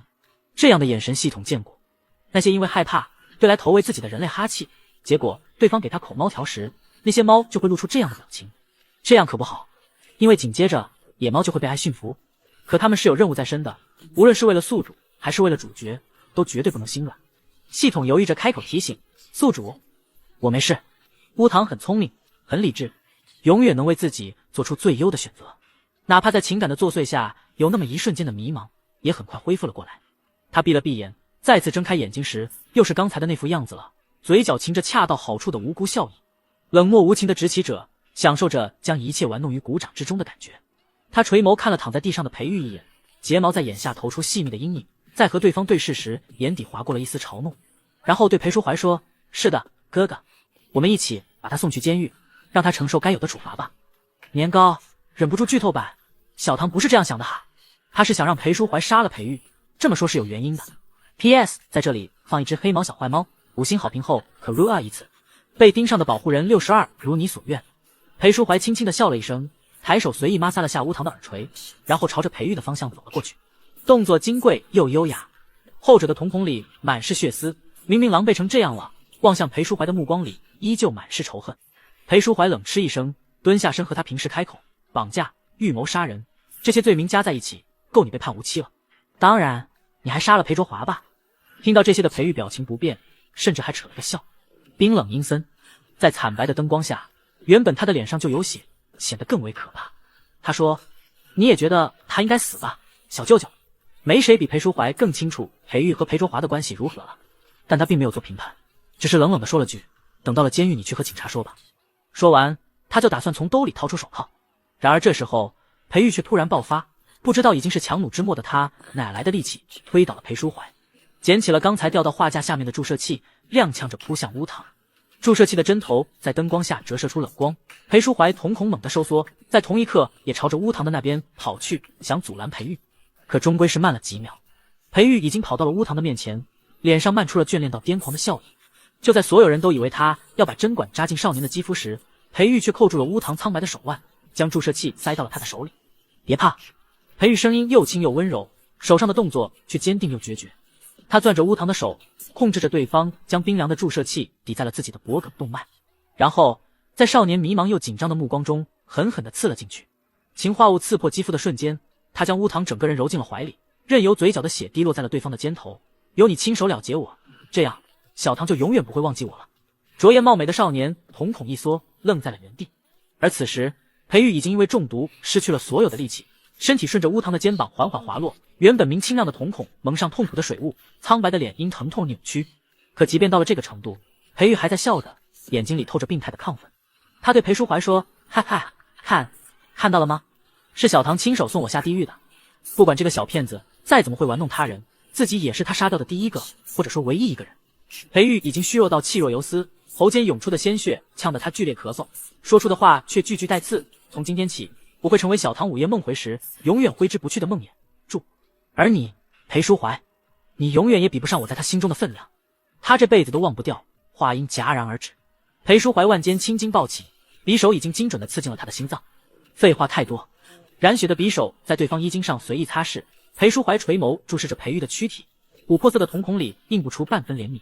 爹，反派值加20，爱玉值加20，系统冰冷的提示音响起，在空荡的别墅里宣告，这个世界的主角杀人了。和几十分钟前他因为无法克制的愤怒而有了杀人的念头不同，这次他格外的冷静。在裴玉死后，还走到了自己的恋人身边，将人轻轻地搂入怀中，掌心虚搭在乌堂颤抖的后颈，垂眸低声询问：“吓到了吗？这一切也是宿主计划好的吗？”系统震惊地问：“乌堂，怎么可能？”连裴淑怀这个职业侦探都没有意识到裴玉会突然暴起，他又怎么可能知道？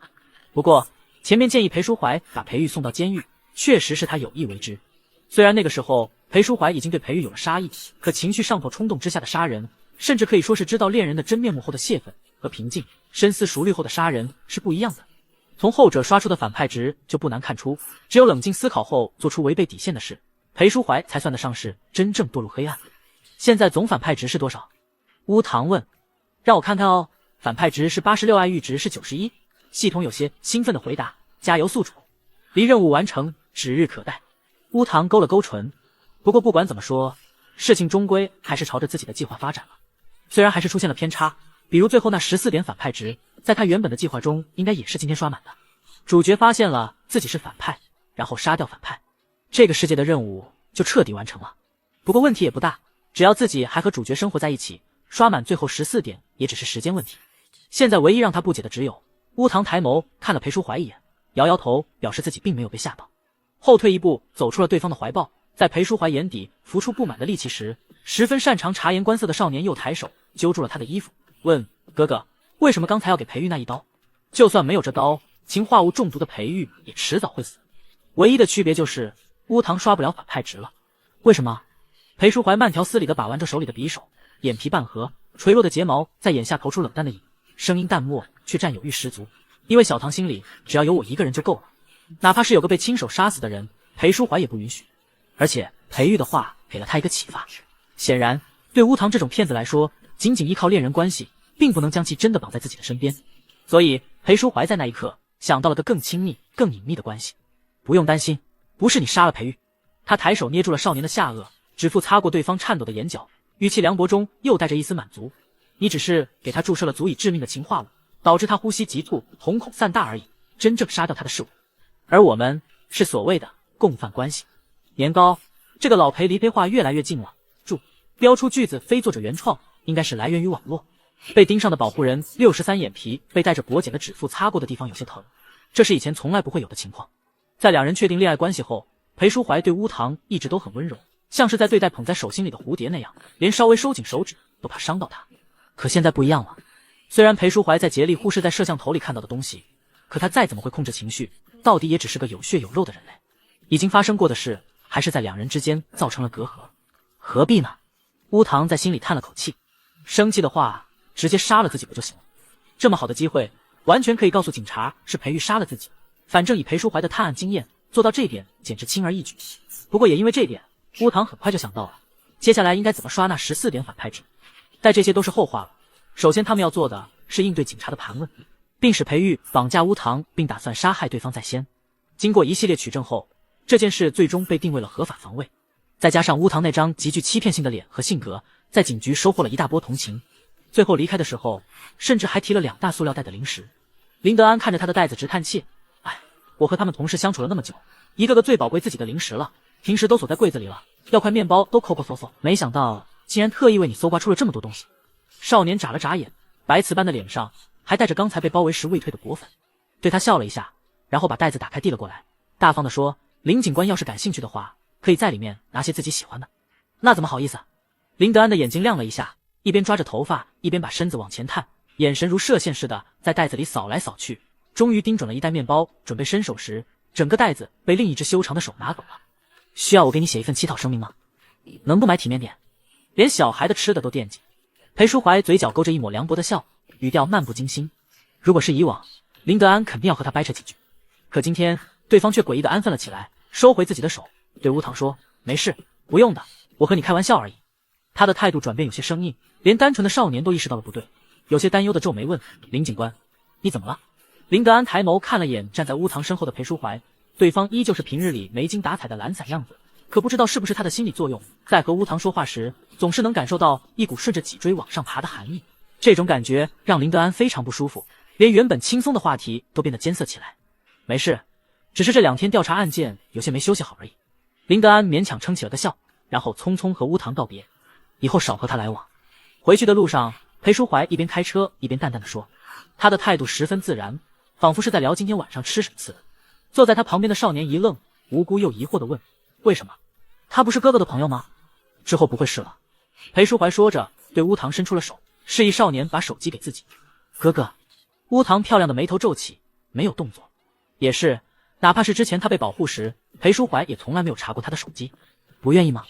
裴淑怀猛踩刹车，将车停在了路边，看过来的眼神里充满压迫感。没有安全感的恋人可真可怕。没关系，他完全可以表现出来，毕竟自己一直是个包容的恋人。乌堂一边在心里和系统调侃，一边握紧手机，将其藏在了身后。不是，系统真的要重新定义包容了。这样的动作显然让裴淑怀更生气了。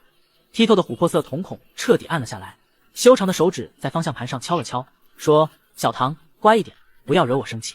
车厢里的氛围变得压抑起来，但少年还是固执地咬着下唇摇头，看来需要更直接的惩罚才行。裴淑怀解开安全带轻身过来，膝盖卡在了乌堂的腿间，狭窄的真皮座椅里一时全是两人的气息。乌堂被困在男人的胸膛之间，脸色逐渐变得惨白起来。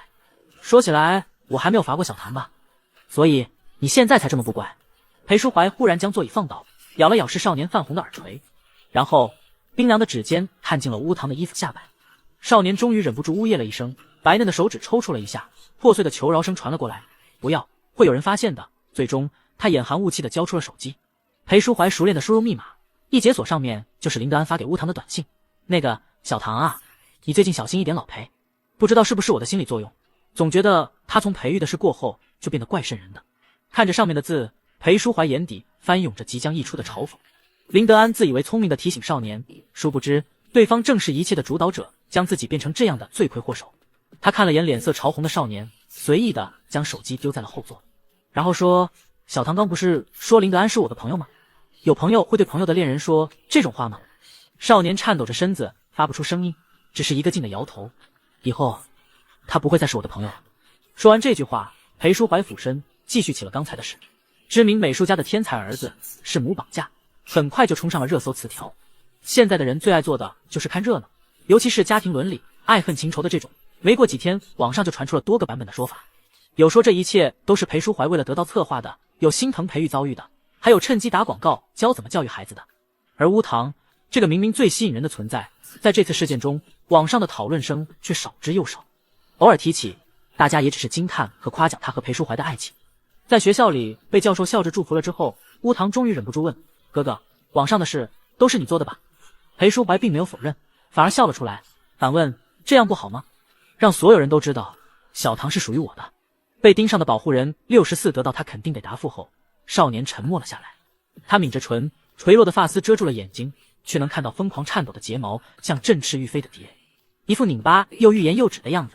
裴淑怀嘴角依旧噙着似有若无的笑，声音漫不经心，眼神却直勾勾地盯着乌堂，明知故问：“怎么了？不开心？”“哥哥，我有些不喜欢这样。”少年像是鼓足了勇气一般，抬头望着他，精致的眉头皱起，以里的脸上带着些许忧愁。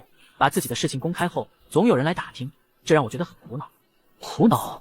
裴淑怀挑眉，他这副样子让少年眼底闪过一丝惧意。对方沉默一会，还是鼓足勇气：“是啊。”奇怪。裴淑怀嗤笑了一声，走到乌堂面前，修长的手指把玩着对方乌黑的发丝，问：“小唐不觉得被人一直告白苦恼，反而在烦躁和我公开之后，别人的询问和祝福？那不一样，现在很多人知道你的身份，多少人想认识一下裴淑怀。”原本和乌堂相处的还算不错的教授，现在对他的态度都多了一丝谄媚。知道不是更好？裴淑怀打断了他，拇指指腹轻轻摩挲着他柔软的唇瓣。如果你是觉得校园生活受到影响，不去上学也完全可以，我随时能给你找来当代知名画家来1对1教你。但是裴淑怀的声音一顿，突然轻身向前，炽热的呼吸洒在乌堂的耳廓。但是如果小唐是因为担心自己不是单身后追求者变少的话，我会生气的。这明显带着不信任的话，在恋人之间是非常伤人的。你在说什么呢？果不其然，少年一愣，随即气愤地将他推开，胸膛起伏着，眼神失望。被推开的裴淑怀眼神暗了暗，胸膛剧烈起伏了几下，然后问：“昨天学校里有人向你表白了吧？”少年脸色一白，抬头皱眉望着他：“你怎么知道？”裴淑怀并没有回答，回望着乌堂，琥珀色的瞳孔里翻涌着风暴。为什么没有告诉我？之前你向我保证过，在学校发生什么都会给我说的吧？他指的是乌堂刚从裴玉那里得救的时候。少年因为心虚，被他哄着答应了很多东西。我是这么承诺过，但那是在你不干涉我的生活的前提下。上周一个学弟只是来问我画展上的事，第二天他就从学校消失了。顿了顿，乌堂猛地反应了过来：“你在监视我？”裴淑怀没有否认，只是声音低沉的回答：“小唐太不会交友了，你不知道那个学弟偷走了你喝完咖啡的吸管吗？”裴淑怀上前一步，修长的手指顺着乌堂的脸颊下滑，突然摁住对方的脖颈，将人摁进了自己的怀里，轻声呢喃：“我这都是为了你好，你应该也清楚有多少人惦记着自己吧。”但是乌堂的话还没说完，就被裴淑怀打断。他的下巴盯着少年的发顶，声音严肃：“我还没有怪小唐骗我呢。”一句话让乌堂沉默了下来。裴淑怀的罚人手段他受不了，上次在车里的印象过于深刻，以至于他都留下了不小的阴影。少年抬手揪着裴淑怀的衣角，颤抖着开口求饶：“不要罚我好不好？”乌堂仰起脸，漆黑的瞳孔氤氲着一层水汽，配着他那张蛊惑人心的脸，看上去格外的动人，也格外的想让人对他做些什么。裴淑怀没有回答，只是眼神明显要更深沉了。“哥哥。”见他没说话，少年看上去更害怕了，楚楚可怜，连声音都泛着哭腔。裴淑怀闭了闭眼，他知道这些只不过是乌堂的伪装罢了。少年最擅长这点，在必要的人面前露出无辜可怜的样子来达成他的目的。这样的小骗子就应该用锁链绑在身边，永远不给他得到自由的机会。好，心里明明很清楚这点，可当拒绝的话到嘴边时，裴淑怀还是换了。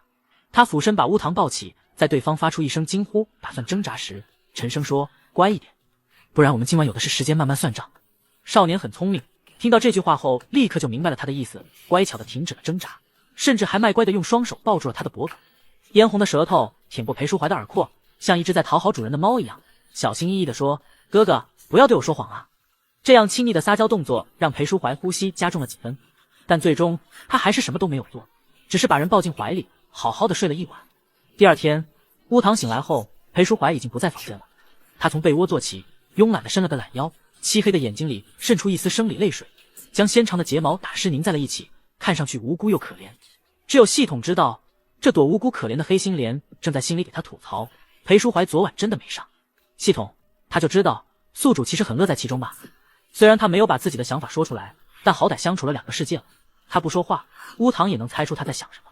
情侣之间生气惩罚也只是情趣而已啦，何况裴淑怀根本不舍得对他做什么，所谓的惩罚连疼痛都很少，基本全是爽。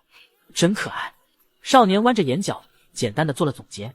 系统对这句话实在是无法苟同，那可是世界主角啊！而且自从对方发现了真相后，就一直处于阴晴不定的模式。宿主到底是怎么夸出可爱的？反派值，担心宿主乐不思蜀，系统弱弱的提醒出声。放心啦，我什么时候让你操心过？乌堂起身穿上了拖鞋，出了房间，朝着厨房走了过去。阳光下，裴淑怀正站在灶台边，带着围裙，动作熟练地切着面前的卷心菜。如果不是熟悉他的人，估计没人能猜出他几个月前连煎鸡蛋都不会。宽肩窄腰和长腿看着非常赏心悦目。乌堂倚在门框上静静欣赏了一会，然后叹气：哥哥什么都好，就是太爱疑神疑鬼了，这样可以很容易和恋人产生间隙的。听上去好像只是一句情侣间亲密的抱怨，但非常熟悉乌堂性格的系统却知道，说出这句话的宿主十有八九是要开始搞事了。被盯上的保护人65，事实证明系统猜的没错。自那天之后，乌堂好像变得愈发乖巧起来，每天都老老实实的给裴淑怀报备发生了什么，不会搭理任何过来搭讪的陌生人，偶尔闲下来了还会在速写本上画出裴淑怀的身影。一切好像都恢复到了两人刚确认关系时的样子，亲密甜蜜，惹人艳羡。裴淑怀对乌堂的管控也就宽松了许多，至少少年可以参加学校里的课余活动了。虽然这种时候裴淑怀往往都跟在他身边，但也比之前的那段时间好了太多。冬天第一场初雪落下来的时候，乌堂准备去听场学院教授开的讲座，理所当然的裴淑怀也会陪着他一起。出门时，裴淑怀给乌堂围了条米白色的围巾，将他巴掌大的脸衬得愈发精致。裴淑怀盯着他看了一会，心里的喜爱几乎不受控制的要溢出来，抬手占有欲知足的搂上了少年的腰。乌堂的脸上闪过一丝惊慌，急忙抬手推他，耳垂红得要滴血，用可怜兮兮的语气说：哥哥，我们还要出门呢。我知道。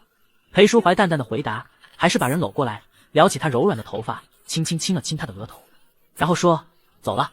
少年站在原地，表情有些怔愣，似乎不相信他会这么轻易放过自己。剩下的等回来再做。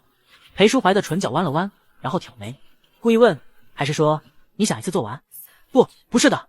乌堂急忙摇头否认，像是生怕对方反悔似的，抓住了裴淑怀的手，匆匆忙忙的就将人拉了出去，边走还不忘边小声嘟囔：我的腰现在还是酸的呢。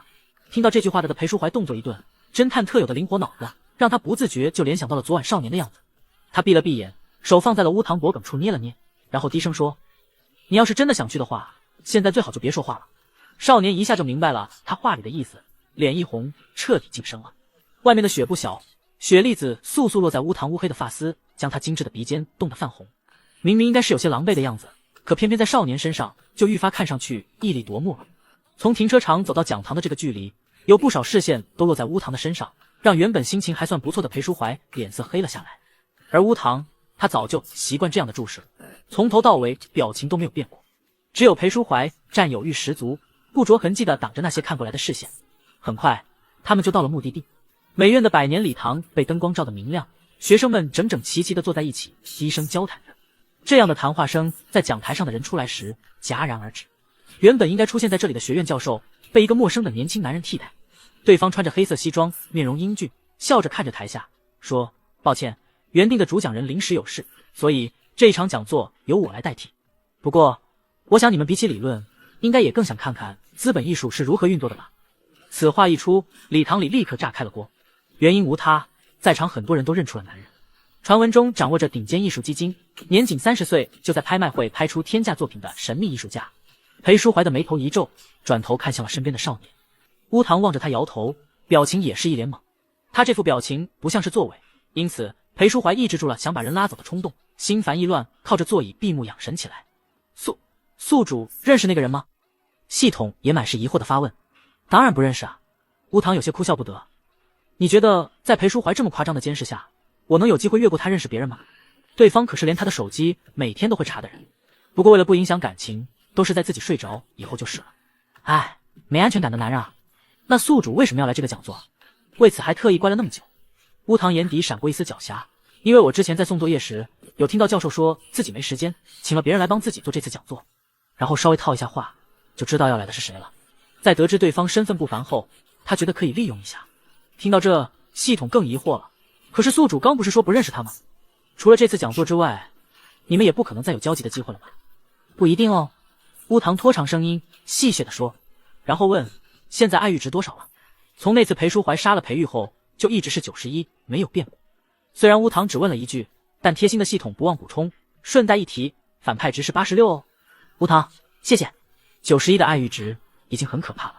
毫不夸张地说，如果不是学校里的人都知道裴淑怀的身份，他走在路上随便看谁一眼都可能会让那人发疯。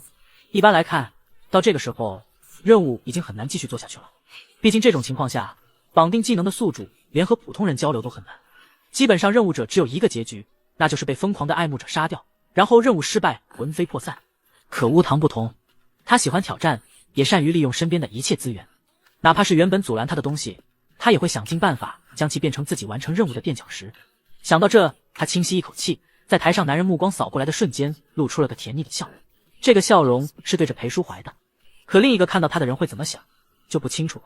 礼堂里的观众只知道，原本侃侃而谈的男人突然卡壳，喉结滚动了几下后，声音突然变得沙哑。抱歉，刚才突然走神了。被盯上的保护人66走神。听到这句话的乌堂差点笑出来，但裴淑怀已经先一步用手挡住了他的眼睛，声音低沉：“不要乱笑。”他当然注意到了那个男人的失态，心里非常不快。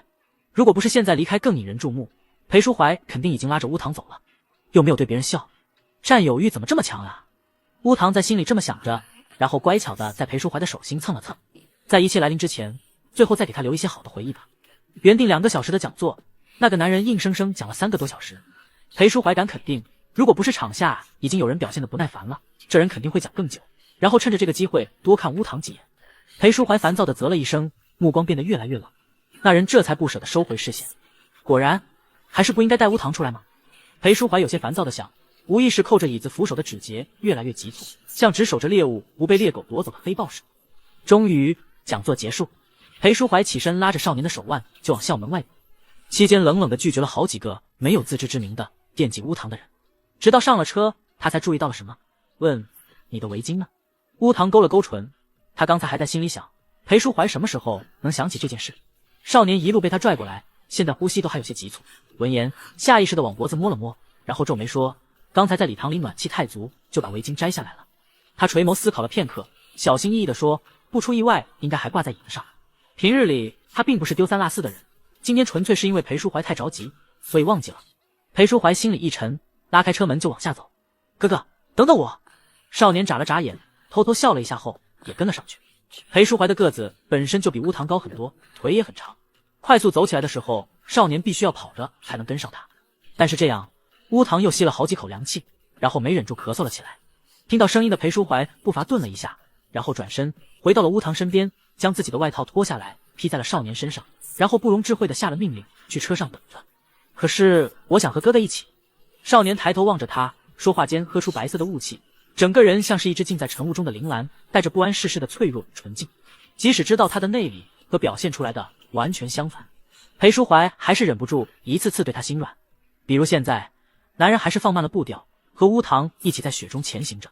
这场雪已经下了整整1天，入目的景色全被白色覆盖，将天地搅成朦胧的沙。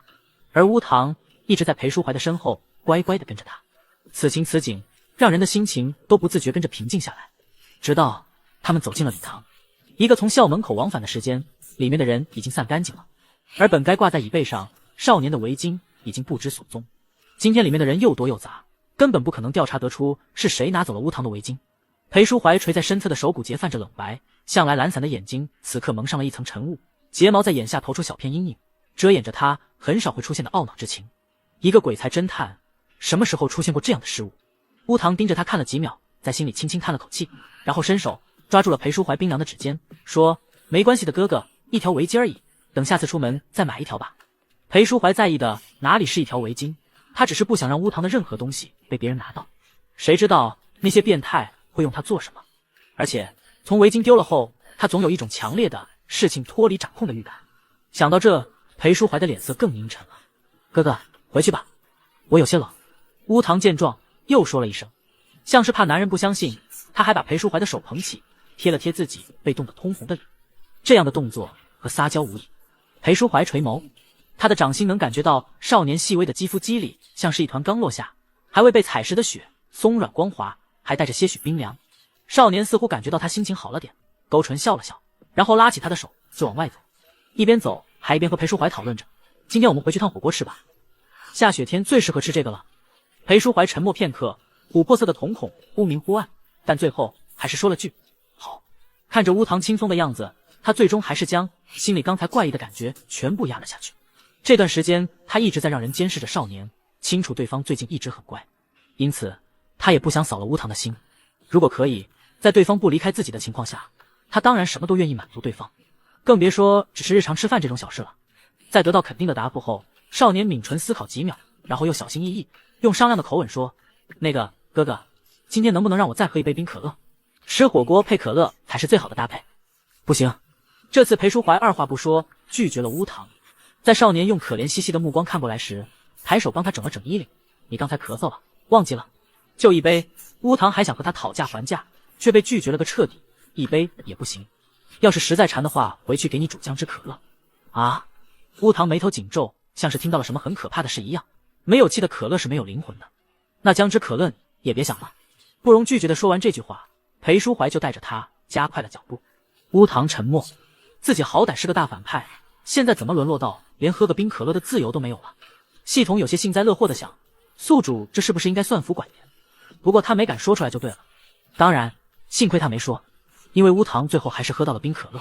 虽然根据宿主身上的痕迹来看，应该是付出了不小的代价，但也足够说明主角确实没什么底线。明明今天白天拒绝的那么信誓旦旦，结果最后还是被反派玩弄于股掌之间。被盯上的保护人67忘了围巾这件事，当然是乌堂故意的。裴淑怀当时是因为想赶快离开礼堂而心不在焉，可并不代表乌堂是个粗心大意的人。从来到任务世界，他做的每件事几乎都是和完成任务相关，这次当然也不例外。而事情的发展也和他预料的一样。1周后，他在画室上课时遇到了上次开讲座的男人。按理来说，这种时候外人肯定是进不来教室的，但他和教授是朋友，又刚帮着对方完成了一场讲座，多多少少有些特权。他一进来就引起了不小的轰动，站在了讲台上，看着学生们比了个晋升的手势。抱歉，我不是故意打扰大家上课的，只是稍微有些事情要处理，因为涉及隐私，麻烦大家不要宣扬。作为感谢，我会给大家送一些我在国外美术馆的文创小周边和门票，希望你们不要嫌弃。男人在艺术圈算得上是一位有头有脸的人物，私人美术馆更是很少对外开放，这样的条件自然哄得班里的学生都很开心，大家自然也都愿意为他保密。系统看着男人笑得一脸温柔，给学生发礼物，顺便还要指导一下画的样子，忍不住吐槽：他好装啊，画的明明还没有培育好呢。乌堂的态度倒是很淡然，一边认真画着面前的画，一边说：他还挺聪明的，如果直接来找我，肯定会被裴淑怀知道，所以用这样的借口和班里的每个人都交流一遍，这样裴淑怀派来监视我的人肯定不会多想，汇报时估计多少也会敷衍一些。以裴淑怀的敏锐度，就算那个男人大费周折，其实也是骗不到他的。可偏偏事情不是他亲眼目睹，通过传话知道的事，多多少少会出现些偏差，而乌堂利用的就是这点偏差。系统一愣，后知后觉的反应过来，啊，他是专门来找宿主的。乌堂算了，他已经习惯系统这样了。果不其然，在男人走到乌堂身边时，也没有人觉得奇怪，毕竟他对班里所有人都是这样。对方提着一个包装精致的袋子，坐在了他旁边，礼貌出声：这位同学，你还记得我吗？面对主角以外的人，乌堂向来没什么耐心。少年连头都没有转，只是视线淡淡的瞥了过来，然后嗯了一声。哪怕只是这样的反应，男人都一阵兴奋。他喉咙里发出一阵艳足的喟叹，抬手扯了扯领带，紧紧地盯着少年握着画笔的那只手，然后张口：你那天把围巾忘在礼堂了。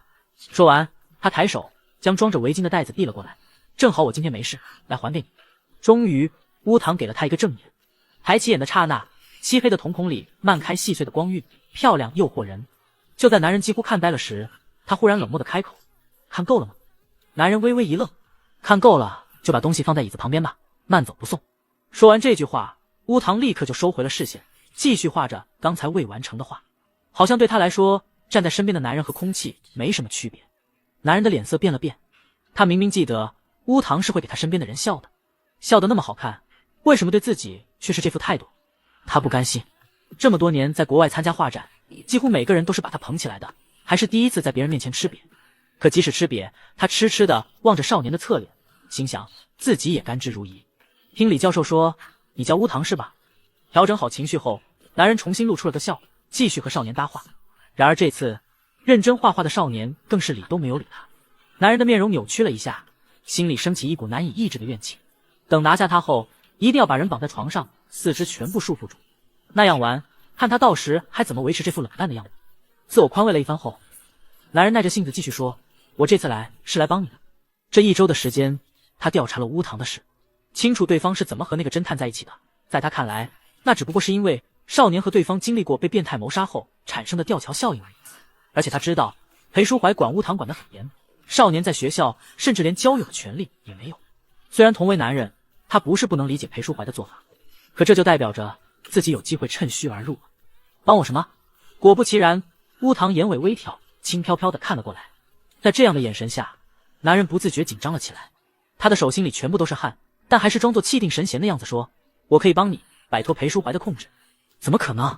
系统的反驳声传了出来，满是嫌弃地说：“这人绝对不可能斗得过主角。”乌堂对此也表示赞同，能被系统技能影响的人连自制力都没有，又能聪明到哪去？当然，他也没指望过这人真的能帮到自己什么，只是稍微利用他一下而已。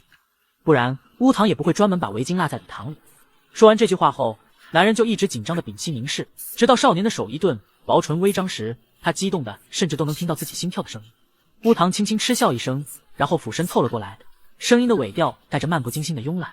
其实啊，少年故意停顿，男人吞了口唾沫，这个距离下，他能闻到对方身上若有若无的柠檬沐浴露香气。我最讨厌别人用这样的眼神看我。说完这句话，他没管男人的神情，猛地后撤，然后顺手将手里的画笔丢在了男人的脸上。对方的脸一疼，被颜料弄得有些滑稽，本来是有些恼怒的，可乌堂突然勾唇笑了出来，漆黑的眼眸骤然弯成了月牙，尾音拖得极长，眼睫轻颤间释放出勾魂夺魄的蛊惑力。这一瞬间，纵使男人有多大的怨气，也消失得一干二净。然后他听到乌堂的声音传了过来：“现在说说看，你打算怎么做吧？”